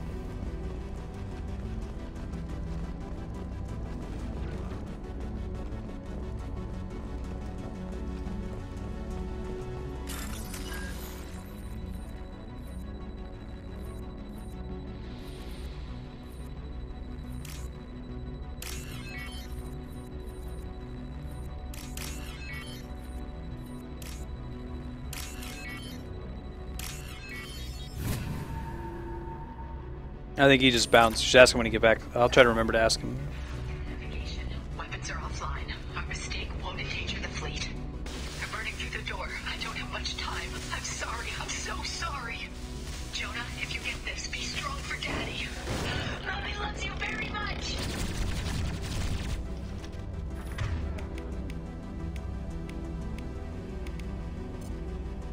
Pretty dark.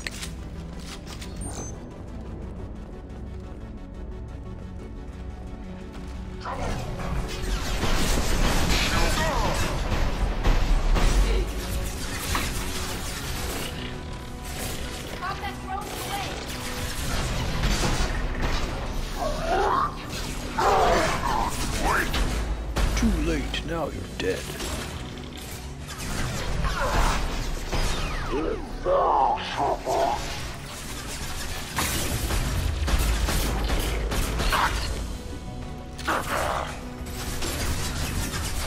Oh god.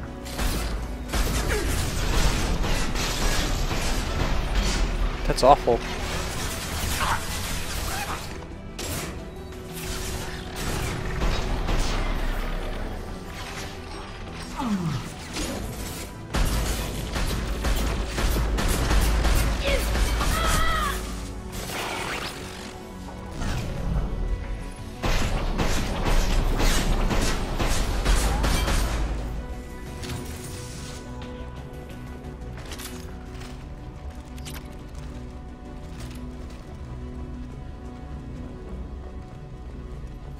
There are some states where they're illegal, but it's very lightly enforced. Like, they're illegal in Chicago, for example, but if you drive across the border in Indiana, like 15 minutes east, you know, there's tons of shops right along the border, and you sign something saying, "Oh, I'm not going to take this into Chicago," wink wink, nudge nudge.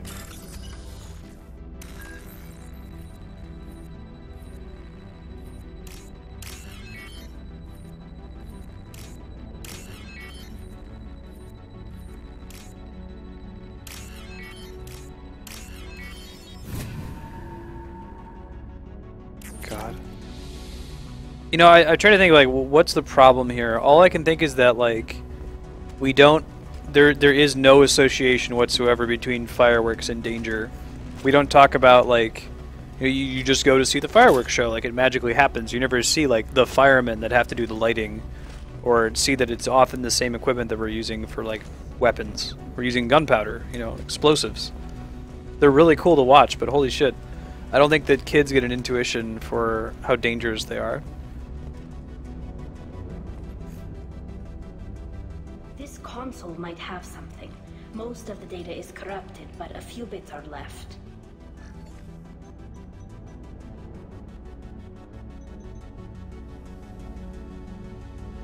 They were performing experiments on Geth systems, looking for new ways to overcome Geth resistance to reprogramming.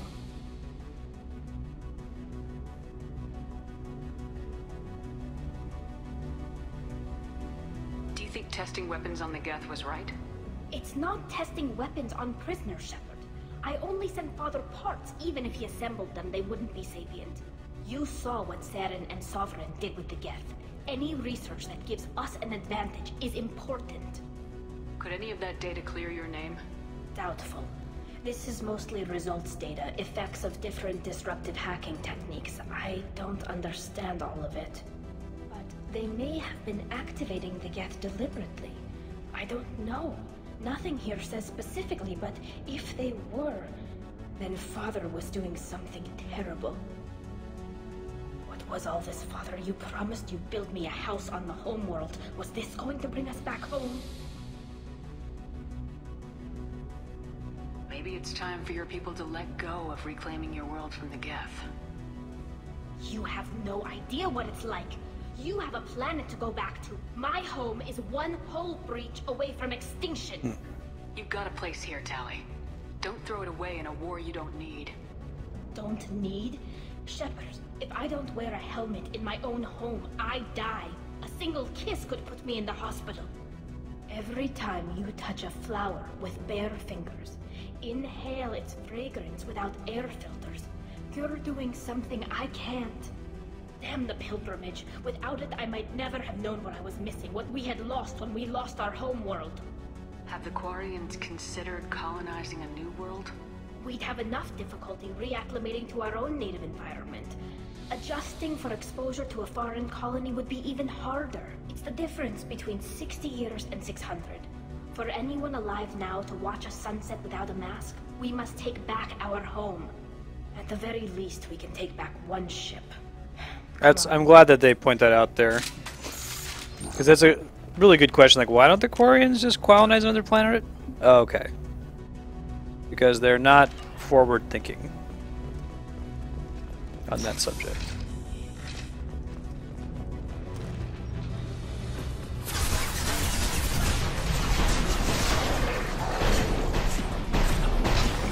My shields are down.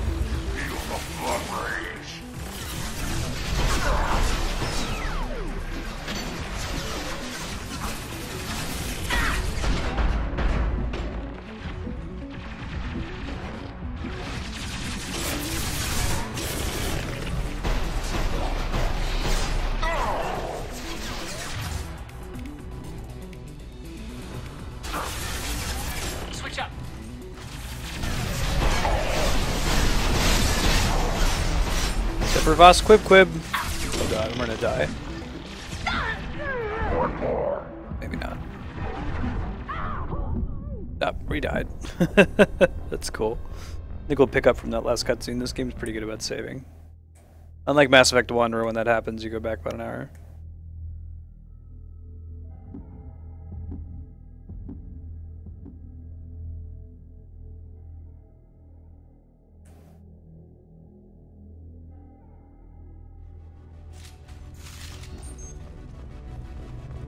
Yeah. I think that the way they're written is reasonable for what happened. Like, you could write them all sunshine and roses, but it wouldn't be believable. They're very believable in that it's disagreeable.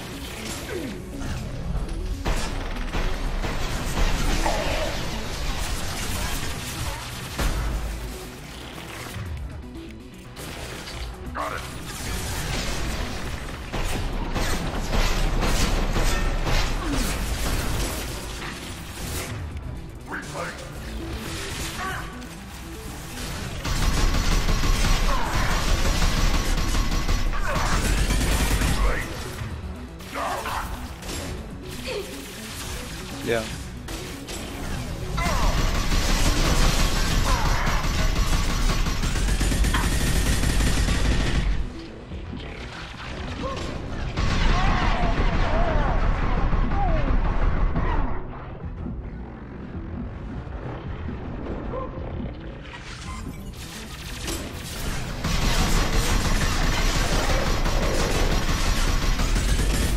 We have a journal upgrade to the point now where we're almost invincible while it's on. We'll lose our shields, but not health for the most part.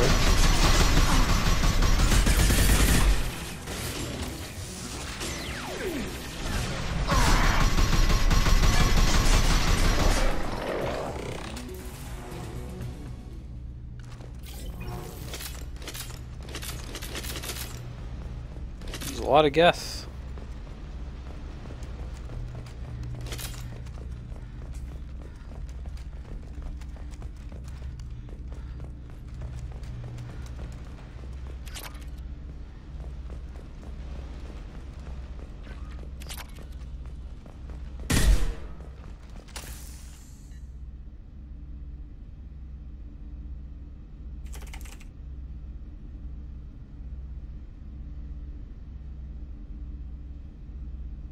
There's going to be an opportunity for an interrupt here. If you know what it is, you can go ahead and vote now. Vote 1 for yes to the Paragon interrupt. Vote no for 2. And I'll pause it anyway if you want to wait to see what the interrupt's going to be.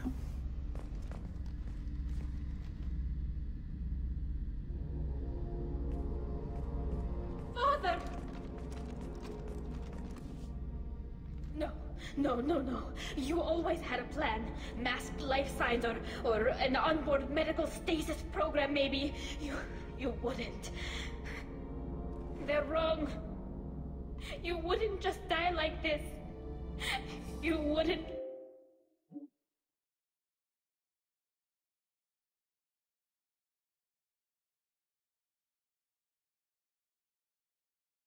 Oh my god. We're not gonna do it. We're not gonna do the Paragon interrupt.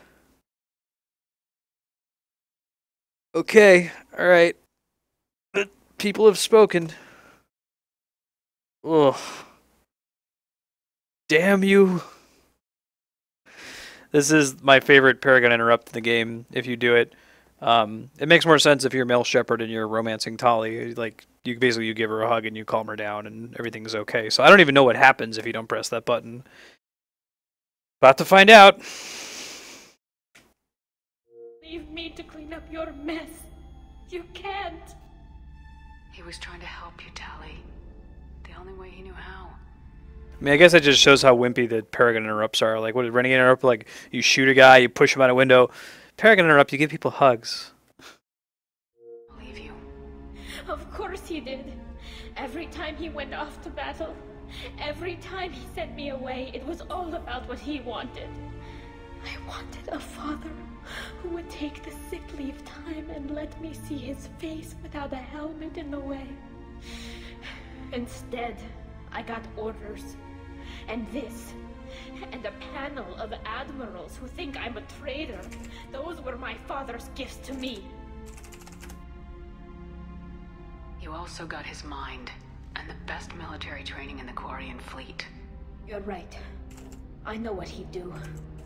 Better than anyone. Maybe he had to know I'd come. Maybe he left a message.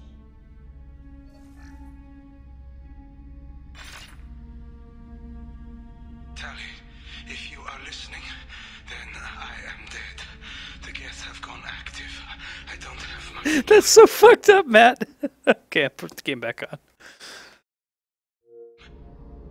Their main hub will be on the bridge. You'll need to destroy it to stop their VI processes from forming new neural links. Make sure Hangerel and Daro Zen see the data. They must. They should add a third alignment. There should be Paragon, Renegade, and Satan. He knew you'd come for him. He was trying to help you. It's not perfect. It's not what you wanted. But it's the best he could do. I don't know what's worse. Thinking he never really cared, or thinking that he did, and that this was the only way he could show it. It doesn't matter. One way or the other, I cared. And I'm here. And we're ending this.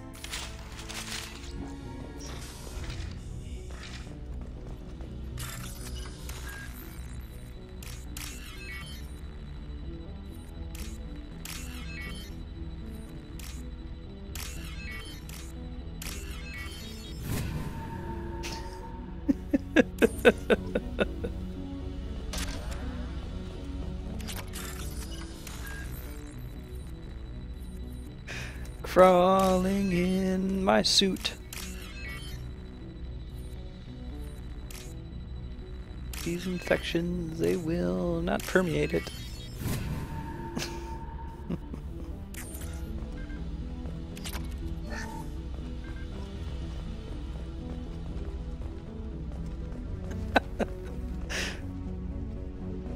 What is I don't tolerate on my ship? Our hacking attempts failed. The Geth have an adaptive consciousness. Process of the others still making progress. Royal Sora is convinced we'll have a viable system in less than a year. This weapon will put our people back on the homeworld, and it's all because of Royal Sora.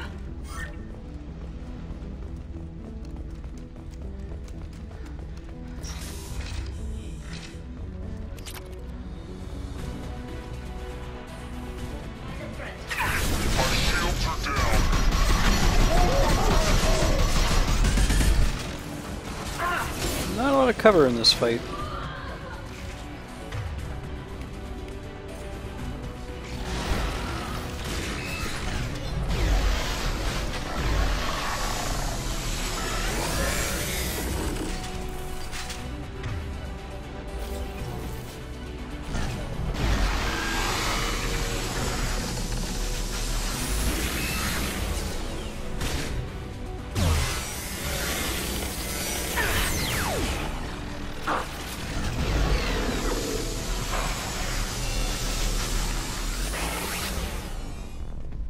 See you soon, Andrea.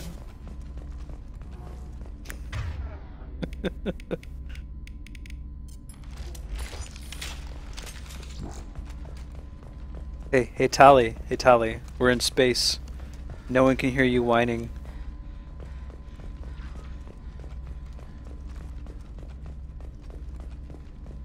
Oh no, Sean, what? You can't save that. You can save when it's not salty enough. Console is linked to the main hub Father mentioned. Disabling it shut down any Geth we missed. It looks like oh wow, the Johan. recordings remained intact. What did he do? How this happened, what Father did. You sound like you don't really want to hear it. No, we have to. I know. I just. This is terrible. Hey, Size 16, welcome. I don't Seen want you to again. know that he was part of this. Do we have enough parts to bring more online? Yes, the new shipment from your daughter will let us add 2 more geth to the network. We're nearing a breakthrough on systemic viral attacks. Perhaps we should inform the Admiralty Board, just to be safe. No. We're too close. I promised to build my daughter a house on the home world. I'm not going to sit and wait while the politicians argue. We'd have an easier time of it if Tali Zora could send back more working material. Absolutely not. I don't want Tali exposed to any political blowback. Leave Tali. Yeah, go for it, Johan. Assemble new geth with what we have. Bypass security protocols if need be. It sounds like he was doing this for you. I never wanted this, Shepard. Keela, I never wanted this. Everything here is his fault. I tried to pretend it didn't point to him, but this... When this comes up in the trial, they'll... We can't tell them. Not the admirals, not anyone.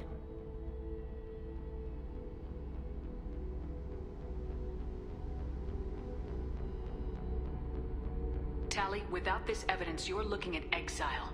You think I don't know that? You think I want to live knowing that I can never see the fleet again? But I can't go back into that room and say that my father was the worst war criminal in our people's history. I cannot. Oh, you innovated on SMS? Wow. And starting in 1952. Huh. We're not going to decide anything here. Let's see what the admirals say once we get back. You know, CEO position. You're my captain. That's really in this cool, man. hearing, Shepard.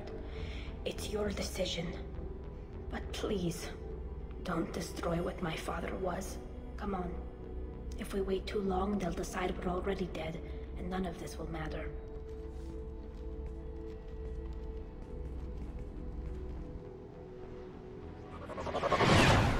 Alright, so part of this... Tali's mission has 2 choices, right? One of them isn't really a choice. It's like, hey, do this bad thing, or do this bad thing, or use your Paragon or Renegade to override the bad things and do one thing that's just overall good. So I'm not going to put a vote for that one. I think the vote's just going to land in that camp. The other thing is a little less clear.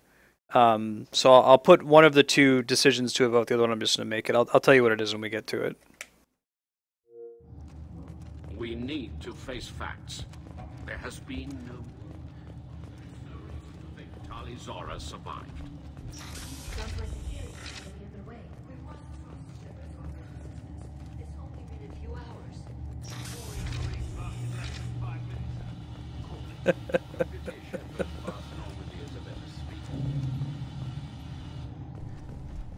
Very well. Is the Admiralty Board prepared to render judgment?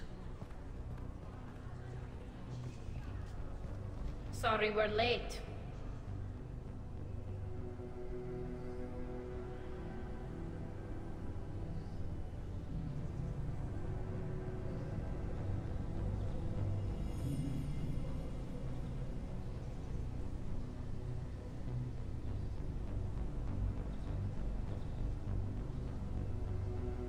Tali Zora Vas Normandy saved the Alarai.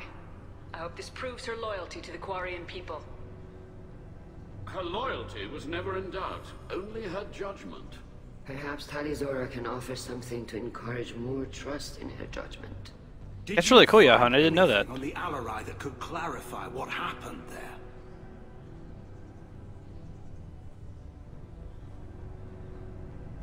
Shepard, please.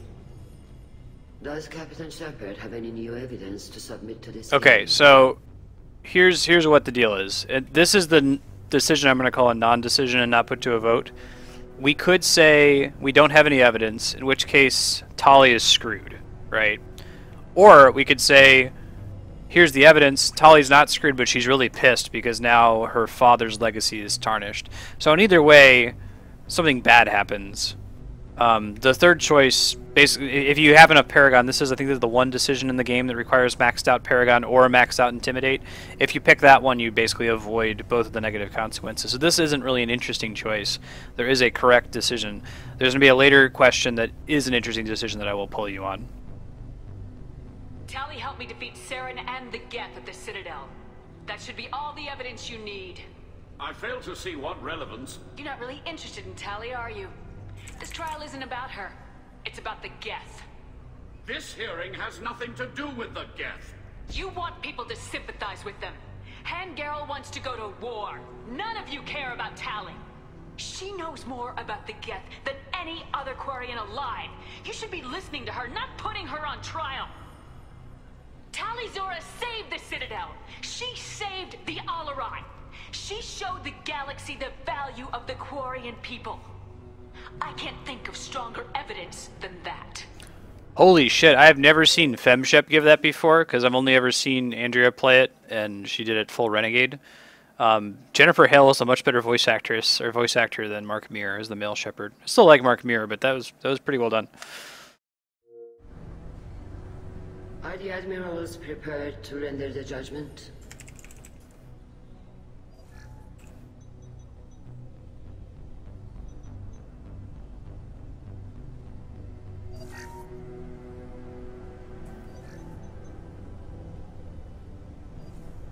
Tali Zora, in light of your history of service, we do not find sufficient evidence to convict. You are cleared of all charges.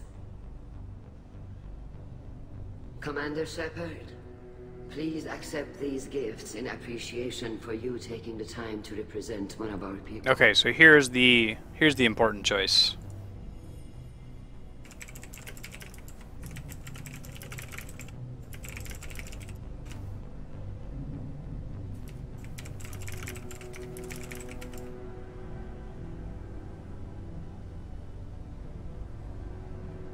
Sean, damn, Shep got that curse of charisma. Alright, so we can try to push the Quarians into going to war with the Geth, or try to tell them not to go to war with the Geth. Vote 1, don't go to war. Vote 2, go to war. I'm gonna go grab a soda real quick. I'll be right back.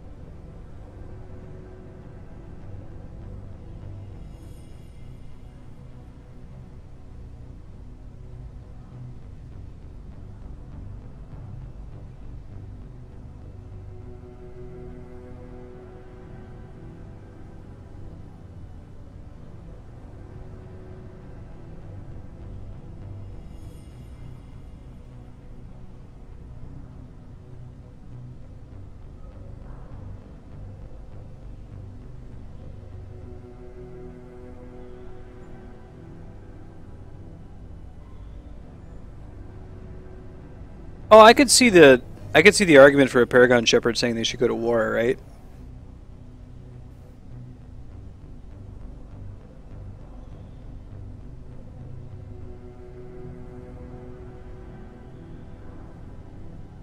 And we got a light Thursday. I think that's it, so I will close it. If you appreciate me, then listen. The Reapers are coming. I'm going to need your help to stop them. Please don't throw away your lives against the Geth. Thank you, Commander Shepard. I hope this board carefully considers your advice. This hearing is concluded.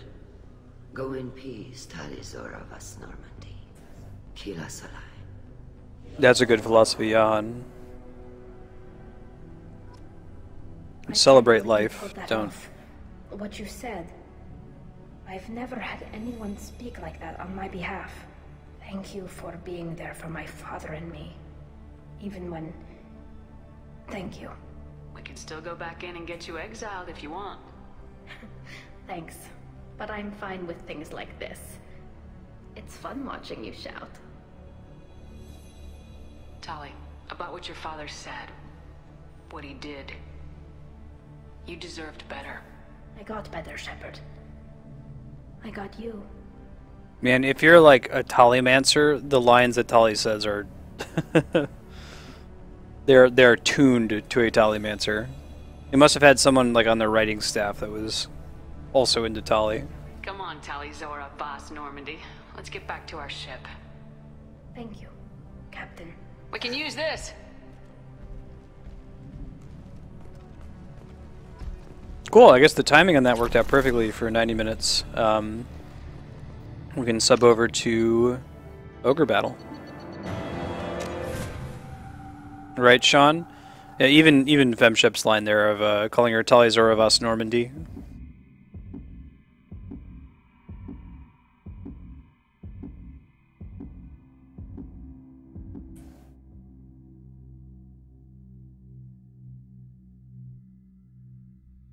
It's definitely the, oh my glob, you guys!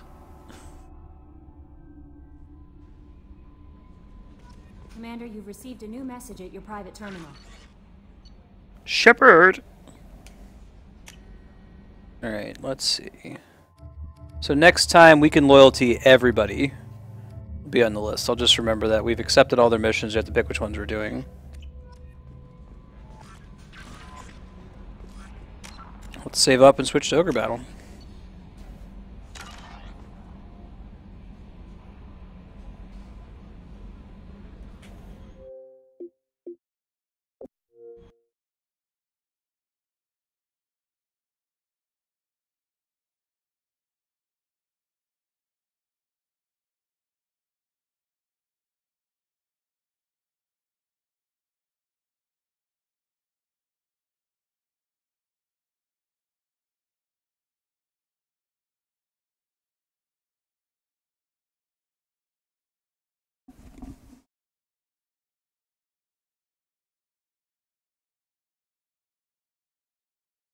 Okay.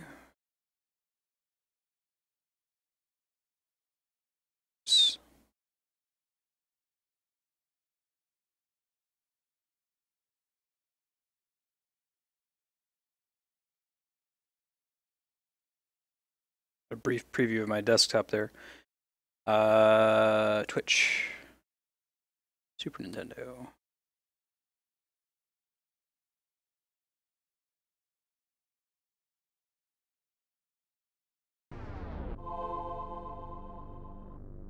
Kami, you were telling me I could basically fully deploy. Like, deploy all 8 troops and try to cover the whole map instead of doing it all conservatively like I was before, like 2 or 3 units at a time, and not run into money as a problem.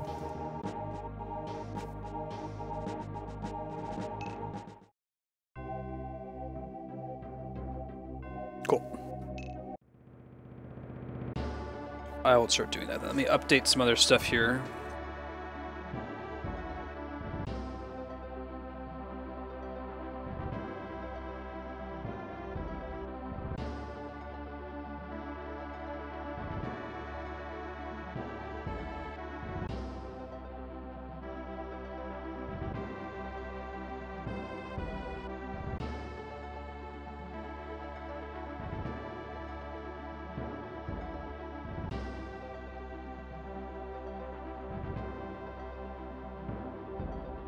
Okay, I'll play around with it for a sec. Oh, maybe I'll play around with it in a second. Sorry, the confirm button on the Super Nintendo is the cancel button on most Western systems. Have we done this map before? We have, so we can bail out. Cool.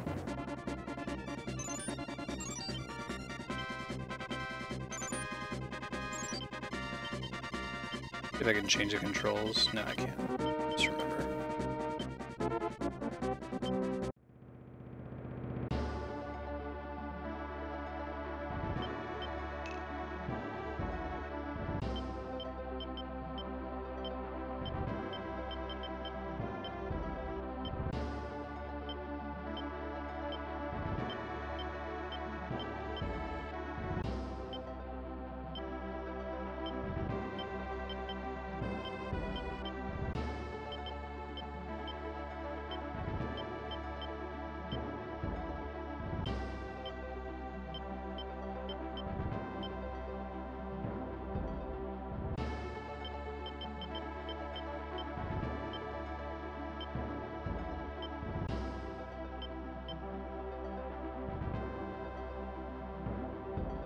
Have you played this one before, Matt? This is pretty cool. I enjoyed what I played of it last time.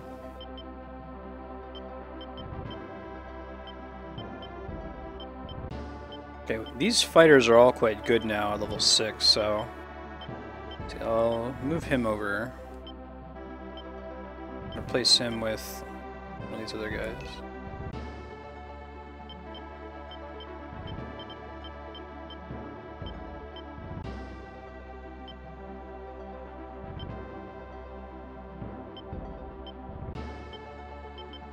Although I really don't have anyone else that's appropriate for a frontline fighter.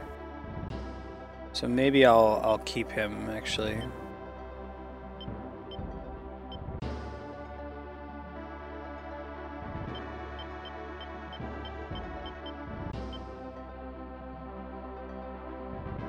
Okay, sure.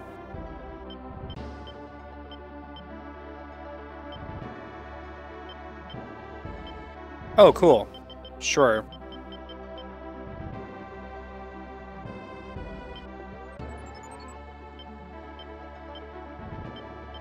Try some of the different ones. I just won't make them into wizards, not the ones in front anyway.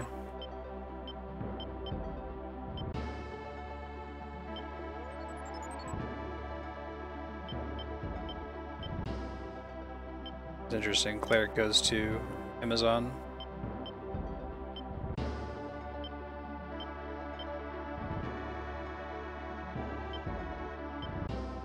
And they can sub back over to fighter, sure.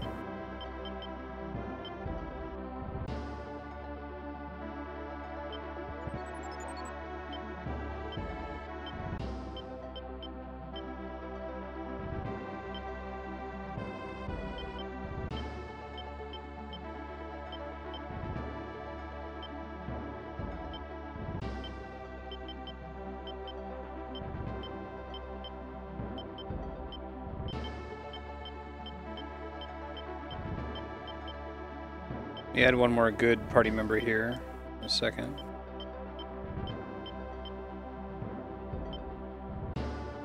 Doll mages are like puppet masters. They're pretty strong. Yeah, it's a weird name, huh?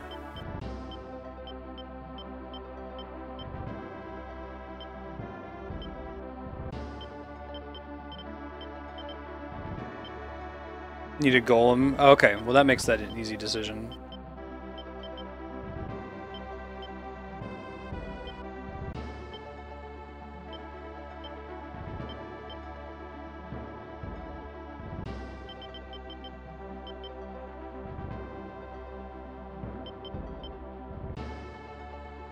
Oh, because he counts as a large creature, so I can only have... Okay, hold on. I think I get it. Because you're limited in the number of units you can have in a group.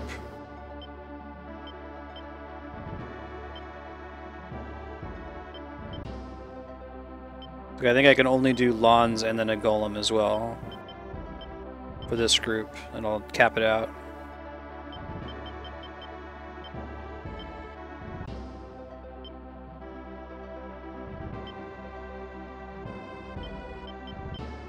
Okay. Just for funsies, I mean, make sure that I'm right, that I can't add another unit to this one. Understood that correctly. Oh, I could. But I couldn't add a fifth character. Like, the large units basically count as 2 units, if I'm understanding it right. Alright, I'm going to leave it as it is right now. I'll do a little bit more micro from mission to mission. We'll stick with this. I'll save real quick.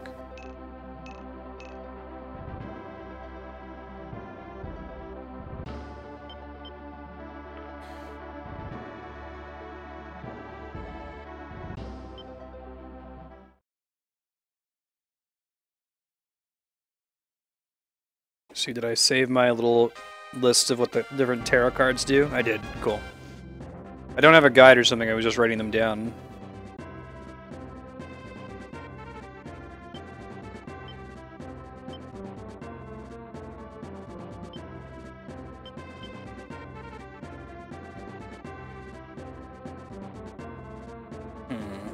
We still have the cool octopus unit, too.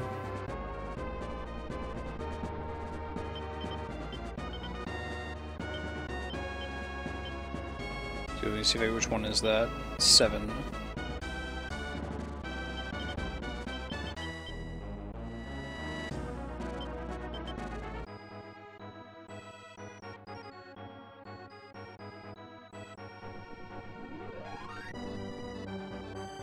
Some hidden stuff? Okay.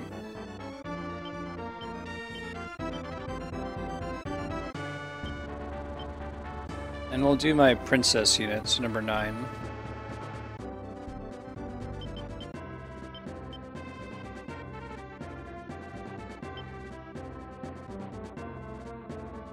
So we'll let the princess go forward, and we'll leave the lord in the main castle for now. Maybe we'll send him out later. See what happens. Alright, here we go. So what we're doing is I'm deploying all these units that I just did. I spent some time messing around with my characters and microwing them to decide who I wanted in my units. And now I'm sending them to different towns to try to capture them. You see like the castles here have red in the background. That means that they're not captured yet. In addition, oh, hold on. Let me finish moving her. In addition, we don't see them right now because we don't have line of sight, but there are enemies coming from the other castles that are coming toward me and are attempting to take the castles that I've captured, take them back basically, or take my home castle. If they get to my home castle, it's game over if I don't have somebody to defend it. So I'm sending out all these units to try to capture places, and you'll see when we get into a fight, it's going to play out kind of like a typical JRPG. And here's a fighter coming over here. We're going to try to... We have an advantage if we are defending a location rather than attacking out in the field or attacking someone else from their defended location. So we're going to wait for them to come to us here.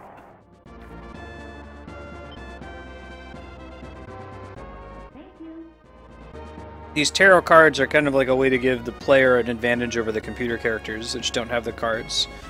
You get to use them in battle for some special effects. Actually, I don't know what that card does. I'm going to have to check before those fighters get here. I haven't seen that one yet.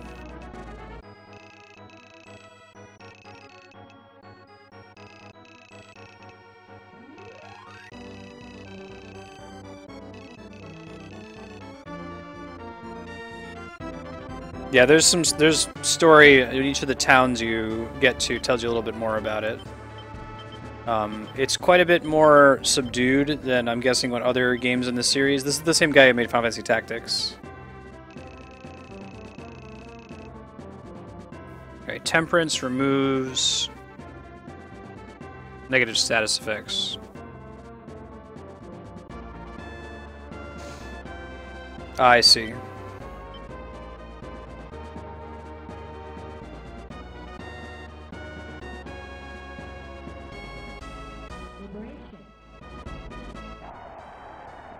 So we're going to get into a fight here, down southeast of this one.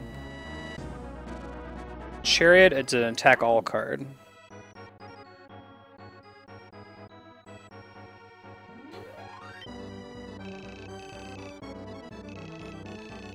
All of the girls from this town have been taken from a man in the castle. Sure.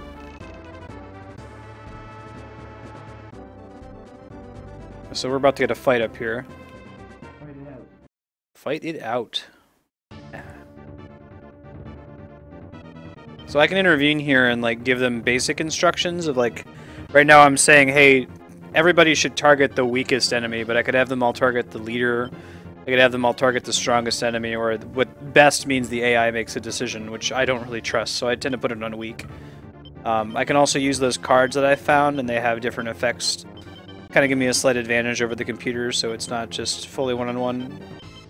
But other than that, they fight on their own.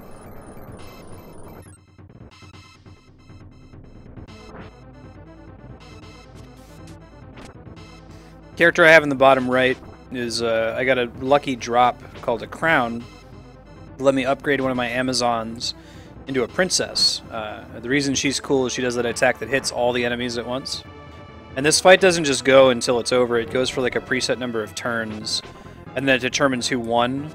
The person who lost gets knocked back a little bit on the map, and they can like try to retreat and recover and get reinforcements. So we want to try to wipe them out if we can, and not let them retreat. I don't think we're going to pull off a fully wiping them out, especially with all these misses. We'll see. Or at least leave them extremely weakened. Come on. Ah, he's gonna get away. Alright, we got it.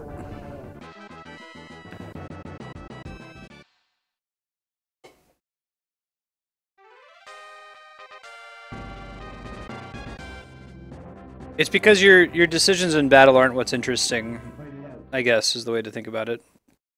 It's your decisions leading up to getting into a battle that's what's interesting. And you do have some in-battle decisions, like when, if at all, do you use your tarot cards. Because you're capped out, you can only hold like 13 of them at a time, so you do want to use them, otherwise you're going to be discarding them unnecessarily. Here I think we're probably good to just fight it out. I see, so that's super strong. Area damage. You idiot. Attack the weak one. I've heard The Last Remnant's pretty good. I didn't realize that it was combat like this.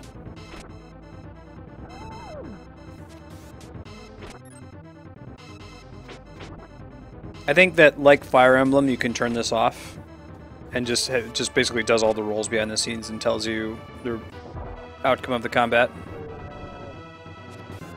I know we lost a unit. It's the first time that's happened. I guess it wasn't someone we'd really invested in, so...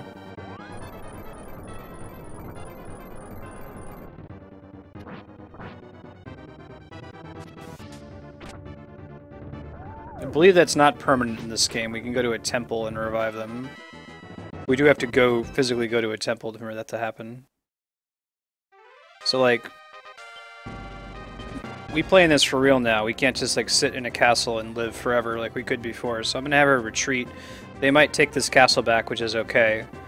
I'm gonna swap these guys out, essentially.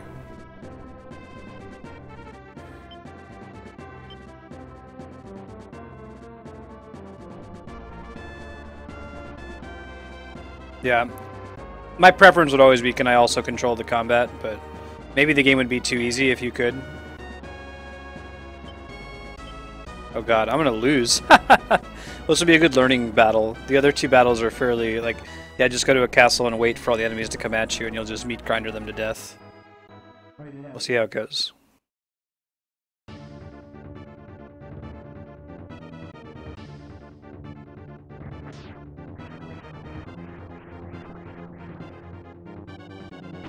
This was my party where you could see the Marstead weakness of, like, wanting to focus everything into one super unit and just not caring about everybody else, so everyone in this party is super good. Which is a big mistake.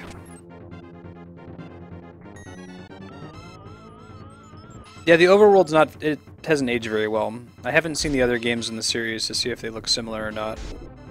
Like, I definitely like the grid-based Fire Emblem a lot better, even the older Fire Emblems. Having a cleric's definitely helpful. I might need to get a cleric into every group, since my only other way of healing the party is to use those tarot cards, and I don't want to waste them.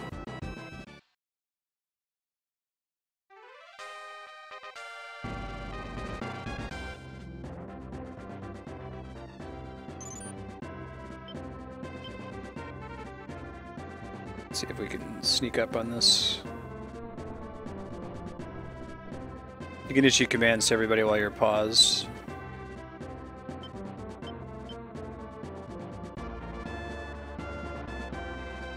You can do, like, flanking tactics, that kind of a thing. Fight it out. Fight it out. Go, Walter.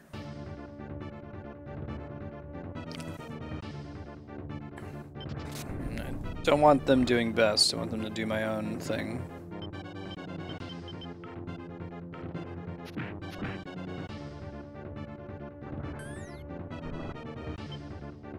Alright, let me see if I have anything that can heal. Empress is like a mega elixir. Hierophant sleeps all the enemies. Chariot is area damage to the enemy. Strength ups our defense. Fortune, you can see this outside of combat. Fortune makes the enemies flee, which I don't really want to waste that on.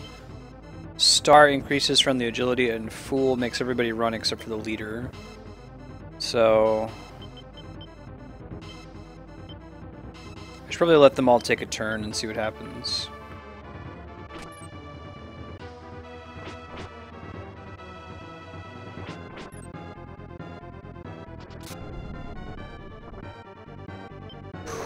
There goes one of my... I really like the graphics in the combat. Very clean.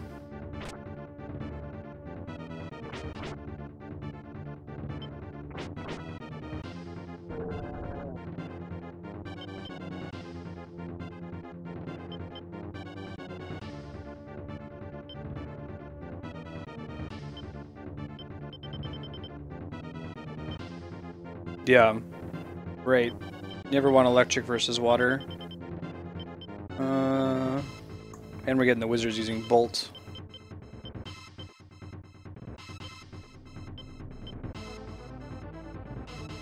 Not going to use that otherwise. That made them flee.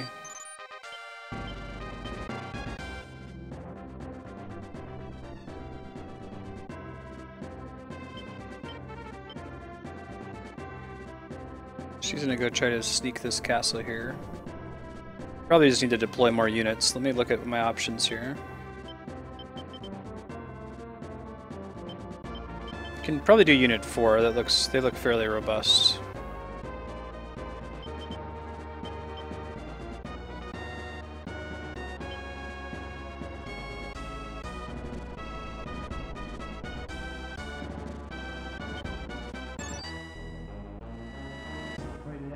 Fight it out.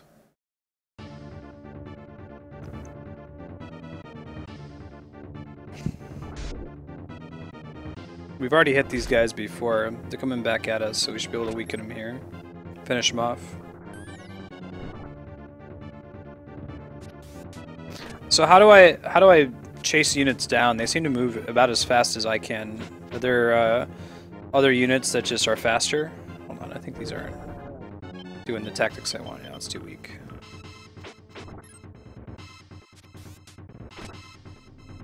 I mean, the weak tactic is almost indistinguishable from what I would do in reality, so...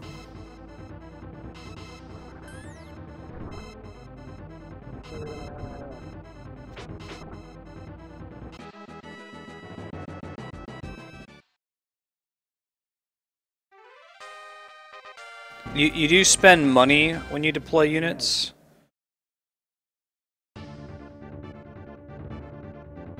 Which is one of the big things. Oh god. These guys are really nasty. Hold on, let me use a Empress to heal everyone. It's like a Mega Elixir.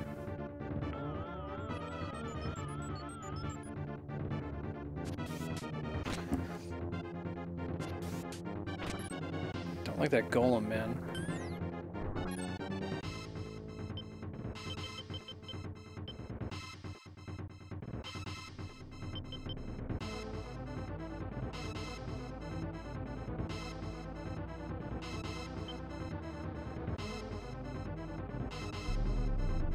This one just damaged all of them.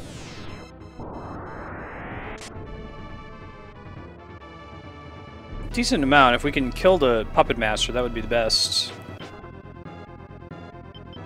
And that Golem is just really strong. Probably should just let him play it out. Golems, I guess, are weak against magic. There we go. Might can finish it off with 2 more hits.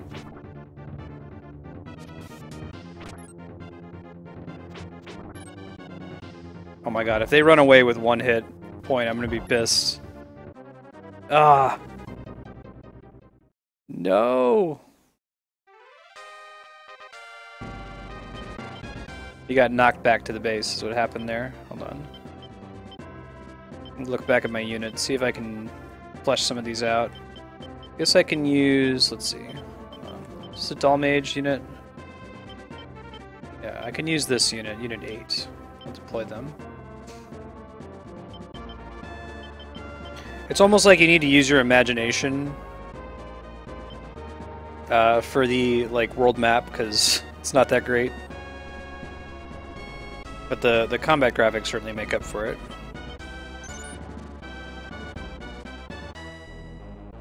Things are not looking good over here, especially since he just has his Kraken buddy. Let's see, I don't remember where I was sending him, but let me try to send him to the rescue.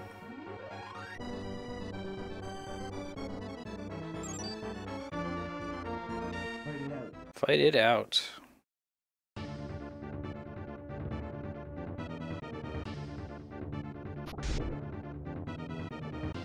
I see. So that's the value of row. Mages can ignore row, but if you can get to them, they're very squishy.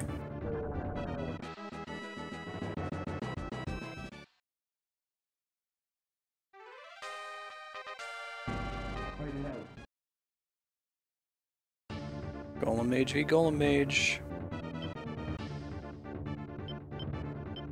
We can finish off that golem now. So this is the same party from before. Good. Screw that skill. Like when I use it.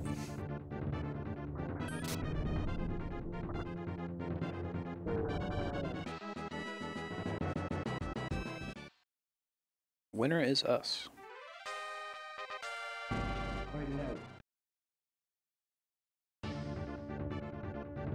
Battle music's pretty sweet. Oh god, we're so dead. Let me just try to run from this. Hold on. Can I... Fool makes everybody run except for the leader. We might be able to kill the leader at least.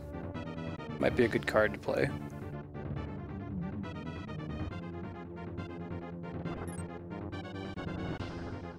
Yeah, if we're ganging up on the leader, we might be okay.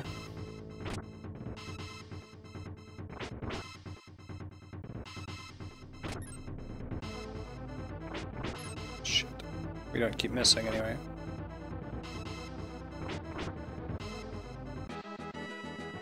Damaged him a bunch, but not enough. I guess we could do that again if we run into it. We're not using those full cards for much else.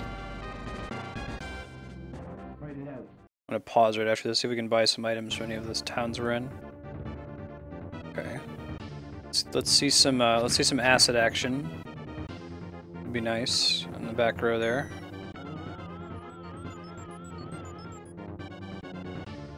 Can the wizard go in the back row? That was the default orientation for this party. That you can only have 2 characters in the back row. Maybe replace him with a fighter.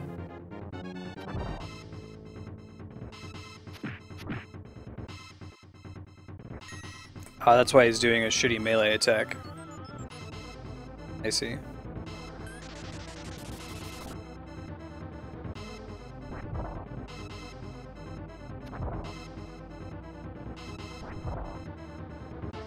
There goes my golem.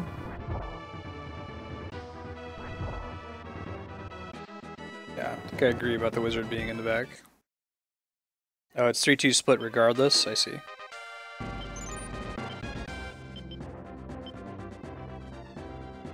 But I can't change now that we're already on the field, right? Yep, this is my first time playing Ogre Battle Shorts.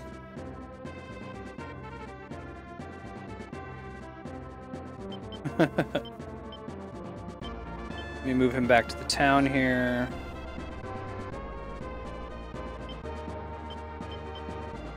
We gotta send my main unit out to go help out. He can't just be the defender. We can keep those other 2 guys back there to defend.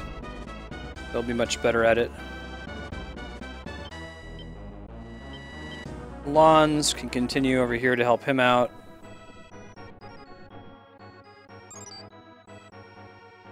Walter's going to be in trouble here in a sec, though. He's probably going to wipe. Click on the unit. Alright, I'll try it after this one. Not at risk of being in another battle for a sec.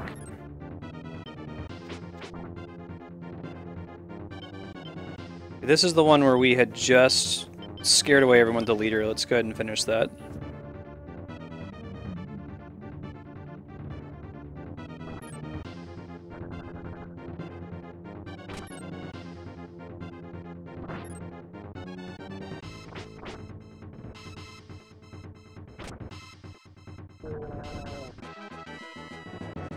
Cool.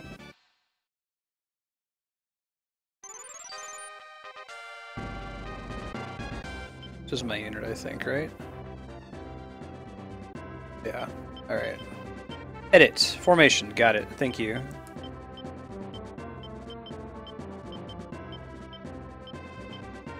There we go.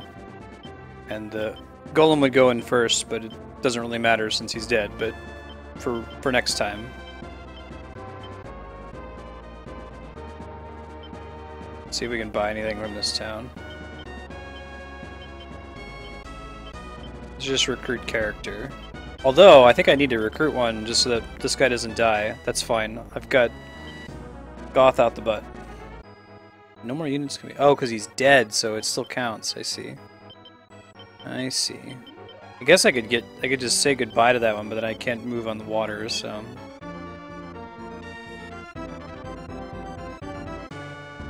I'm not going to completely 100% it, but I'll play it beginning to end.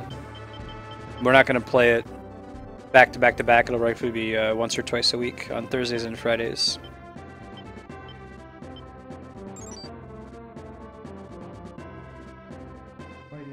Yep. Now I've learned to cover maps and deploy more of my units from that fight.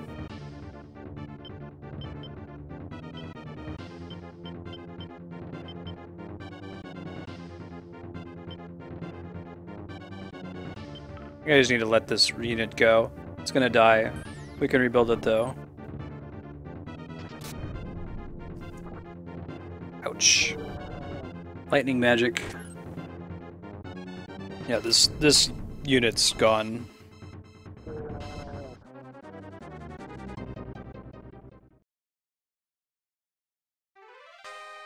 When a unit dies in that way, are they like permadead? If you like lose everyone, I know that if you've got dead people in a unit, you can take them to a temple to revive them. Boo. Boo indeed. Fight it out.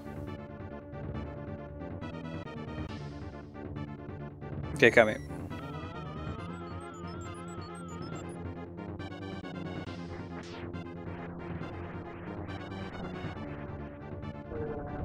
Use more and more of my super unit here. Probably shouldn't have made that one guy a beast unit. Let's see if we can switch him back.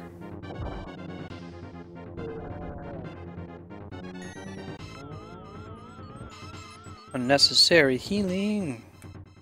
I'm gonna try to upgrade some more people into cleric, so they don't know what the path for that is. Maybe it's Amazon into cleric and vice versa.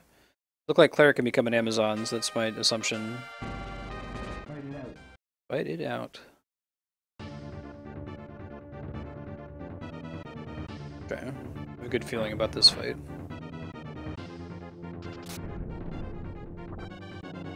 Things don't do that too much. I keep pressing the confirm button, just compulsively wanting to control my party. Not totally used to it yet. Enjoying it though.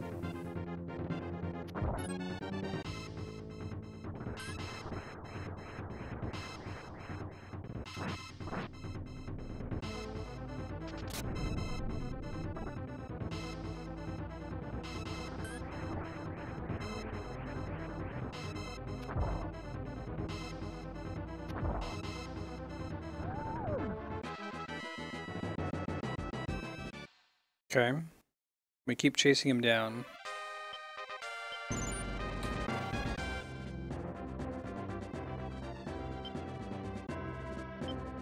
want to go find a temple. I don't think we found any yet. Actually, I don't know what temples look like on the map in comparison to just regular buildings. Maybe that one's a temple? See if we can send him there to get his golem back. Meanwhile, we're gonna liberate this town.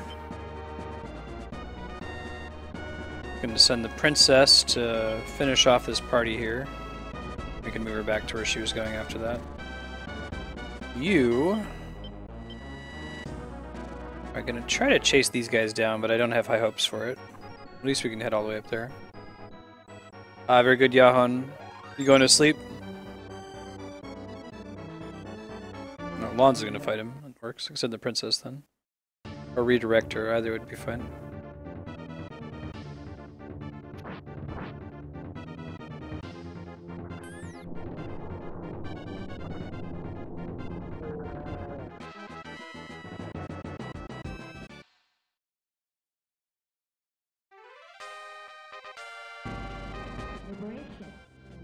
Yeah.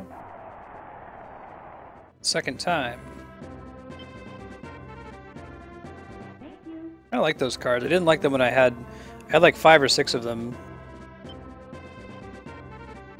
So there's a risk in pulling those cards. You can get a bad one. It seems like it's usually correct to pull one. You're more likely to get a positive effect, and it's good to have cards in your inventory, but I could see maybe if you have a perfect unit and you don't want to screw them up not pulling a card.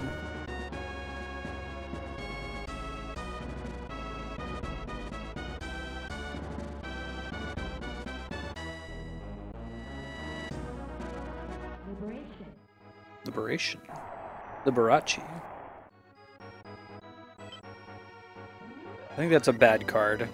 Oh, never mind. What's it do? Intelligence went up by 2 points. Let's try to see what it does. It's my first one. I've got a notepad over here of what all the cards do.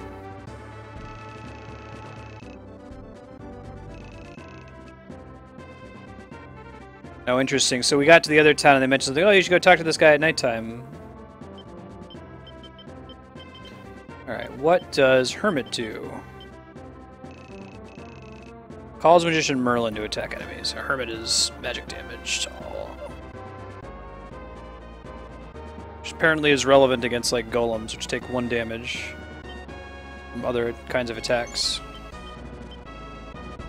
So like, the princess is pretty good, but there's no way she's crossing this much water at any reasonable speed.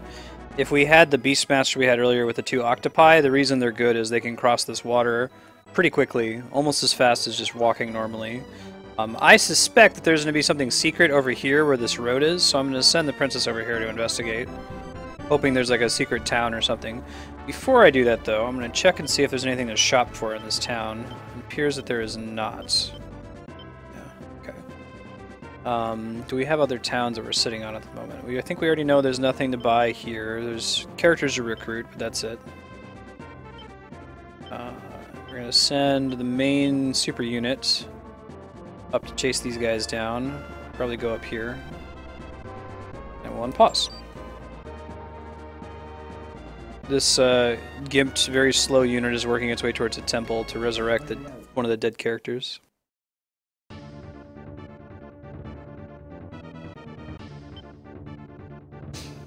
Schwartz user, have you played, yeah, I just noticed your username. The power of the Schwartz. Have you played all the Ogre Battle games, or just this one?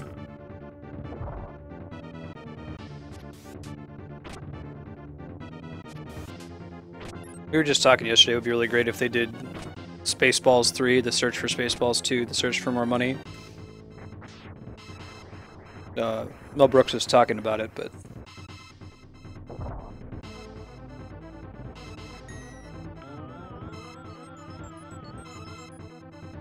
I'm feeling good about this fight.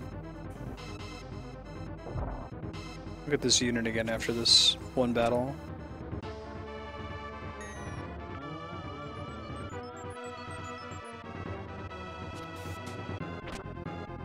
It is meaty.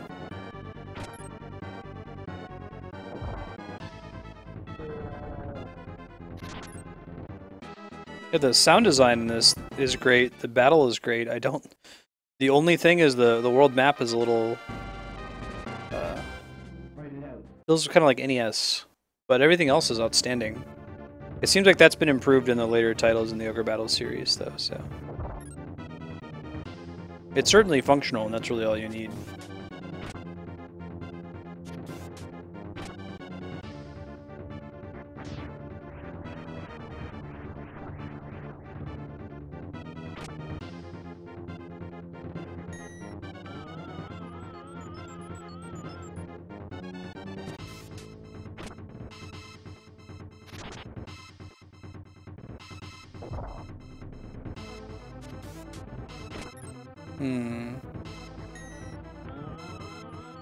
Don't want to lose any of these units as I've invested quite a bit in them, so I'm just keep an eye on where they are. Do have a cleric that helps.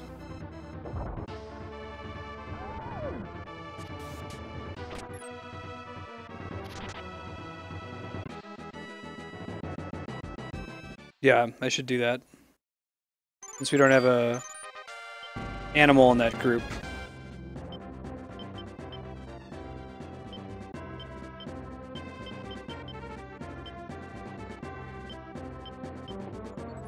So you can change pretty much with impunity, that's kind of cool. Let's make him also a ninja. Actually, the Wild Man's pretty good. Wild Man does a lot of damage. Let's see doing 2 Wild Men with a ninja.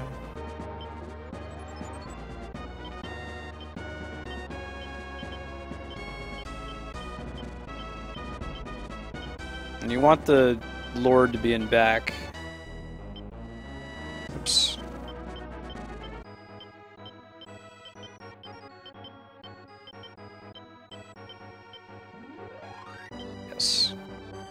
Cool. Thanks for the reminder, Sean.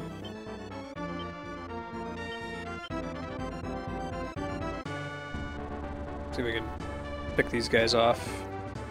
Lon staying there isn't particularly necessary. I could send him up north.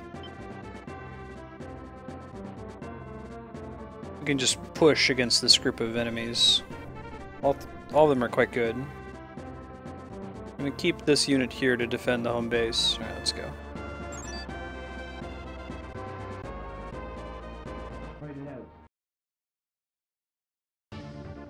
This should be... No, it's the one we just encountered. It'll be okay though.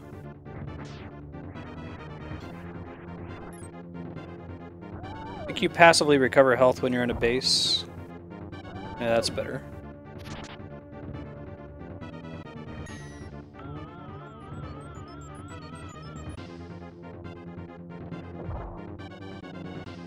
Let me see about upgrading somebody in the princess unit to a cleric as well. It'd be nice to have another one.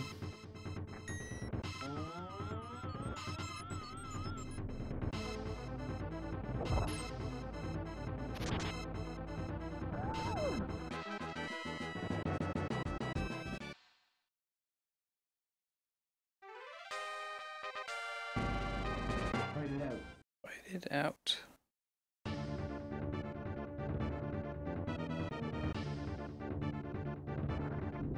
Now, I'm not feeling too great about this fight. We have no magic users in this party. Oh, we could still... I guess the mace does extra damage against the golem. That makes sense. Phantom might do alright as well. I'm guessing the ninja doesn't do very much, though. So we're gonna find out. So maybe there's a difference between like bludgeoning, slashing, and piercing in this game.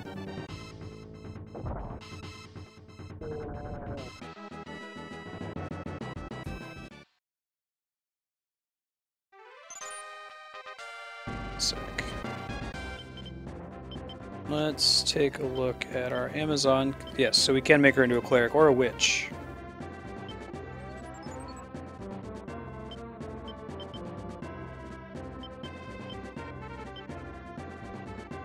So let's change him into a knight instead.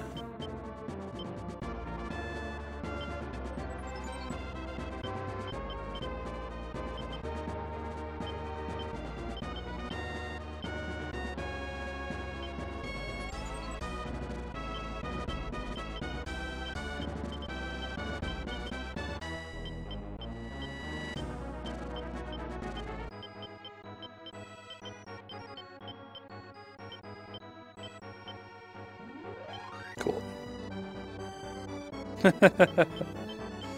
Well, I was thinking all my melee characters are going to hit that golem for 1 damage each.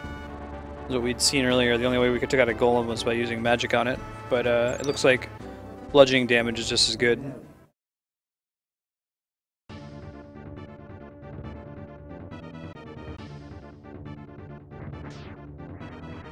Ninja's thing is that they evade a bunch and maybe they're more accurate, I would think. I don't think I've seen him miss yet. Knock on wood. The wild man is more like, hey, he might miss more often, but when he hits really hard.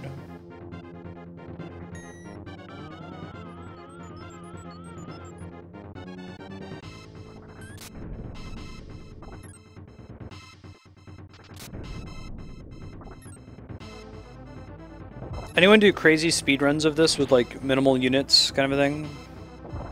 I could see doing lots of different runs of this game with different arbitrary limitations.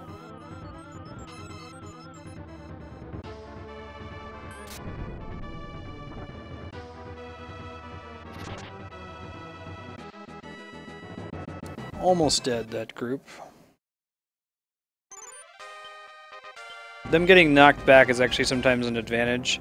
I think that's an important mechanic in this game, that, you know, the battle, when it ends, someone gets knocked back, it gives them a chance to retreat. But you can also use it to push people.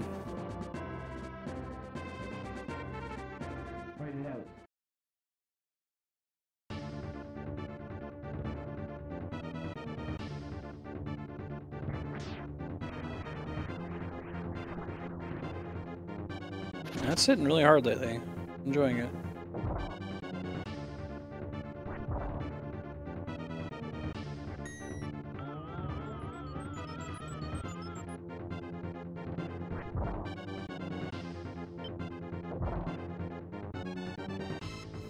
God, I want to use an Empress, but I only have 2 now. I don't want my ninja to die, though. I don't feel like I have another option. We'll just use it. We'll save that last one until we really need it, though. Like game over kind of a situation. If we ever have more than one, we may as well use them.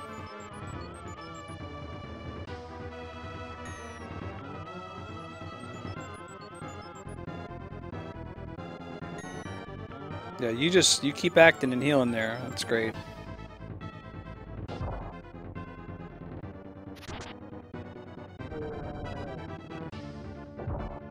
Is there a chance of retreat failing, Kami? I'm always nervous about retreating in case it fails, but if it cannot fail, then I might start using it.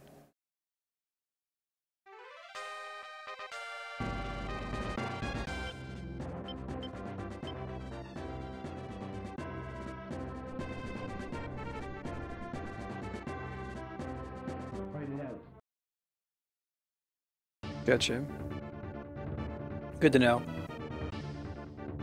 It's like I hate retreating in Dragon Quest VIII because like if you retreat and then you fail to get away, then all the enemies get a free hit on you, and like you may as well have swung at them.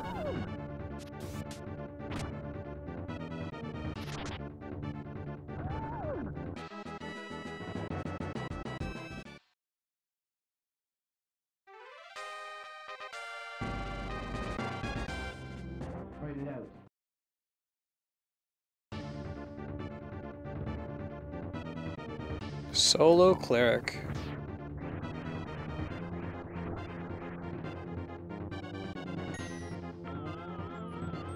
Like knocks you back, but you're not taking any more damage, I see.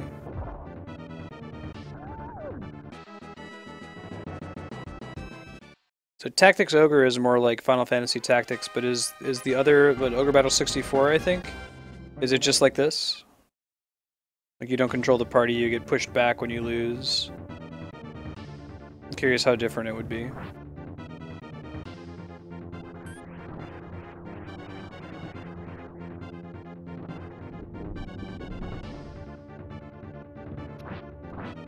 So what is the relationship between the Puppet Master and the doll, or the golem? Like, it doesn't seem to do anything that directly affects them. Does just having them both in the same party improve the stats of the golem or something like that?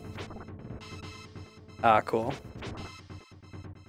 Is Ogre Battle 64 still like sprite graphics, or does it try to do N64 style 3D?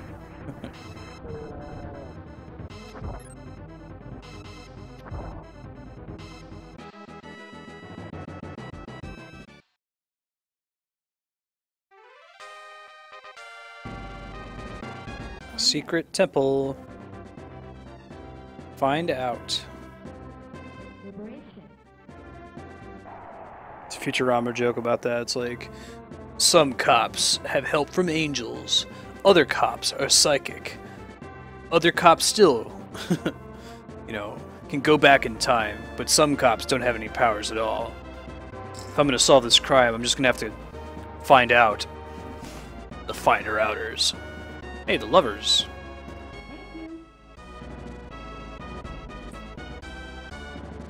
I didn't see my reputation. What's making it drop? Like, what can I do to keep that from happening?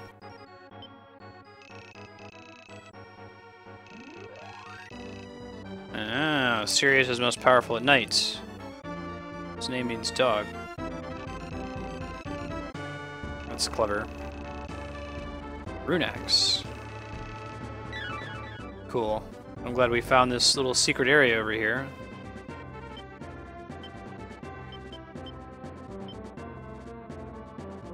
Oh, that's nasty.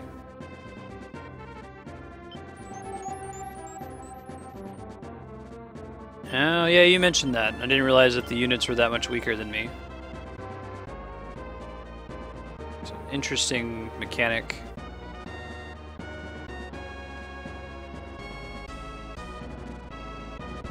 Let's start her swimming over here. We're not going to have her fight just yet. But she could probably take him. It's going to be a long swim.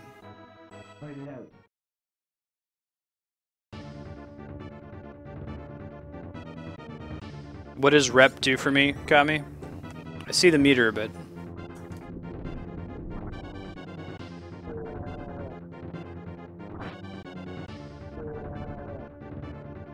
Oh no, my golem! They killed my golem! Okay, I think there's a temple not far from here.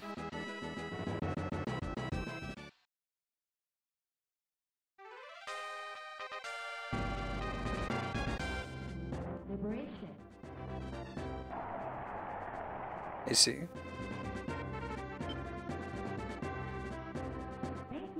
Cool.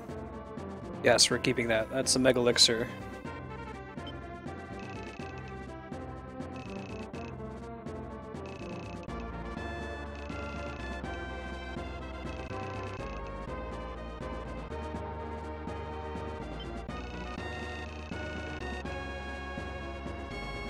They're trying to trick us.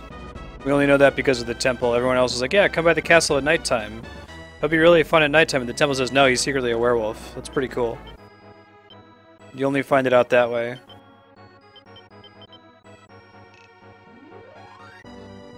Probably a few more of those. Probably like 5 of them.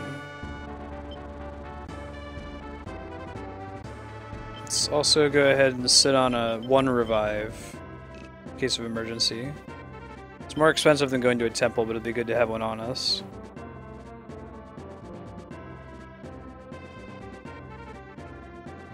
Okay, that makes sense. That's kind of cool.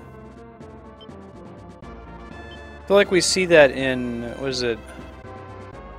Is it Tactics Advance? I feel like there's another game where there's like a light or dark component to characters and that pushes them to like ninja or knight. I don't remember what it is off the top of my head.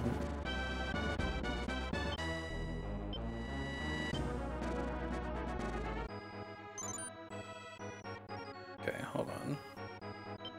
Send them to the temple. Hey Sanguine, how's it going, man?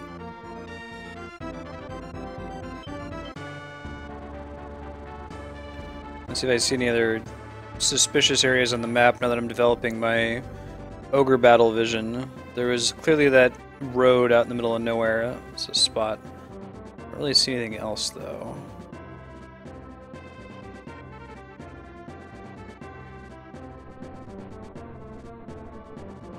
Sounds good, sounds good.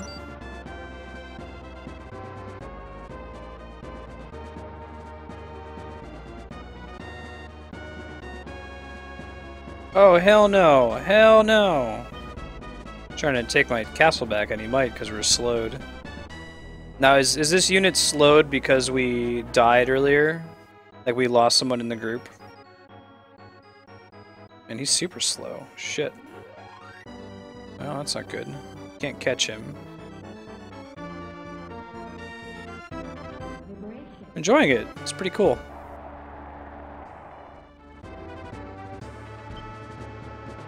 It's my first time playing it. That's pretty bad. We don't want death, apparently. Rep went down.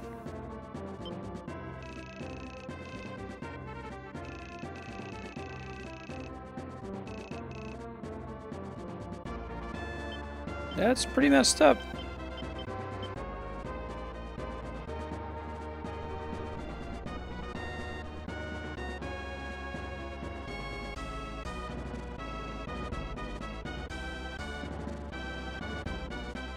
That dude's gonna make it to the home base, but that's okay. Don't really want to send my golem guy to double back. Maybe I can send somebody else out.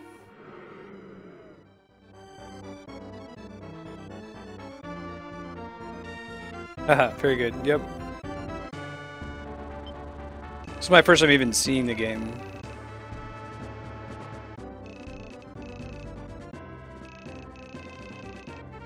I like how they build up the hints, and then if you go find the secret area, they just tell you outright. It's smart. And trying to trick you as well. It's cool. Let's deploy somebody to go fight these dudes up here. Let's see.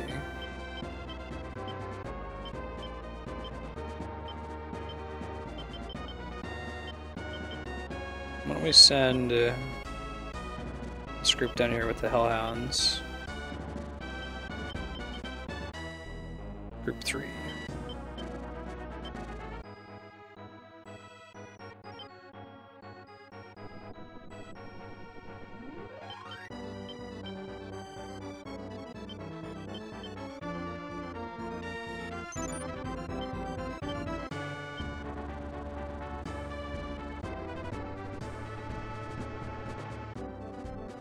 We'll go ahead and send Lan back up to the temple to try to res. And we'll send Marstead down to this castle and get ready to go fight the boss. Oops.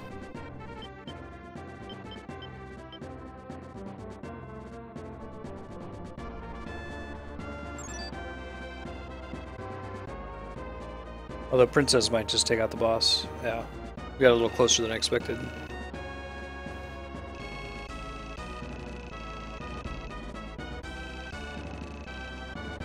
No.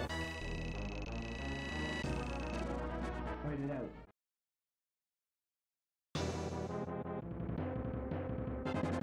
Cool. Now he's just a regular, like, squire fighter, basically.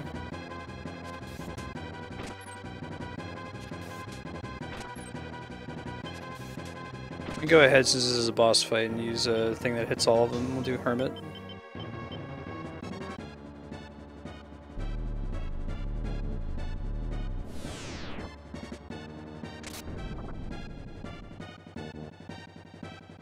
Boss music's pretty sweet too.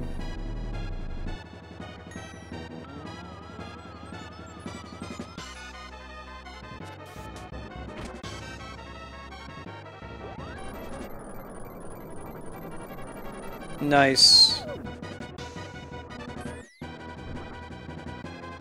Awesome. Came one short of killing him, but we get one more Starlight, that'd be rad, but I don't know if she gets to act more than once per turn. I haven't figured out yet what determines how often they act. Maybe that's the agility score or something like that. It seems like when I have my main character, the Lord, he only gets to use his phantom attack once. Alright.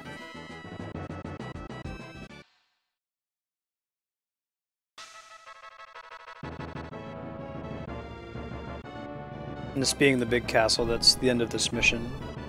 We can come back to this map to explore a little bit more and liberate some other castles, look for hidden things.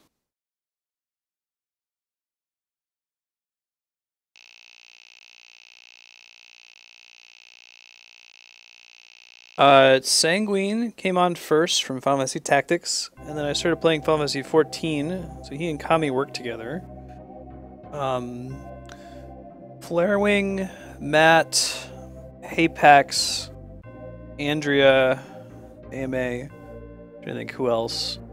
A lot of the mods, except for Kami and D-Rock, are people I know in real life, hence the mod ship. So we all know each other there. I think that's about the extent of it, though. Not a lot of other people who know each other outside of this chat. You're my first follower, Matt. Appreciate it.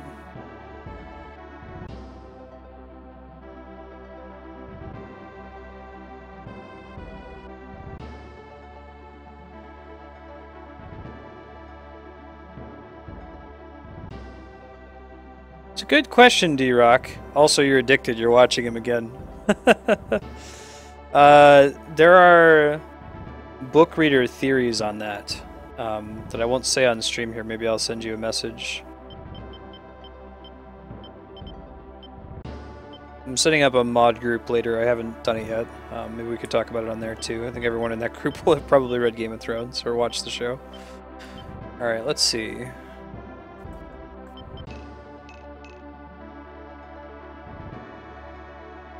That's how Andrea says it, Yahan.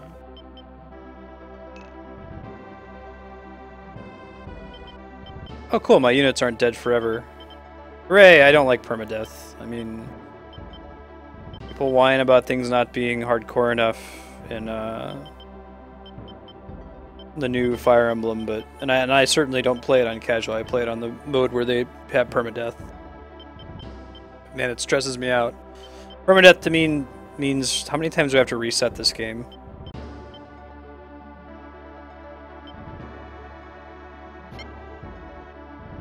Oh, that's cool. It changes the weapon he uses. Huh. I would go crazy if I look at that on everybody, so I'm not going to do it right now. We'll come back to that next time. We'll try to add one layer of complexity each time.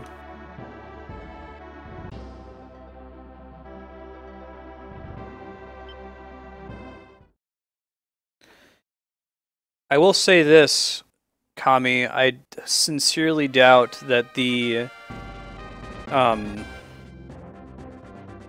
person, how do I phrase it without being spoilery? I think that when you see JHG in Season 5, that's not really JHG, right? Just someone appearing as JHG.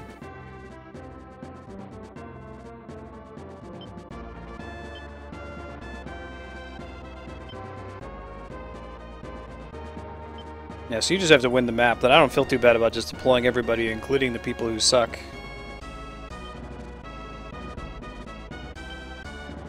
And messing with their units later. I guess I'm spending money to do that, but they get experience then.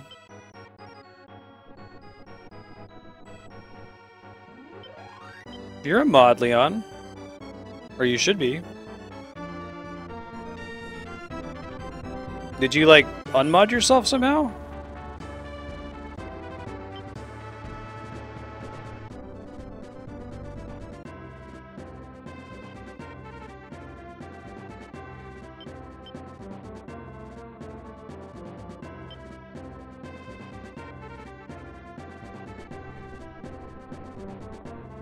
Matt.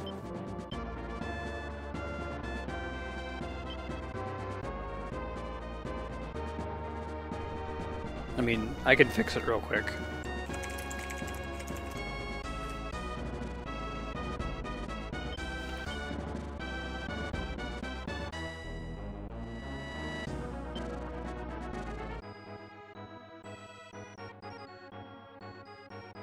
I don't think I removed modship on purpose, so if it happened, it wasn't on purpose. Oh, okay. Interesting. So, like, I did a timeout, and maybe it removed your mod ship. Weird. Yeah, because you can, like, just time out someone to delete their message, because, you know, not to ban them or anything. No soup for you.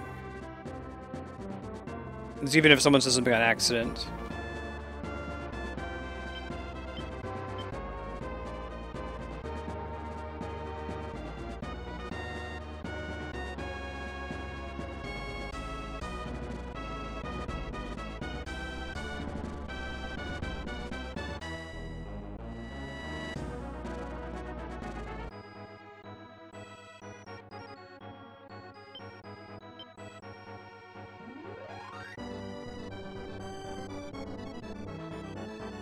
I'll have to keep that in mind if ever I have to 0-second timeout another mod. Maybe it removes their mod ship, I don't know. There's no other way to delete text, unfortunately. I have to be careful though, I need to like hard cap the mod count right now. It's a pretty serious issue from reading on our Twitch. If you have too high of a ratio of mods to non-mods, it's really intimidating to walk-ins. I think we got a pretty good balance. Like, there's always someone who has mod powers in chat, and that's good enough. I don't need to add anymore.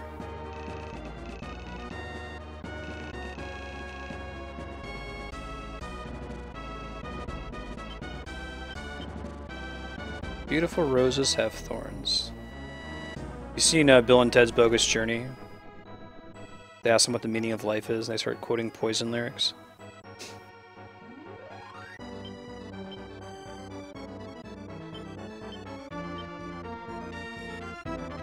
Every cowboy sings a sad, sad song. Because if I did mod Hunger Games, I would just like I would just do a hierarchy based on hours watched if I had to call it at all, but I think it's fine right now. It's about 50-50 right now, which is fine.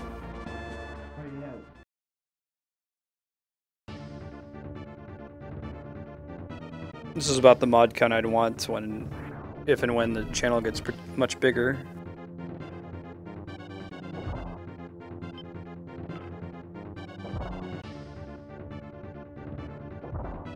Damn, man. Didn't even get to swing.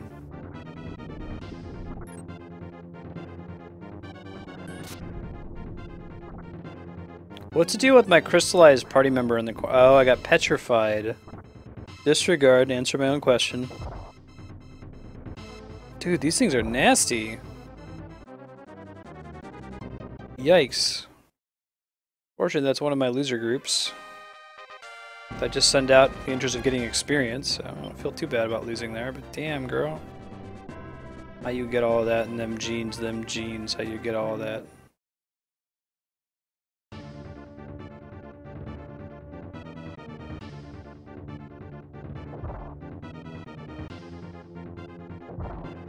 No, it's small enough right now that I just do it.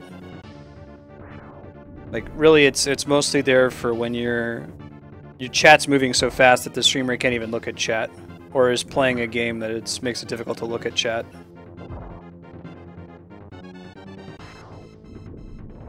I think Kami timed out somebody who posted a spoiler link the other day, beat me to it.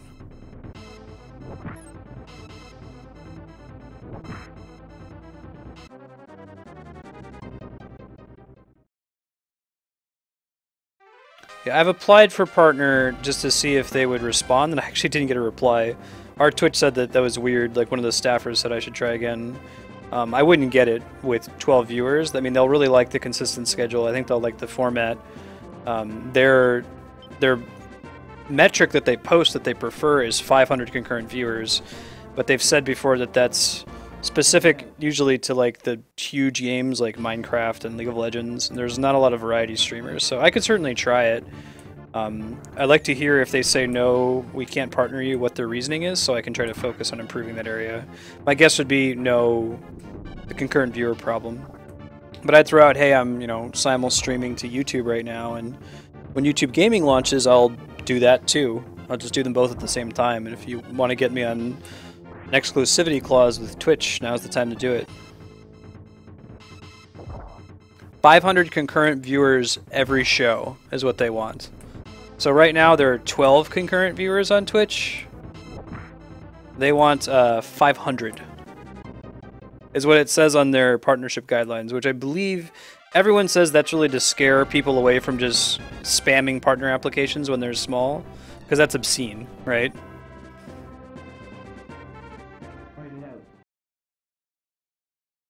Yeah, that cockatrice is really nasty. Yeah, that's what it seems to be, Sanguine, but they can't say that out loud.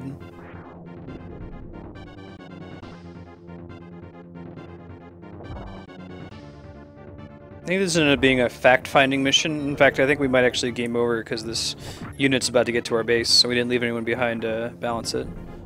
Oh no, it's not a hard limit. They've said that it's not. There are people who are partnered who have like 40 concurrent viewers usually. No, it doesn't stop people, Sevatil. Yeah, we're about to lose. That's okay. We'll attempt this again.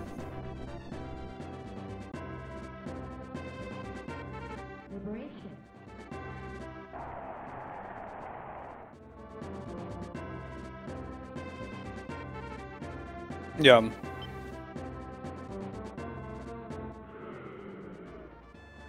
I'm not making that up though, I'll show you the page.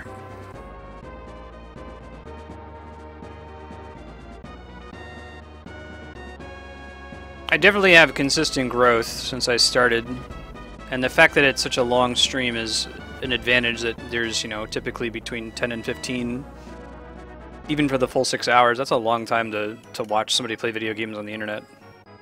Yeah, here's the page. I'm not super crazy. I'm about to game over, but that's okay.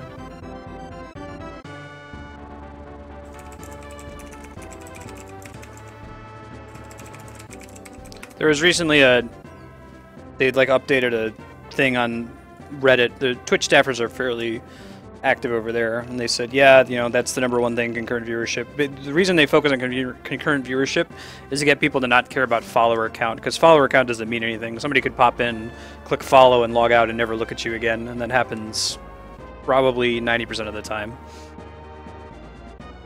Well, maybe it's not that bad, but it's fairly frequent that people click follow because that's an easy thing for them to give you. You know, it pops up on the screen. But concurrent viewership is how many people are regular watching. Oh, it just boots you out. Oh, that's cool. You don't actually lose anything permanently. You don't have to feel too bad about losing a mission.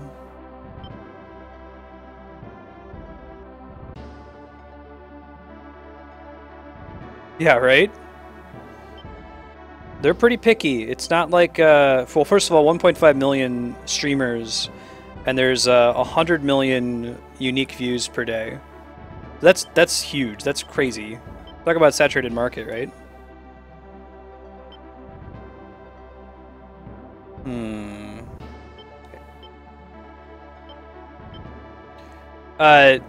Kami, am I screwed out of leveling my guys back up? Can I go back to earlier maps, or are all the enemies gone from there?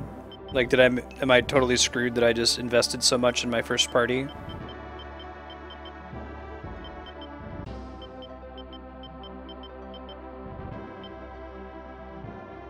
I'll go back to another map and just kind of explore around real quick.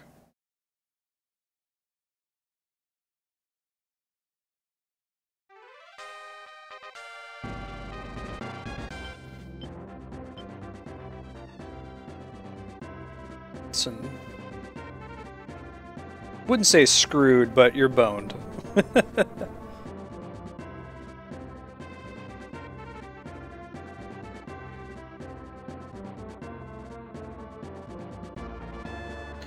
Well, I guess the problem is I can probably take them with my big group, but like I don't need more XP for my big group. I need to get the little groups up.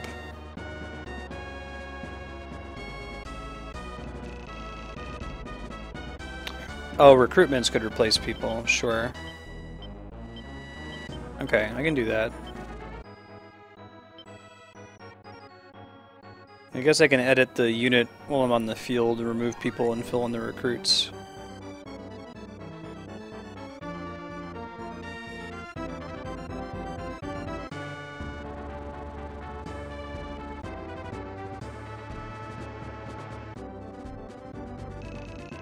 If you guys are really interested in it, you can check this page out.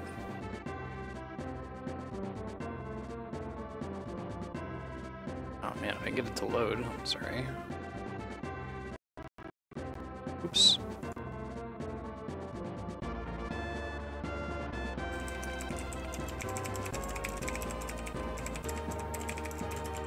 You can do that, you can compare me to other people. So if I'm, let's say, 66,000th in followers, we know that followers is meaningless for partnership applications, but it lets you know where you rank among the 1.5 million streamers, since probably 95% of those 1.5 million streamers have less than 5 followers and usually 0 to 2 concurrent viewers. So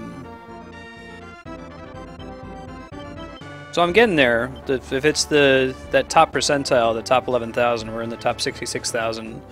In, I don't know, last month we were in the top 102,000, so this didn't take a while. No recruitments here. There was a recruitment area. Let's try this other building up northwest.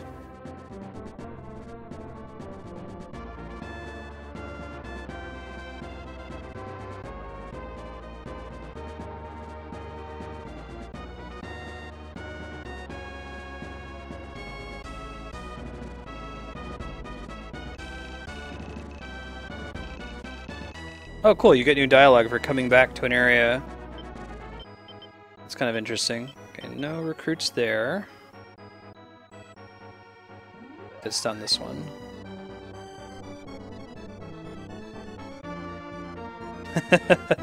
That was Smash Brothers. That was Smash 3DS. Yeah. No, I thought about going to the dark side and becoming a Smash 3DS casual streamer just to get a whole bunch of followers, but the retention's not there. I mean, it's great, you get a lot of foot traffic, your viewer count spikes. It's especially good for 3DS as opposed to, like, Wii U, because everyone who's serious about Smash is playing it on the Wii U, but not everyone has a Wii U, but a lot of people have the 3DS version, so they hop into a 3DS stream to play with somebody. You know, you can stand out in the crowd, whereas you can't really do that so well on the Wii U version. No, that's not what I want to do with the stream. I would kill myself if I was playing Smash every day for a year, so I just tried to fit it more into the schedule. Yeah, I've got it on there at least once now. This upcoming Wednesday next week is going to be Smash again. Yeah, 1.5 million broadcasters is people who are actively broadcasting each month, so who have sent out at least one broadcast that month. I bet you could cut that in half. I did some basic metrics research on this early on for some of the biggest games. Like 50% of all streamers have exactly one viewer, which is themselves on the dashboard. Another, like, I don't know, 25% of them have between 2 and 10 viewers. And like everybody else is in the remaining 25%.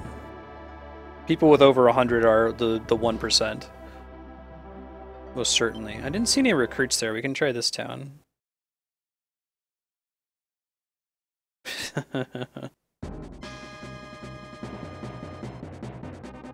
There's a critical mass point. Like, if I had started streaming with Smash 3DS, it would have been a mistake. Because I only would have had like 1 or 2 viewers. I'd be at the bottom of the list and I would look at it. But the reason Smash worked that one day and I got 25 followers is that I was playing something else beforehand. I switched over to Smash. We had some loyal viewers in there. We started with like 10 people. It booted close to the top of the list. A bunch of people popped in. But similarly, like it's that problem for League of Legends. With League of Legends, you have to start with like 100 before you can actually expect to have anyone look at your channel. They tend to go just to the top viewed channels.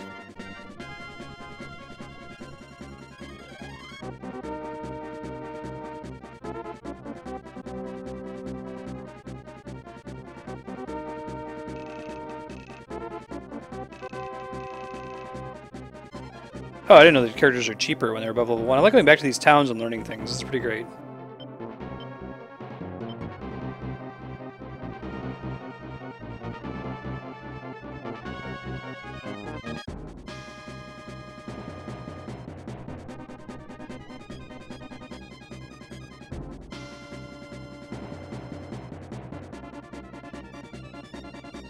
It's a really great tool, isn't it? Yeah, July 2nd was last week, Thursday. Those stats can be a little muddy, like stats from one day can bleed over into the next day, so that might not be accurate. Hey Stormlock, how's it going?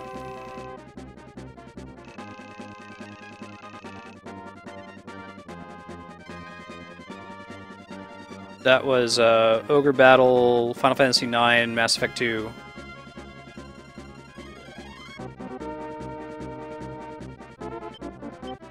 And that's appreciated, Simo. That's usually where I am.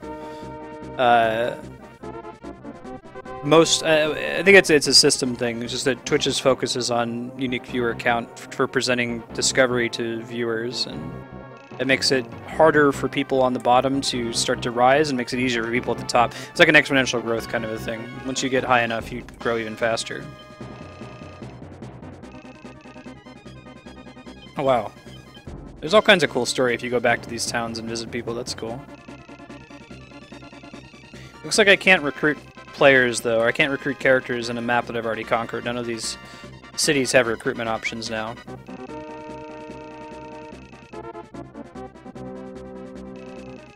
Yeah, this is pretty cool, Sean. You just go and chill. There's no enemies. Talk to all the people in the towns. It looks like there's a bunch of like story questions you can ask, so you can learn about the history of the game. Or just blitz through it.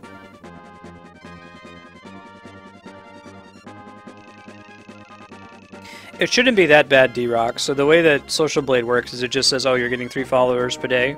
Well, if you keep that exact same growth rate, you'll have that many in 5 years.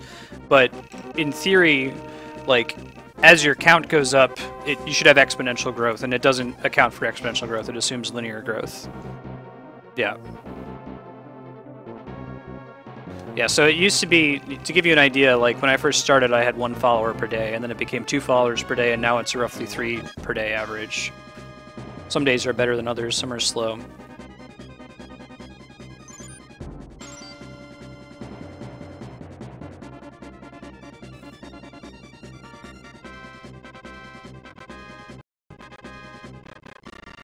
Oh crap. Crap my computer out. Yeah, Mario Kart was pretty good too. The reason Mario Kart was so great is we had a huge concurrent viewer count, and then we jumped to Mario Kart from Smash, because Mario Kart's pretty competitive. Like, if you go and look at how many people are streaming Mario Kart right now, tell me who has the most concurrent viewers. It's probably in excess of 15. It might even be in excess of 100. Alright, let's try this again. The problem isn't surviving and killing these units, it's I need to use some of my weaker units to level them up. Yeah, thanks, D-Rock. Appreciate that. Sean. Woo, Ogre Battle!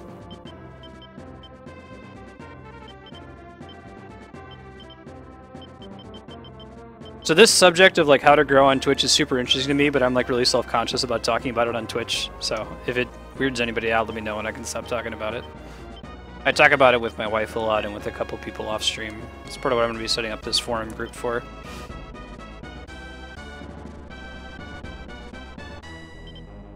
Actually, I probably will just keep Lawns to defend the castle so we don't game over. I might just need to start replacing my weaker units with recruitments from these cities here. Wait, did it let me keep my castle captures? That's interesting. I failed because they took my castle, but I don't have to start the map over from scratch. That's interesting.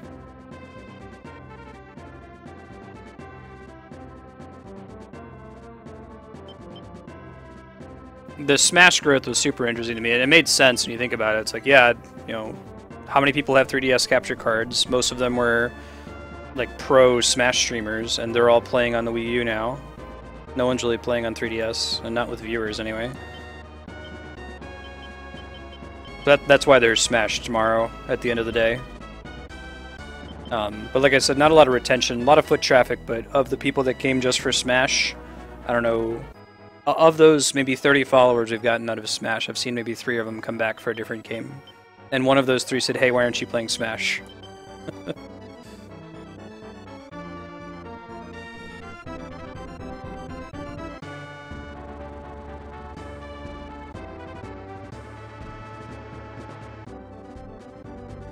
Zelda's been pretty good. Like, it's gonna spike at certain games, because you have to think about, like, what would you, if you were just looking for games off the top of your head, would you really type in Zelda Skyward Sword, or would you type in The Legend of Zelda 1? Would you type in Link to the Past? Would you type in Ocarina of Time and Majora's Mask? When we get to those, that's gonna be a big deal.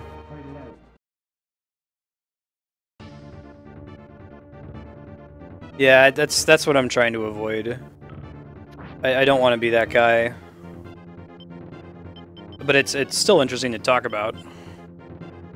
I don't know what death does, but let's cast it and find out. Looks like it summons death.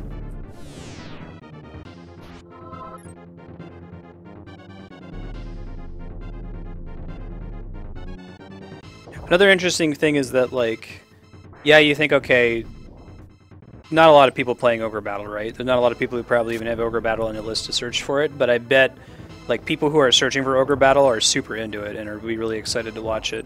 It was like Earthbound. Earthbound is a pretty rabid fan base. It's my favorite game. Like, it would be one of the games I'd be searching for. I would be completely excited if someone was playing it or Mother 3 and would want to watch more of them. So yeah, you get more foot traffic for the really popular games that everybody's searching for, but I think your average quality per viewer, if you can think of it that way. And when I say quality, I mean like their likelihood of returning regularly. Not necessarily whether they're a good person or not, is higher for those niche games than it is for the super popular Smash or League of Legends or whatever. Thanks, Sean. My Zantetsuken failed. Yeah, so that's another thing. I have not yet played a game right when it came out. The one exception to that is Earthbound Beginnings. I played that like the day after it came out. And it has more views than any of my other YouTube videos. Like, for some reason, that video is blowing up on YouTube. And that video contains about 30 minutes of me standing in Ninten's room doing nothing because Twitch went down. And I was like, well, I'm not going to cut the stream, and I can't edit the video now. Not the live recording that's on YouTube. But it has, like, I don't know, 1,100 views or something ridiculous. So really, being first is important. And when new stuff comes out for the 3DS, the number of people who have a 3DS capture card is fairly low. So I do hope for that. I look forward to being able to play stuff right when it comes out when it's new. It's like Mario Maker when that comes out. We'll do that day one. And then I think that should be productive.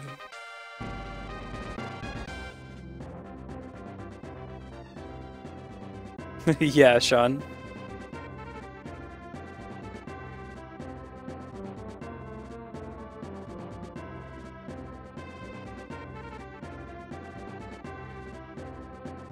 Cool. Yeah, I could do that, Matt. Yeah, if you guys would help me out, so I try to watch some of the games that I know I'm going to be excited about playing, but if you know a game is coming out, let me know. Like, I got a couple followers out of Ori and the Blind Forest, but I was a little late to that. I picked it up about a week after it came out, so most of the people who were popping in were people who had already played it.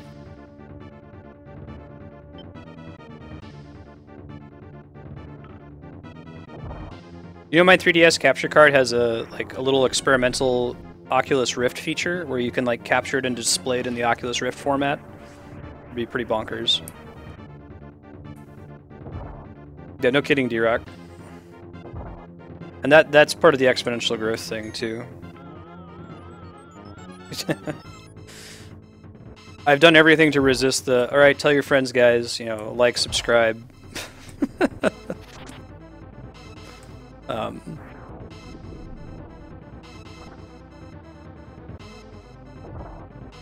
Oh, okay, so Kami, can you tell me more about this with the 3 attacks? So, how come my Lord only gets to attack once?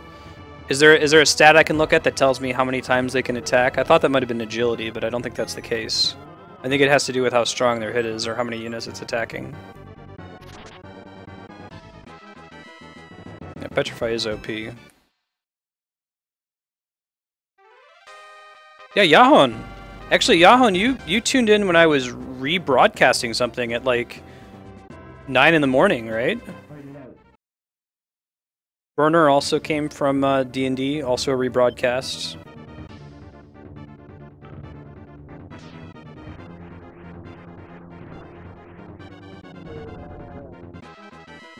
Yeah, Sean too. That's right. I got to do more D&D. There's so much off-stream preparation that goes into it, and I'm already spending a lot of time, even just beyond the 6 hours a day streaming, working on the channel and doing stuff behind the scenes, like uploading and editing videos.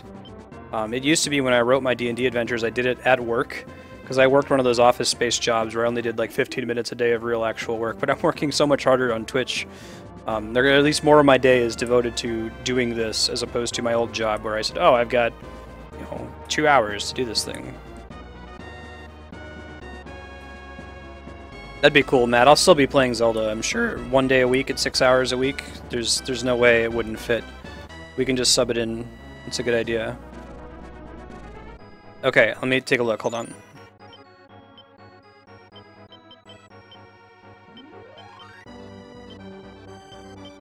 Oops, this is formation. I can do it in probably just the pause menu, I guess.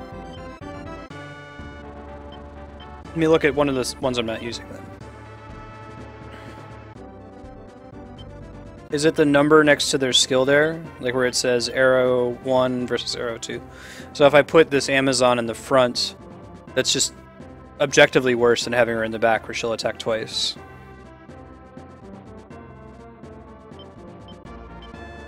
It seems to be consistent with what I've actually seen in these battles.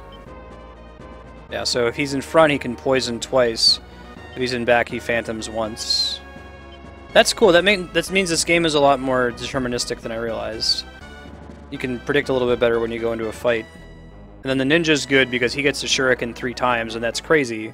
Who gets to attack 3 times? Most people attack once or twice.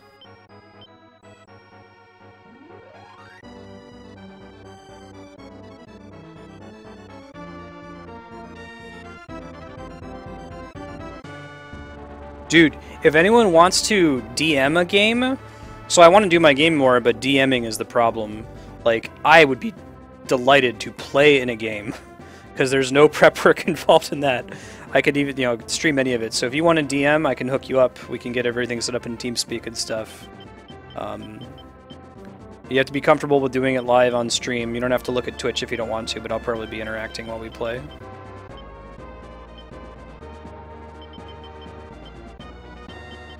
That first adventure I did, though, that was probably about 100 hours of preparation. Most of it done before I even started streaming.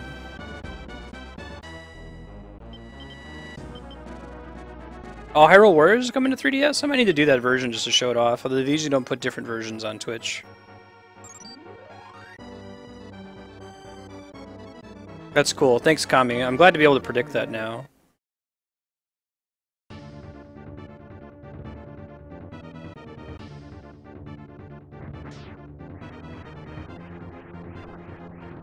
Stormlock. If you use a moon card... Huh. I haven't found a moon card yet, so that makes... Does that just trigger all the attacks, or let everyone attack, or something like that?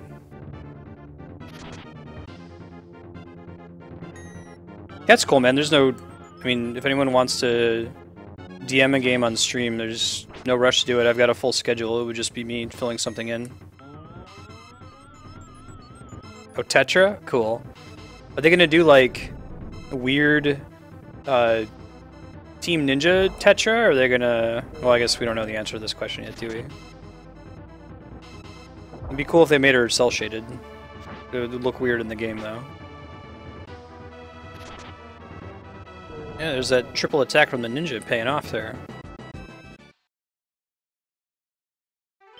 Oh. Huh. That's really cool. This is my first time playing this, so I know very little. Like, I've got a little notepad pulled up over here that's keeping track of the tarot cards I've found and what their functions are.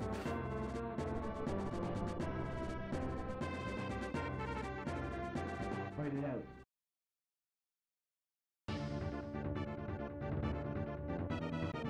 Oh, thank you, Alan. You're kind to say so.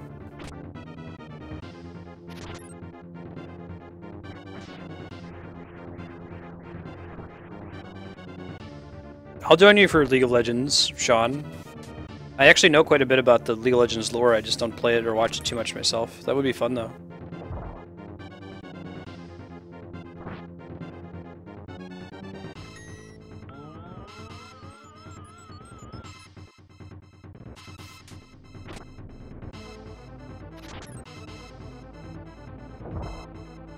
So what I'm doing is I've learned that I can't recruit characters in the maps that I've already cleared. Also, I can't level my low-level parties because these are like level 7 parties, and my low-level parties will get trounced by them. So what I'm trying to do is I'm trying to hold them off, get them to chill out, so that I can go to these towns and recruit characters that are closer to our level, and then remove some of the shitty characters that I have in my other parties and replace them. That's my theory, and maybe it's not going to play out, but we're going to try it. We try to deploy our other good unit, our princess unit.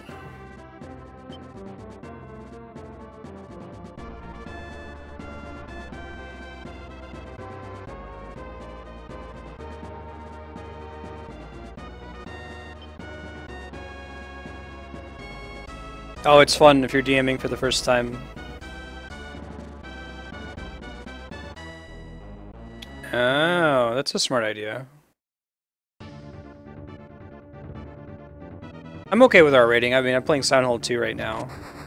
I try to keep the chat more or less family friendly, but I haven't set it to like mature audiences only.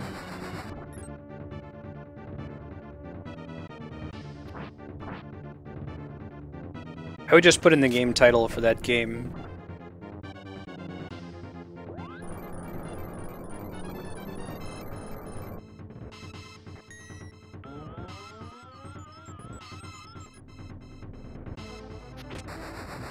Wait, so they get experience just from doing damage?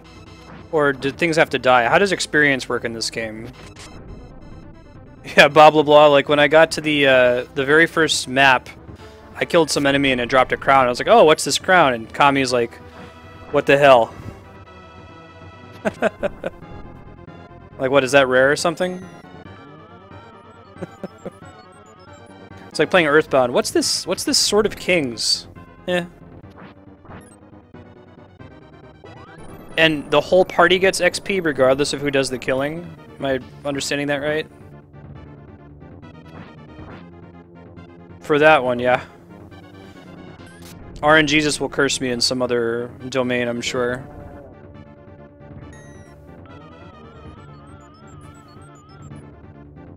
Okay. So there is a death penalty. It's fairly mild. I'm liking this game more and more the more I realize how different it is from Fire Emblem, if that makes sense. Like, it's got its own style. I like that there's no permadeath. In fact, if someone takes your castle, whatever, you just go back out, you keep all the stuff that you had. If people died, their XP for the level goes down, but you can keep pushing at something. You don't have to feel like you're getting backed into a corner and you can't recover. What's the other death penalty?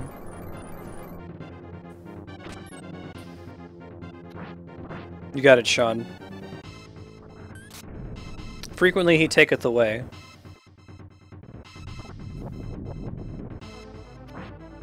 Oh, good choice, Pablo.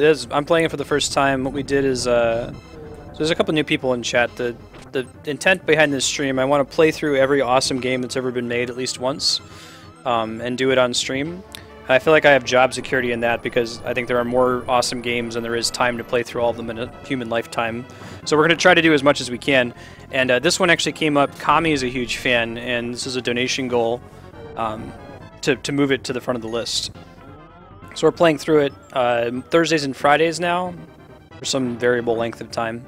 We'll just keep playing it until we beat it and permanently record it on YouTube. If you want, you can check out some of the other games we're playing too right now, and below the stream there's a list of the ones currently in progress and a link to the list of games we've already beaten. But I'm really enjoying it so far. This is pretty fun.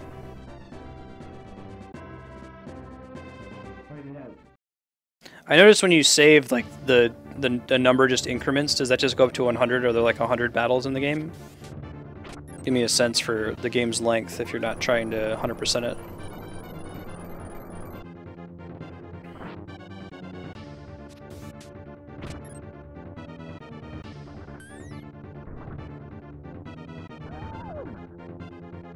That's cool, Kami.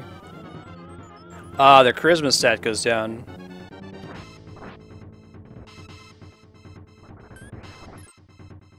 Okay.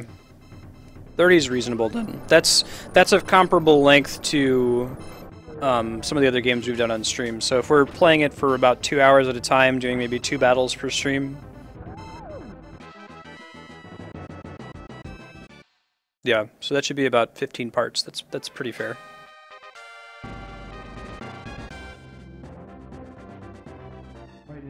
Bob Law. So I'm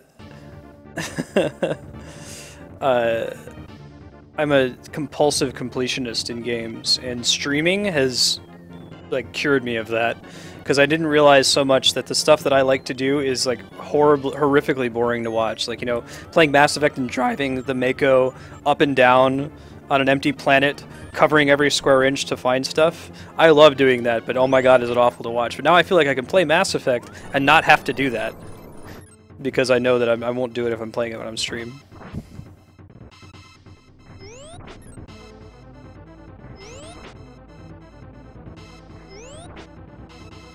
Yeah, the princess, not only is it good, she gets to use it twice.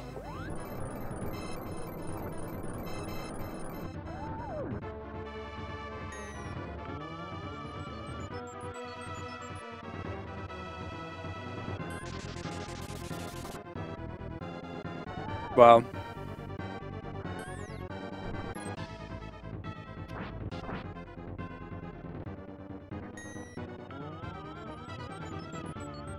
Is that true for the 64 version Stormlock, or for this one as well? Oh, that's pretty OP. That's like the Gale Force of Ogre Battledon.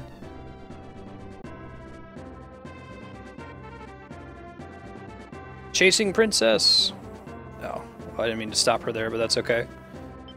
Alright, see if we can chase them down. We'll try it.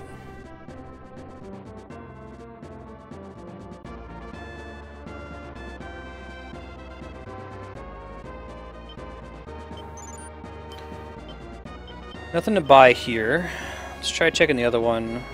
We want to be able to recruit people to replace some of our crappy party members, and then we can also try out Kami's suggestion from before.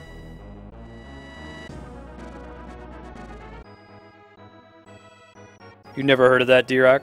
I've seen that before. That's how we did it at my job. To differentiate between Thursday and Friday.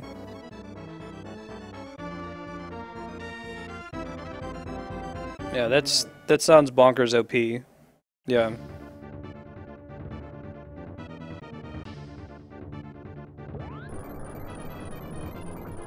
Yeah, my job did it as H. I could sub it to R.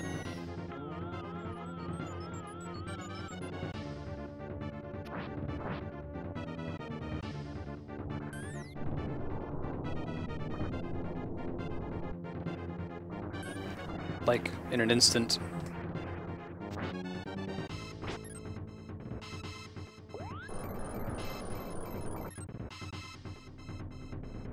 There, it is done. H now reads R in that document.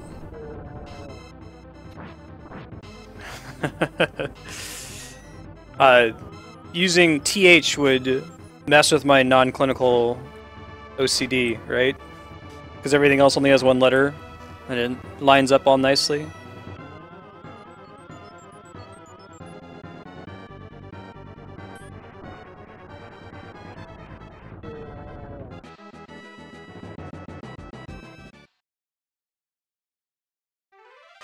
Okay. Oh, I found a boots in the enemy unit. What is a boots? It's how people in Canada say about. Alright, what's the deal? Will warp a single unit to any freed town or temple. Oh, that's pretty cool.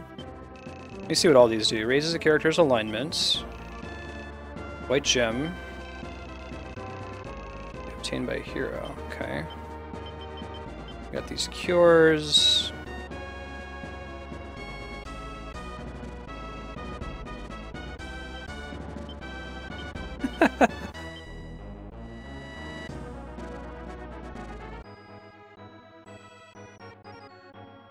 No, I'm kidding, I know. We have some strong Canadian viewers. Canada is near and dear to my heart. As a southerner from... I'm from south of the wall. I respect the Canadian wildlings immensely. Yeah, there's no shame in Tim Hortons. Tim Hortons is my jam. We don't have it in California where I am right now, but we had it in Columbus, Ohio. Yeah, I get that ice cap, man. The ice cappuccino with the hazelnut. Get some Timbits, which are basically like little donut munchkins.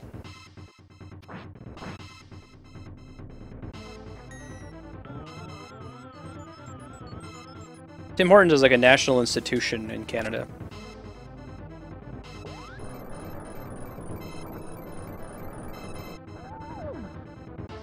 Bob, I might need to look into that hard mode. That sounds really cool. I was thinking about when I do another playthrough of Final Fantasy VI, we already did it once, and usually the rule is at least one playthrough of every great game, but some games qualify for multiple playthroughs, and I think Final Fantasy VI is one of them. I'd like to check out the Brave New World or something. Anyway, there's a patch that completely rebalances Final Fantasy VI to kind of remove some of the cheese and make the characters feel more distinct in their use of espers that I'd like to try out. Yeah, go for it. Thank you for asking. I'll bookmark it. Yeah, Sematil. There needs to be Tim Hortons everywhere. So D-Rock, it's complicated. I'll just put the schedule week by week, but if you're interested in seeing the complex schedule blocking, you can look at the little Google Doc link down there below the stream. Basically, one week I want to do these 90-minute blocks where we can get a lot of variety in, and then the next week do 2-hour blocks, and then the next week do 3-hour blocks, and then switch back to 90-minute blocks. The thought there is that we can simultaneously get variety and also actually beat the frickin' games that we're starting. Like, on days where we're doing really, really long blocks, we're just saying, okay, we've been playing, I don't know, Mass Effect 2 for 2 months now, let's just frickin' finish it. So games that we've been working on for a long time will go into those longer blocks, and then we'll be able to introduce new games into the 90-minute weeks. It's still tentative, I'm messing around with the format, but I will try to keep this week's schedule published and updated on Sunday night, Monday morning, if you guys want to see what's coming up next. I'll also give you a rough summary of what's coming up at the end of each stream.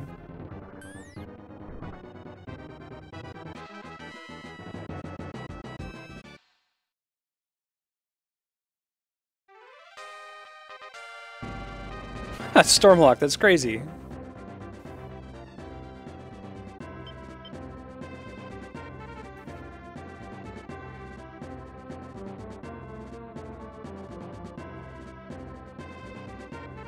I like that 90-minute blocks let me, because if you look at the in-progress games list, that used to be 4 games, and now it's like significantly more than 4 games. So I like that component. I like having a lot of things going on at once, but I'd also like to actually have a hope of finishing some of these, and if we're just doing 90 minutes, it's going to take a really long time to get through some of them. Xenoblade Chronicles 3D is one of them. Thanks, Bob. I'll save that link. I appreciate it. Good looking out, as they say.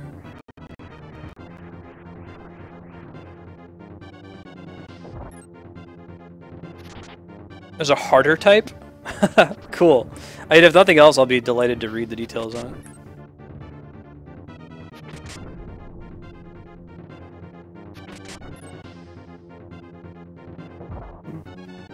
D-Rock likes his coffee like he likes his men.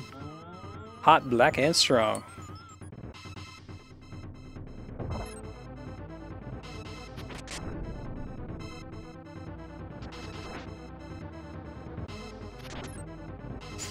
I gotta get my glazed donut fix, man, next time I'm in Columbus or anywhere that has a Tim Hortons. Timmy Ho-Ho's.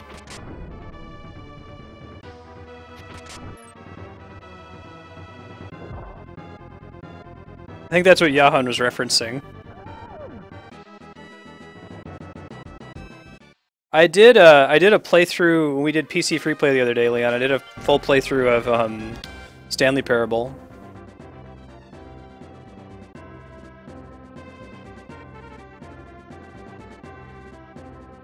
Yeah, that sounds right, Kami, and put everybody else.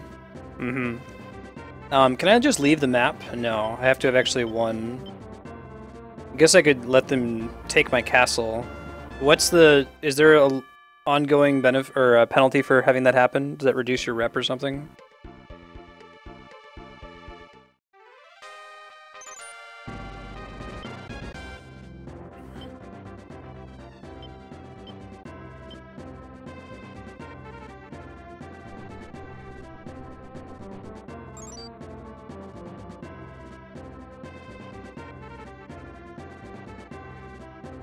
Is rep like alignment, that there might be a benefit to having a terrible rep? Like, I'd be okay with getting the worst possible ending, because how many people playing through this game are like, completely unconcerned about their rep.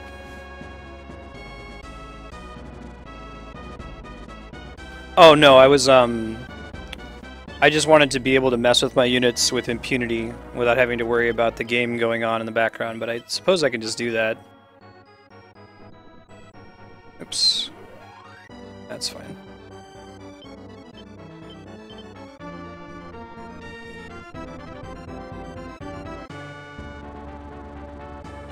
Yahan. Call it a Freudian slip.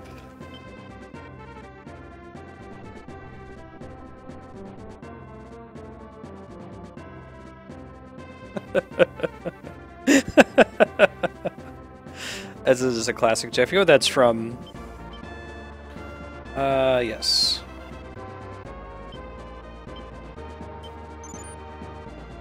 Some characters are only available to low rep. That's what I was looking for, Kami. So it's not necessarily like this is objectively bad. You might get a different kind of playthrough if you do it low rep. Just the one? Oh, that's okay. I'm going to try not to worry too much about it or I'm going to lose my mind.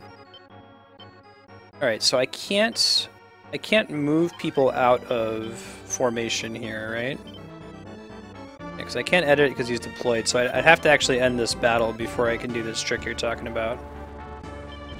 I might just need to, like, eat the money cost, redeploy her. Am I right that I can't edit this unit? I can't, like, remove people. I can change their formation and I can like, kill people, but I can't switch people around from one party to the other. Which is okay. I guess I could just finish this map and plan on doing that next time. Make the super party and sub people in and out.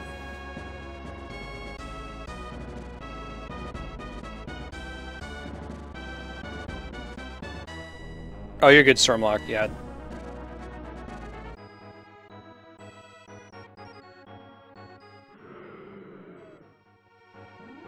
I'm not too worried if they come take the castle here.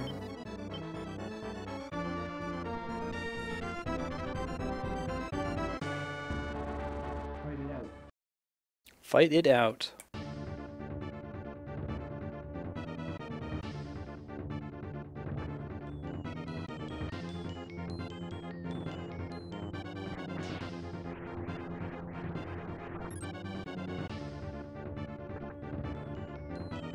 But a heal?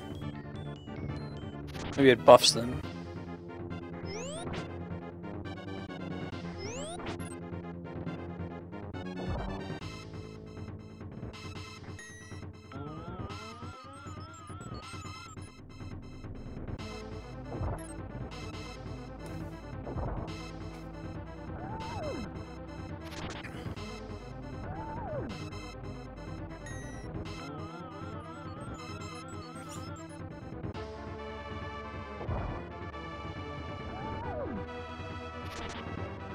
Just so I know, so I'm gonna try when possible to have Ogre Battle be at the end of stream so we can run late like we are today. But someone mentioned a suspend feature for saving. Is that a thing? Do you know how to access it? I haven't had too much time to dump into the battle menus here. So much going on.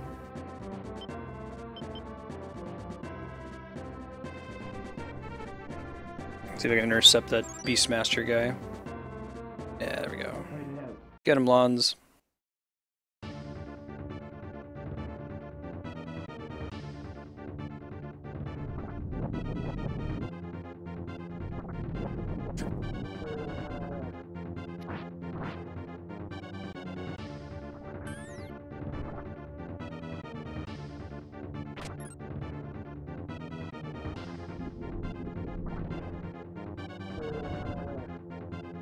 Okay, I'll try it here in a sec.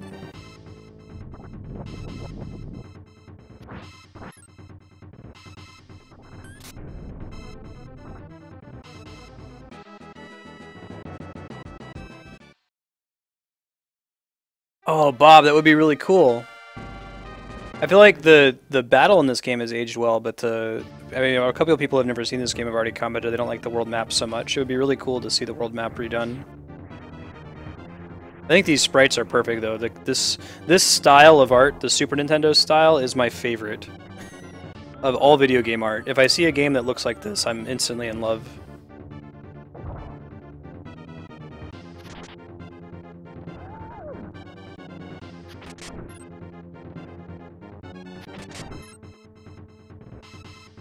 I think D-Rock's trying to taunt you into checking your SP, Yahan.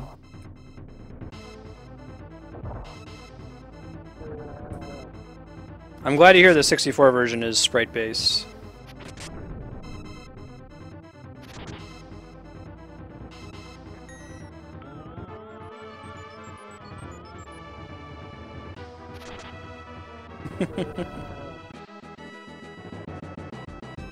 Don't empty your wallet in public.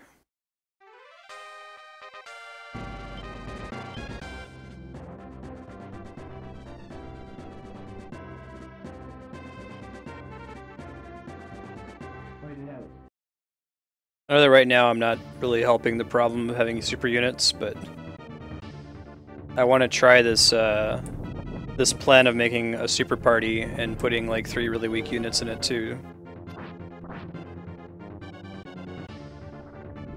Does the leader always get, like, the main unit always get to go first, or does he just have unnaturally high AGI or something?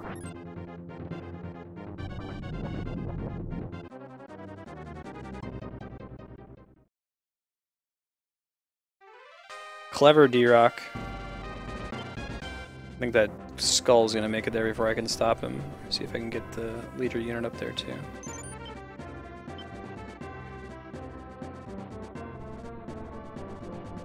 This is really high AGI. Okay, so I might later get into a fight with somebody that has comparable AGI and be in trouble. I can't count on for sure always going first. Like in this fight, but it makes sense that the ninja outranks me.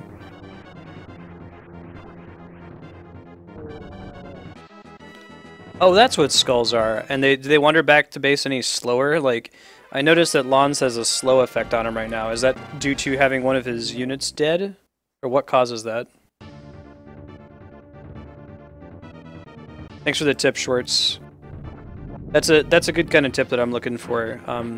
Like explicit direction on what kind of, you know, what strategy to take. Not looking for so much, but saying that like a unit's not very good. Especially since this game has a lot of hidden information. There's not a page that says, hey, this is what all the units do. This is what their stats are. You just kind of have to figure it out. What about the doll masters, though? They seem quite good.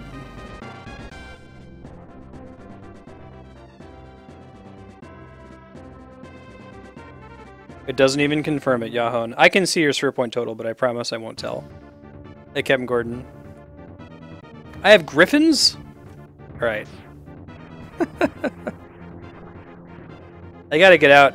Next stream, I gotta, like, spend the first 30 minutes deep in the menus. Like, just mire myself. Because I'm like, okay, I'm gonna play with these units, and I'm gonna make some really good groups. Man, I'm sitting here in menus playing with spreadsheets. I need to go get into a battle. Or people are gonna be pissed. But I imagine if you're here to see Ogre battle, you're probably here to see some menus and spreadsheets, right? So, next session, first, I don't know, 15 minutes at least are gonna be modifying units and making some parties we're really happy with. I like that the starting parties are good enough that you can get through those first couple battles, though, without having to make any crazy changes. That would be pretty intimidating as far as the learning curve goes. You think about game design, if this game were made again today, it might be smart to have you start with, like, you're only allowed to have one party in the first battle, and then they're like, oh, okay, now that you get how the game works, let's give you a second party and then a third party so that it comes at you a little bit more slowly, instead of just like, hey, you have 9 parties, go. Like, oh, okay.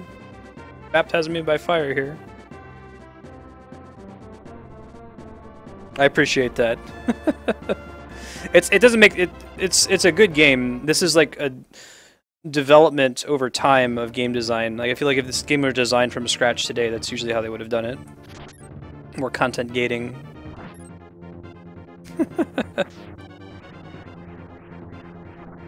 How much of Eve is actually spreadsheets? How much of that is a joke? Eve is more like, you know, economy market board simulator.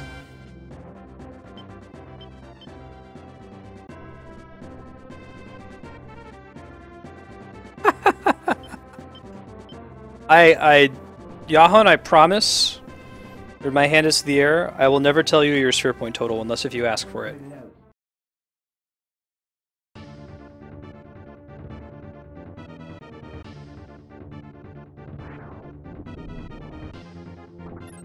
Alright, miss. Oh god. Sorry for that sound effect.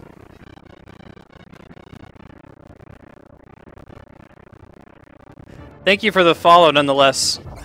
My Super Nintendo doesn't like when other sound effects play on my computer. Thank you. Appreciate it. Appreciate it, Bob.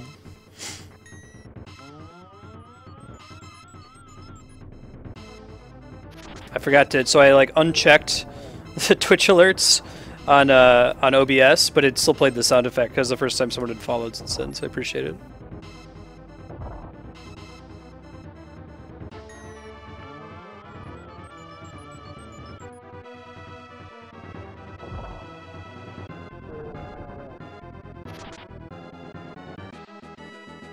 That's clever, Leon, and I bet they didn't start with that, right? That's something that it took the Magic designers a long time to realize was a good idea.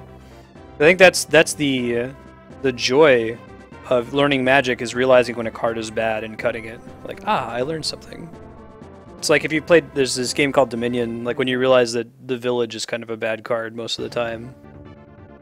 When you're new to the game, you don't realize that.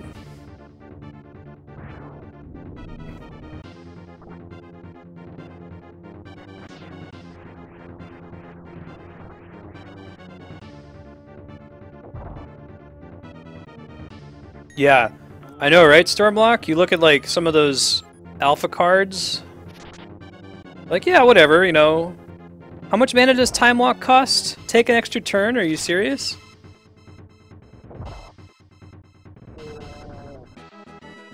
It's a lack of foresight and lack of experience, I guess. Like, if you're doing it for the first time, how can you know? So that's what I'm saying. You can't hold it against Ogre Battle that they just give you 9 units at the beginning of the game. You haven't had the time to play something like this and think about content gating as level design. Write it out. Where did this character come from? By a hidden character, is that what it said? Character on the monster? What's happening? Someone tell me why I'm fighting this thing. Yeah, go for it, Leon. Oh, actually, you're a mod, so you give people permission to post.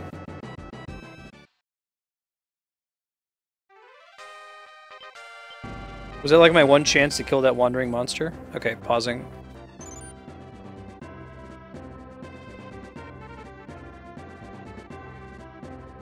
Is it too late now?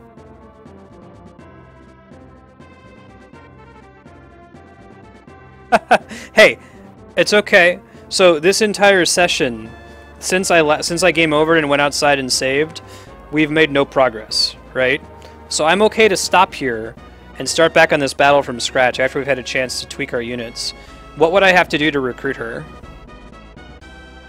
Also, what triggered that, so I know for next time. I'm about 30 minutes over time anyway, so that wouldn't kill me to do. Normally I won't turn back time, but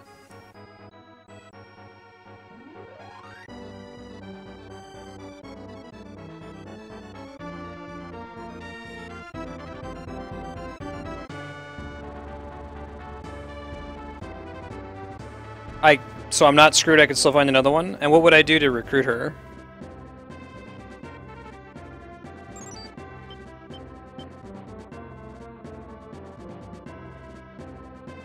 Oh, and there's a special option in the menu that's unique to monsters.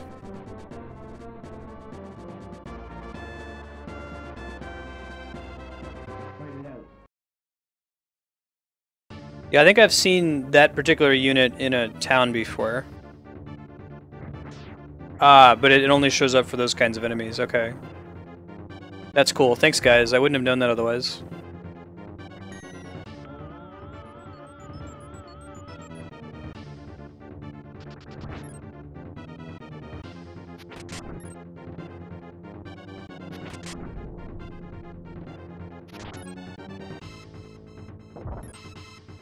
And the chance of recruiting successfully has something to do with their hit point total?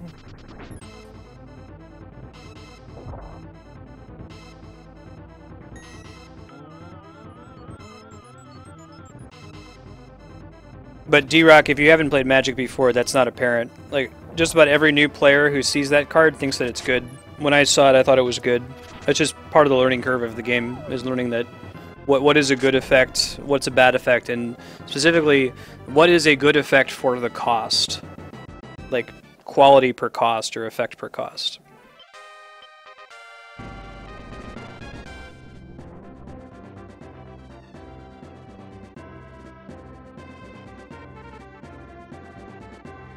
I'm pretty bad at Magic too.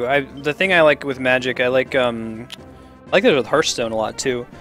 Like seeing how they take a card, and there's some obvious flavor to the card. Like say it's a werewolf, and how they convert that flavor into mechanics. So like a werewolf, for example, has two sides to it. One side is a human, one side is a werewolf, and something triggers essentially a full moon, but in game mechanics terms, that causes it to transform. I love that. You see that in Hearthstone too, when they're like, okay, what was the boss in World of Warcraft that we're trying to emulate here? And how can we make that work with the established Hearthstone mechanics?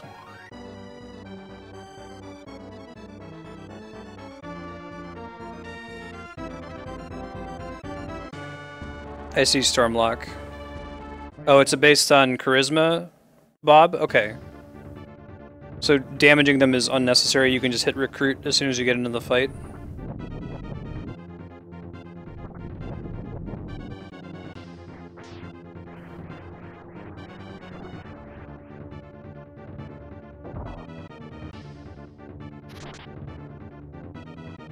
Yeah. Magic teaches you a lot about opportunity cost. I talk about that a lot on this stream. There are a lot of games that boil down to an opportunity cost game.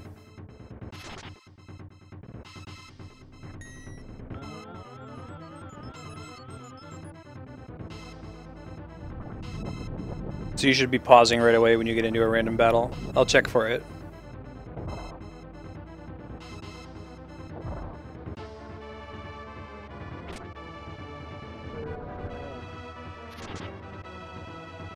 Yeah, I'll do that as a blind playthrough on stream, Matt. I'm hesitant to jump into Hearthstone real quick since it's like the number 4 or 5 game on Twitch, so...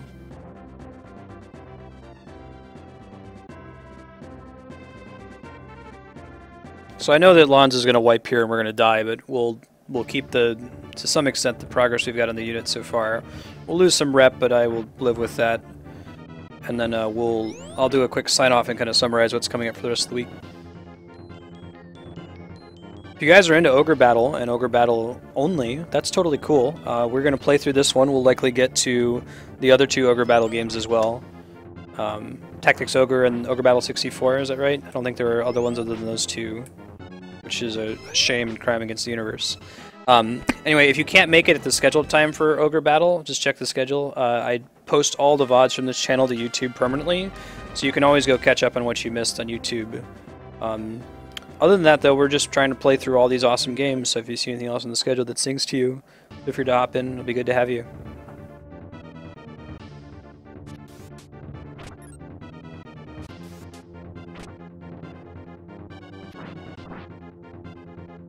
Knight of Lotus? Huh. Is it like Tactics Ogre? Is it like a Final Fantasy Tactics kind of game?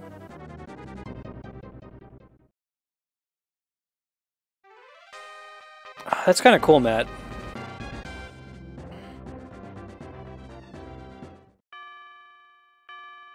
Oh, there's Japan-only titles on here? Oh yeah, I bet Andrea would really like that, Matt. I'll show it to her. So have any of you guys played a game called Bahamut Lagoon? It's an unreleased title. It's sort of this as an SRPG. I might do that on stream too. There's a fan translation of it.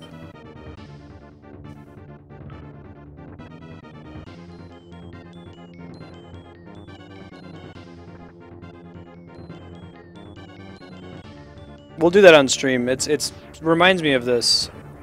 I think the battles are a little bit more controlled. It's more like a typical JRPG battle system where you control each of the characters, but to get into fights with people, you have this tactical combat map outside.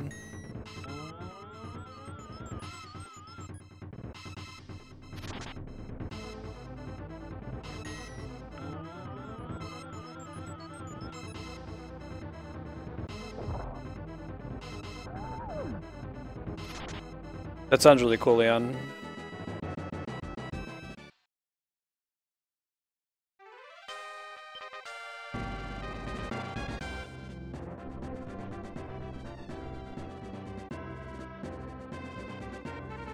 So leaderless units run away, and they're denoted by... So this map has been a learning map for me, right?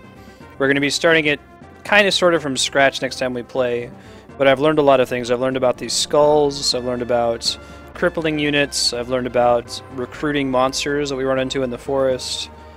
We found out a way to power level units by using our princess and our leader. So I think that next time we play, we're much more informed. This is a really cool game, though. I'm having a great time. Brigandine. No, I haven't. Let me add it to my list. And there's a gigantic list, but... PS1, huh?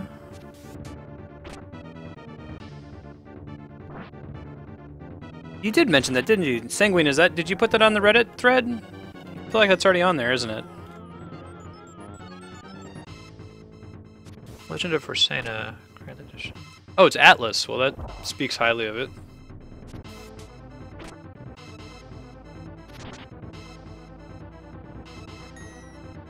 This looks cool. Yeah, after I started reading the thread, I was like, I think I've seen this before. Oh yeah, it's in the thread. No, I've never played Brigandine. Yeah, I've never played Ogre Battle before.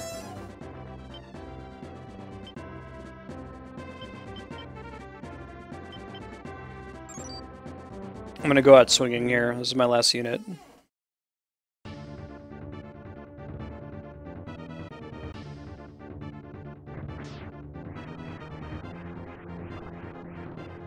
Oh, lame Stormlock. I hate that.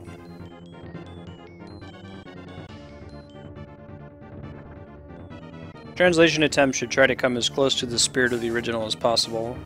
without doing like a word-for-word translation. There's bad on both sides. There's people who try to do it word for word, and you have like nightmares like the original Final Fantasy Tactics translation. Then people who just take way too many liberties and make their own script.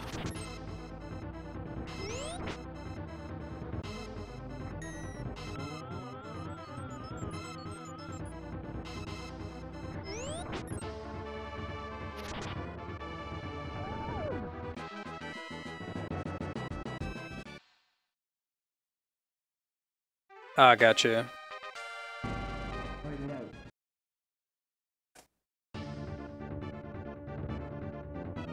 It'd be like playing the old Final Fantasy X International version in Japanese. Although I think that one, they actually preferred the English voice acting, so the voice acting was still in English, but you had to deal with Japanese menus.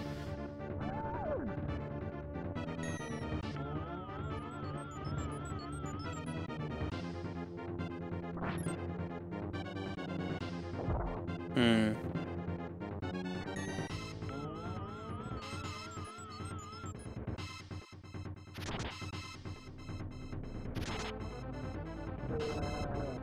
This party will not die.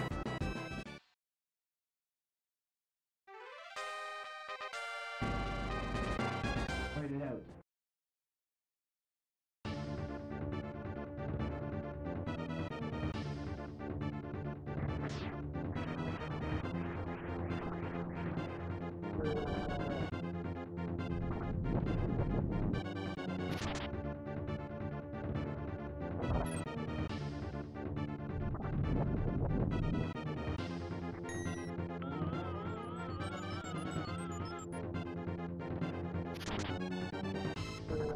I'm looking at this Sean Fate Stay Night visual novel.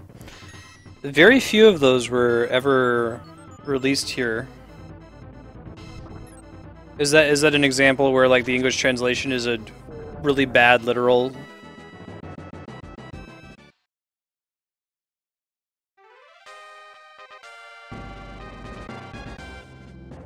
Yeah, it looks like it. So I guess if I don't care about rep, I could cheese Ogre Battle by just having the 1 OP unit. This is how I cheese Fire Emblem, and I feel really bad doing it. So I'm going to try not to do that. Next time we play, I'll like move the units around and try to evenly level people and pull my leader back, have him guard the castle. Yeah, like Fire Emblem Awakening, I made like this one super unit, super avatar, and just went town to town. Oh, I see, Sean. Gotcha.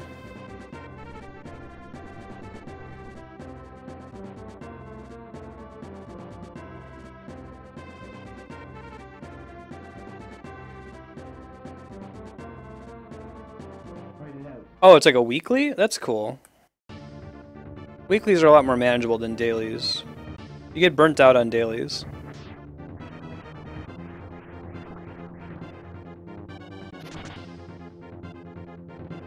I'm not gonna do that at length. I mean, I might do this playthrough with low rep.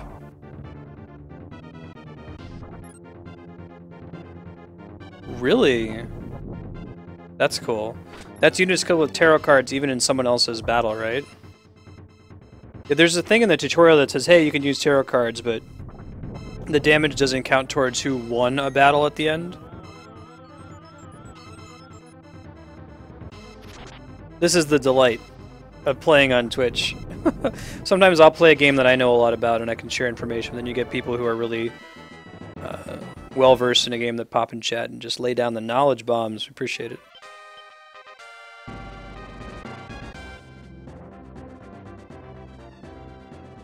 Write it out.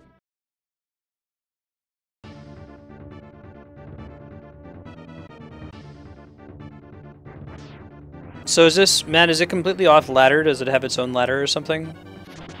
Honestly, I haven't played Hearthstone in a really long time.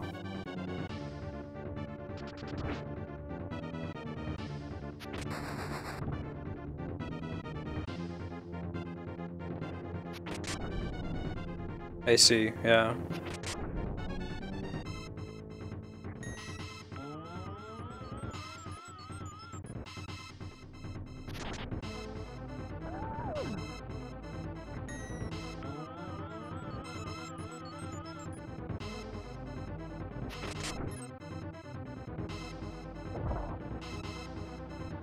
That's cool.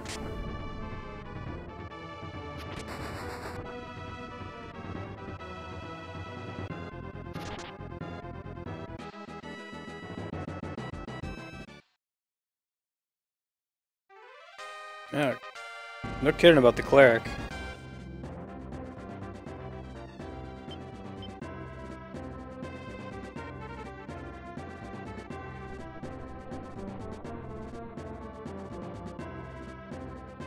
It seems like they're putting work into it, Matt.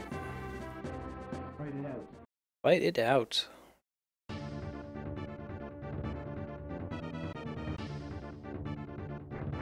Alright, so there's some units are better in mountains. It's kind of like this game's... It's not really rock, paper, scissors, but take advantage of terrain, which is pretty cool.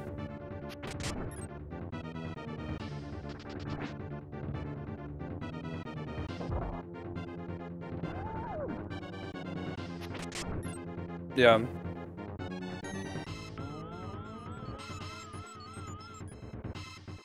Right.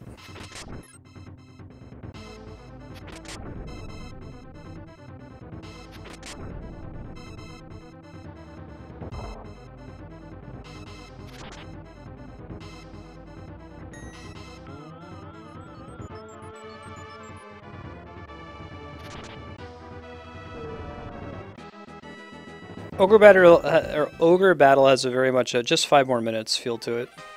I like games like that. Honestly, I never felt that way playing Final Fantasy Tactics. Final Fantasy Tactics is like just 5 less minutes. I love that game, it's great, but man, some of those battles are a slog.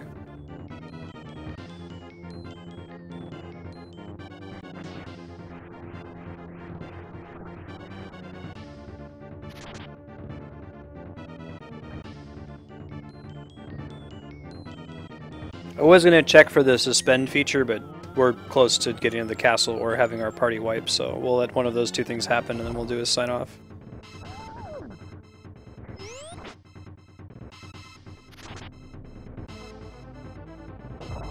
Yeah, exactly, Sean. That's what's interesting to me.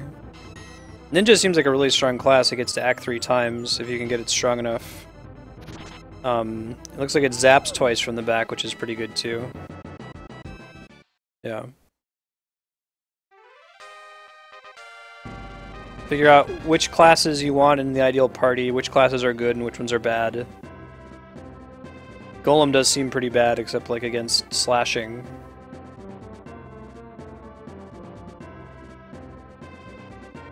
Hey, secret city. Oh, can we take the secret city? Heal up my dudes. Liberace. Hermit, this is a good one. Does magic damage to everybody and it gives us all 2 intelligence. Cards you get from these towns are random. They can be bad, but they're usually good. It's good to just go ahead and pull them.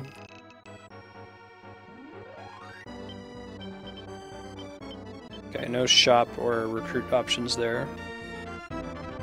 So basically those units went back to their city and got reinforcements, is what just happened.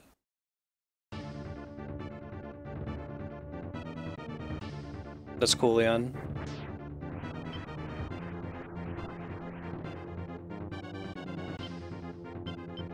I'm gonna go ahead and try to just finish them off so they don't run. Alright, we've got Hermit should kill him, I think. It seems like you can kind of cheese tarot cards and like let the enemy take a castle and then liberate it again.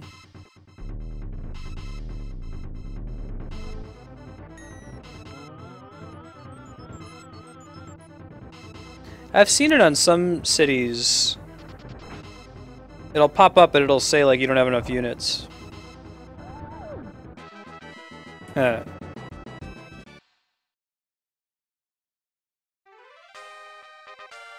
On to staff. What does that do?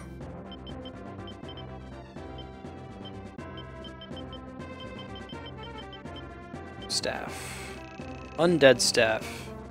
By using this on a mage, he can speak to the dead. Huh. Okay. Is that gonna have some unique story thing so I can recruit a unique character or something?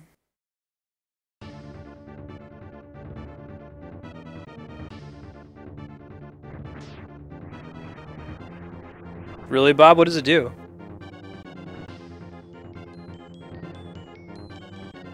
I guess I'm glad that I didn't bail out then. Ah, cool, Stormlock.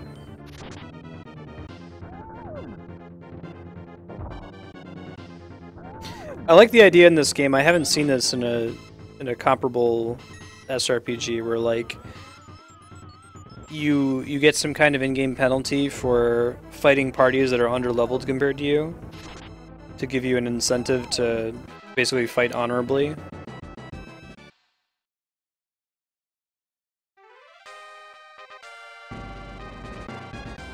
Oh. So those are like the wizards that I already have? That's really strong.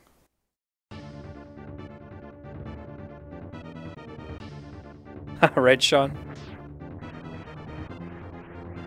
Oh, I think it's interesting that they have a finite length. Like, basically, everyone gets a certain number of actions, they use all of their actions, and then the fight ends. So it feels like it looks like JRPG combat, but it's really not. It's more like, what if in Fire Emblem, instead of you were having one unit versus one unit, you had, like, a party versus a party.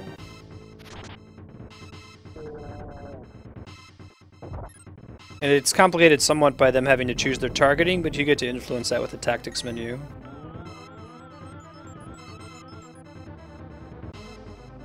Cool, I'll have to level up a sorcerer then for the next session. Oh, cool. And that's just based on level, or does getting wizard into mage have anything to do with like alignment or something like that? What is the in-game like statistical benefit of fighting on top of a city? Other than that the city is like regenning my health between battles. Does it do anything other than that?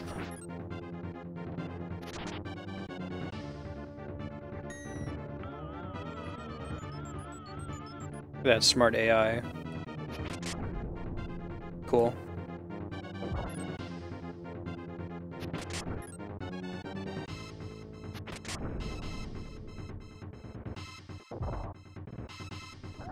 Okay, I mean the region is nothing to scoff at.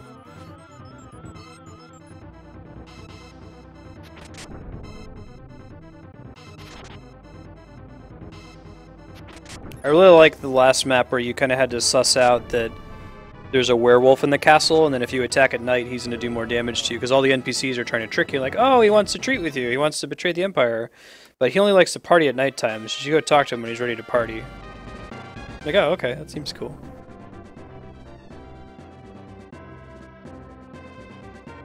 Ah, I see. Makes sense.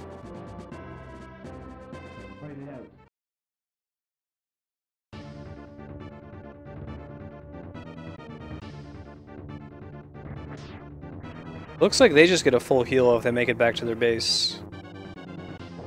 Pretty critical that we kill them before that happens.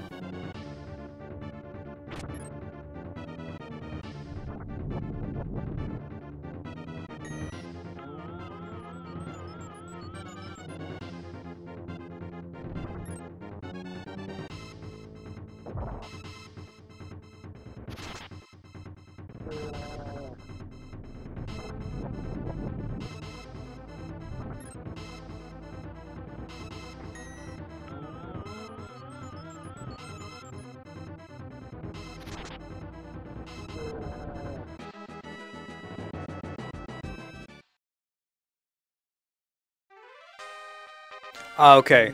I was going to say, how is this ever going to work it out if I'm just going to keep knocking them back into the castle where they can regen to full, but I knock them away from the castle, it just means I have to fight like 3 units before I can get to the boss. It's cool.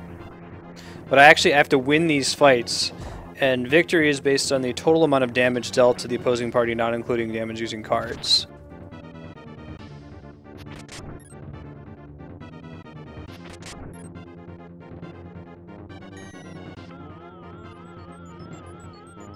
Gotcha, Bob. Cool. So that's the AI's small advantage, kind of to make up for the fact that you have cards and they don't. Or at least they don't now. it would be clever if, like, the final encounter, the enemy got to use cards on you.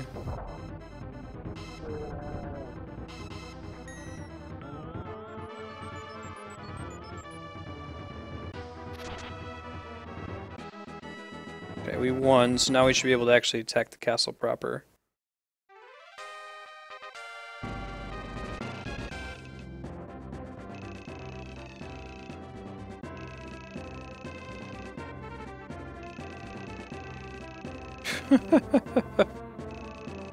Yeah, exactly. Just like that. Boss music. Man, she's got like pumpkin heads.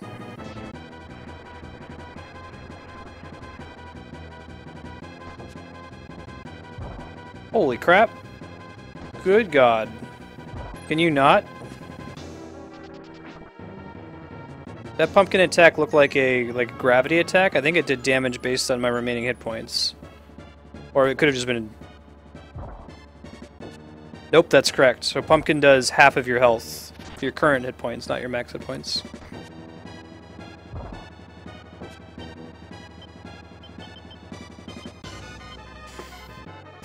Let's see. If I were to hit her with something, which one of these would I use?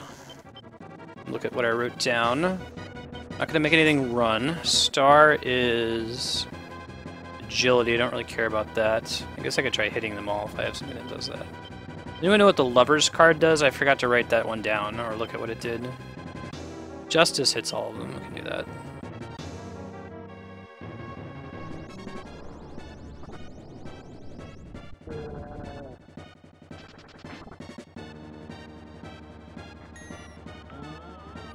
Charm, cool.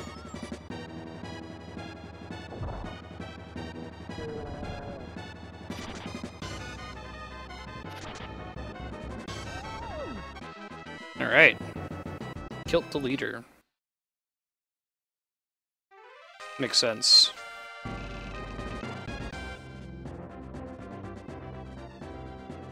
Should I forgive her?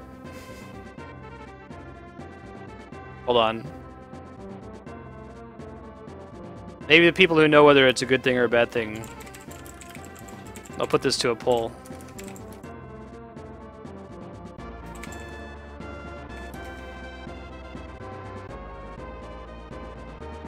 Poll started. Should we forgive her? Vote 1 for yes, vote 2 for no.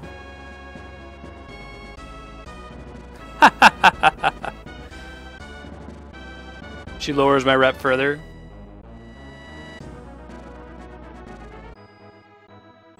That's funny. It looks like we're overwhelmingly forgiving her. Very good. I'll just accept.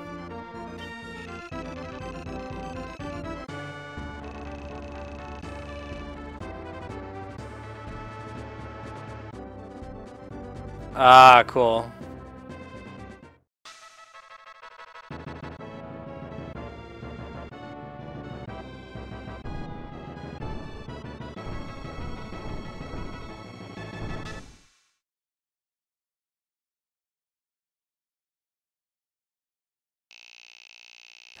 Cool.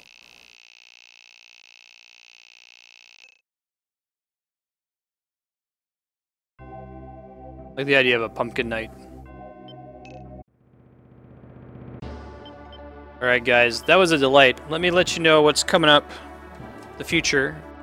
Alright, so tomorrow, Friday, we're streaming as normal from 12 to 6 Pacific. We're playing Ogre Battle from 12 to 1:30. Paper Mario from 1:30 to 3, Mass Effect 2 from 3 to 4:30, and then Smash Brothers for 3DS with viewers. If you want to join in, you're welcome to. We could also probably do some Smash Wii U if that's the only copy you have.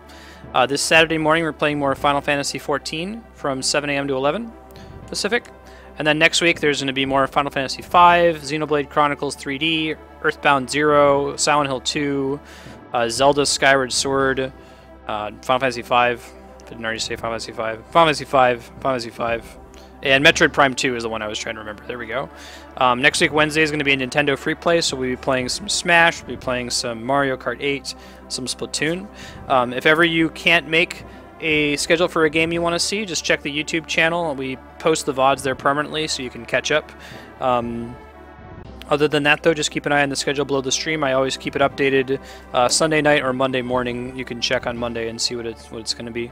Thanks, everyone. Have a good night. Hope to see you tomorrow. Bye.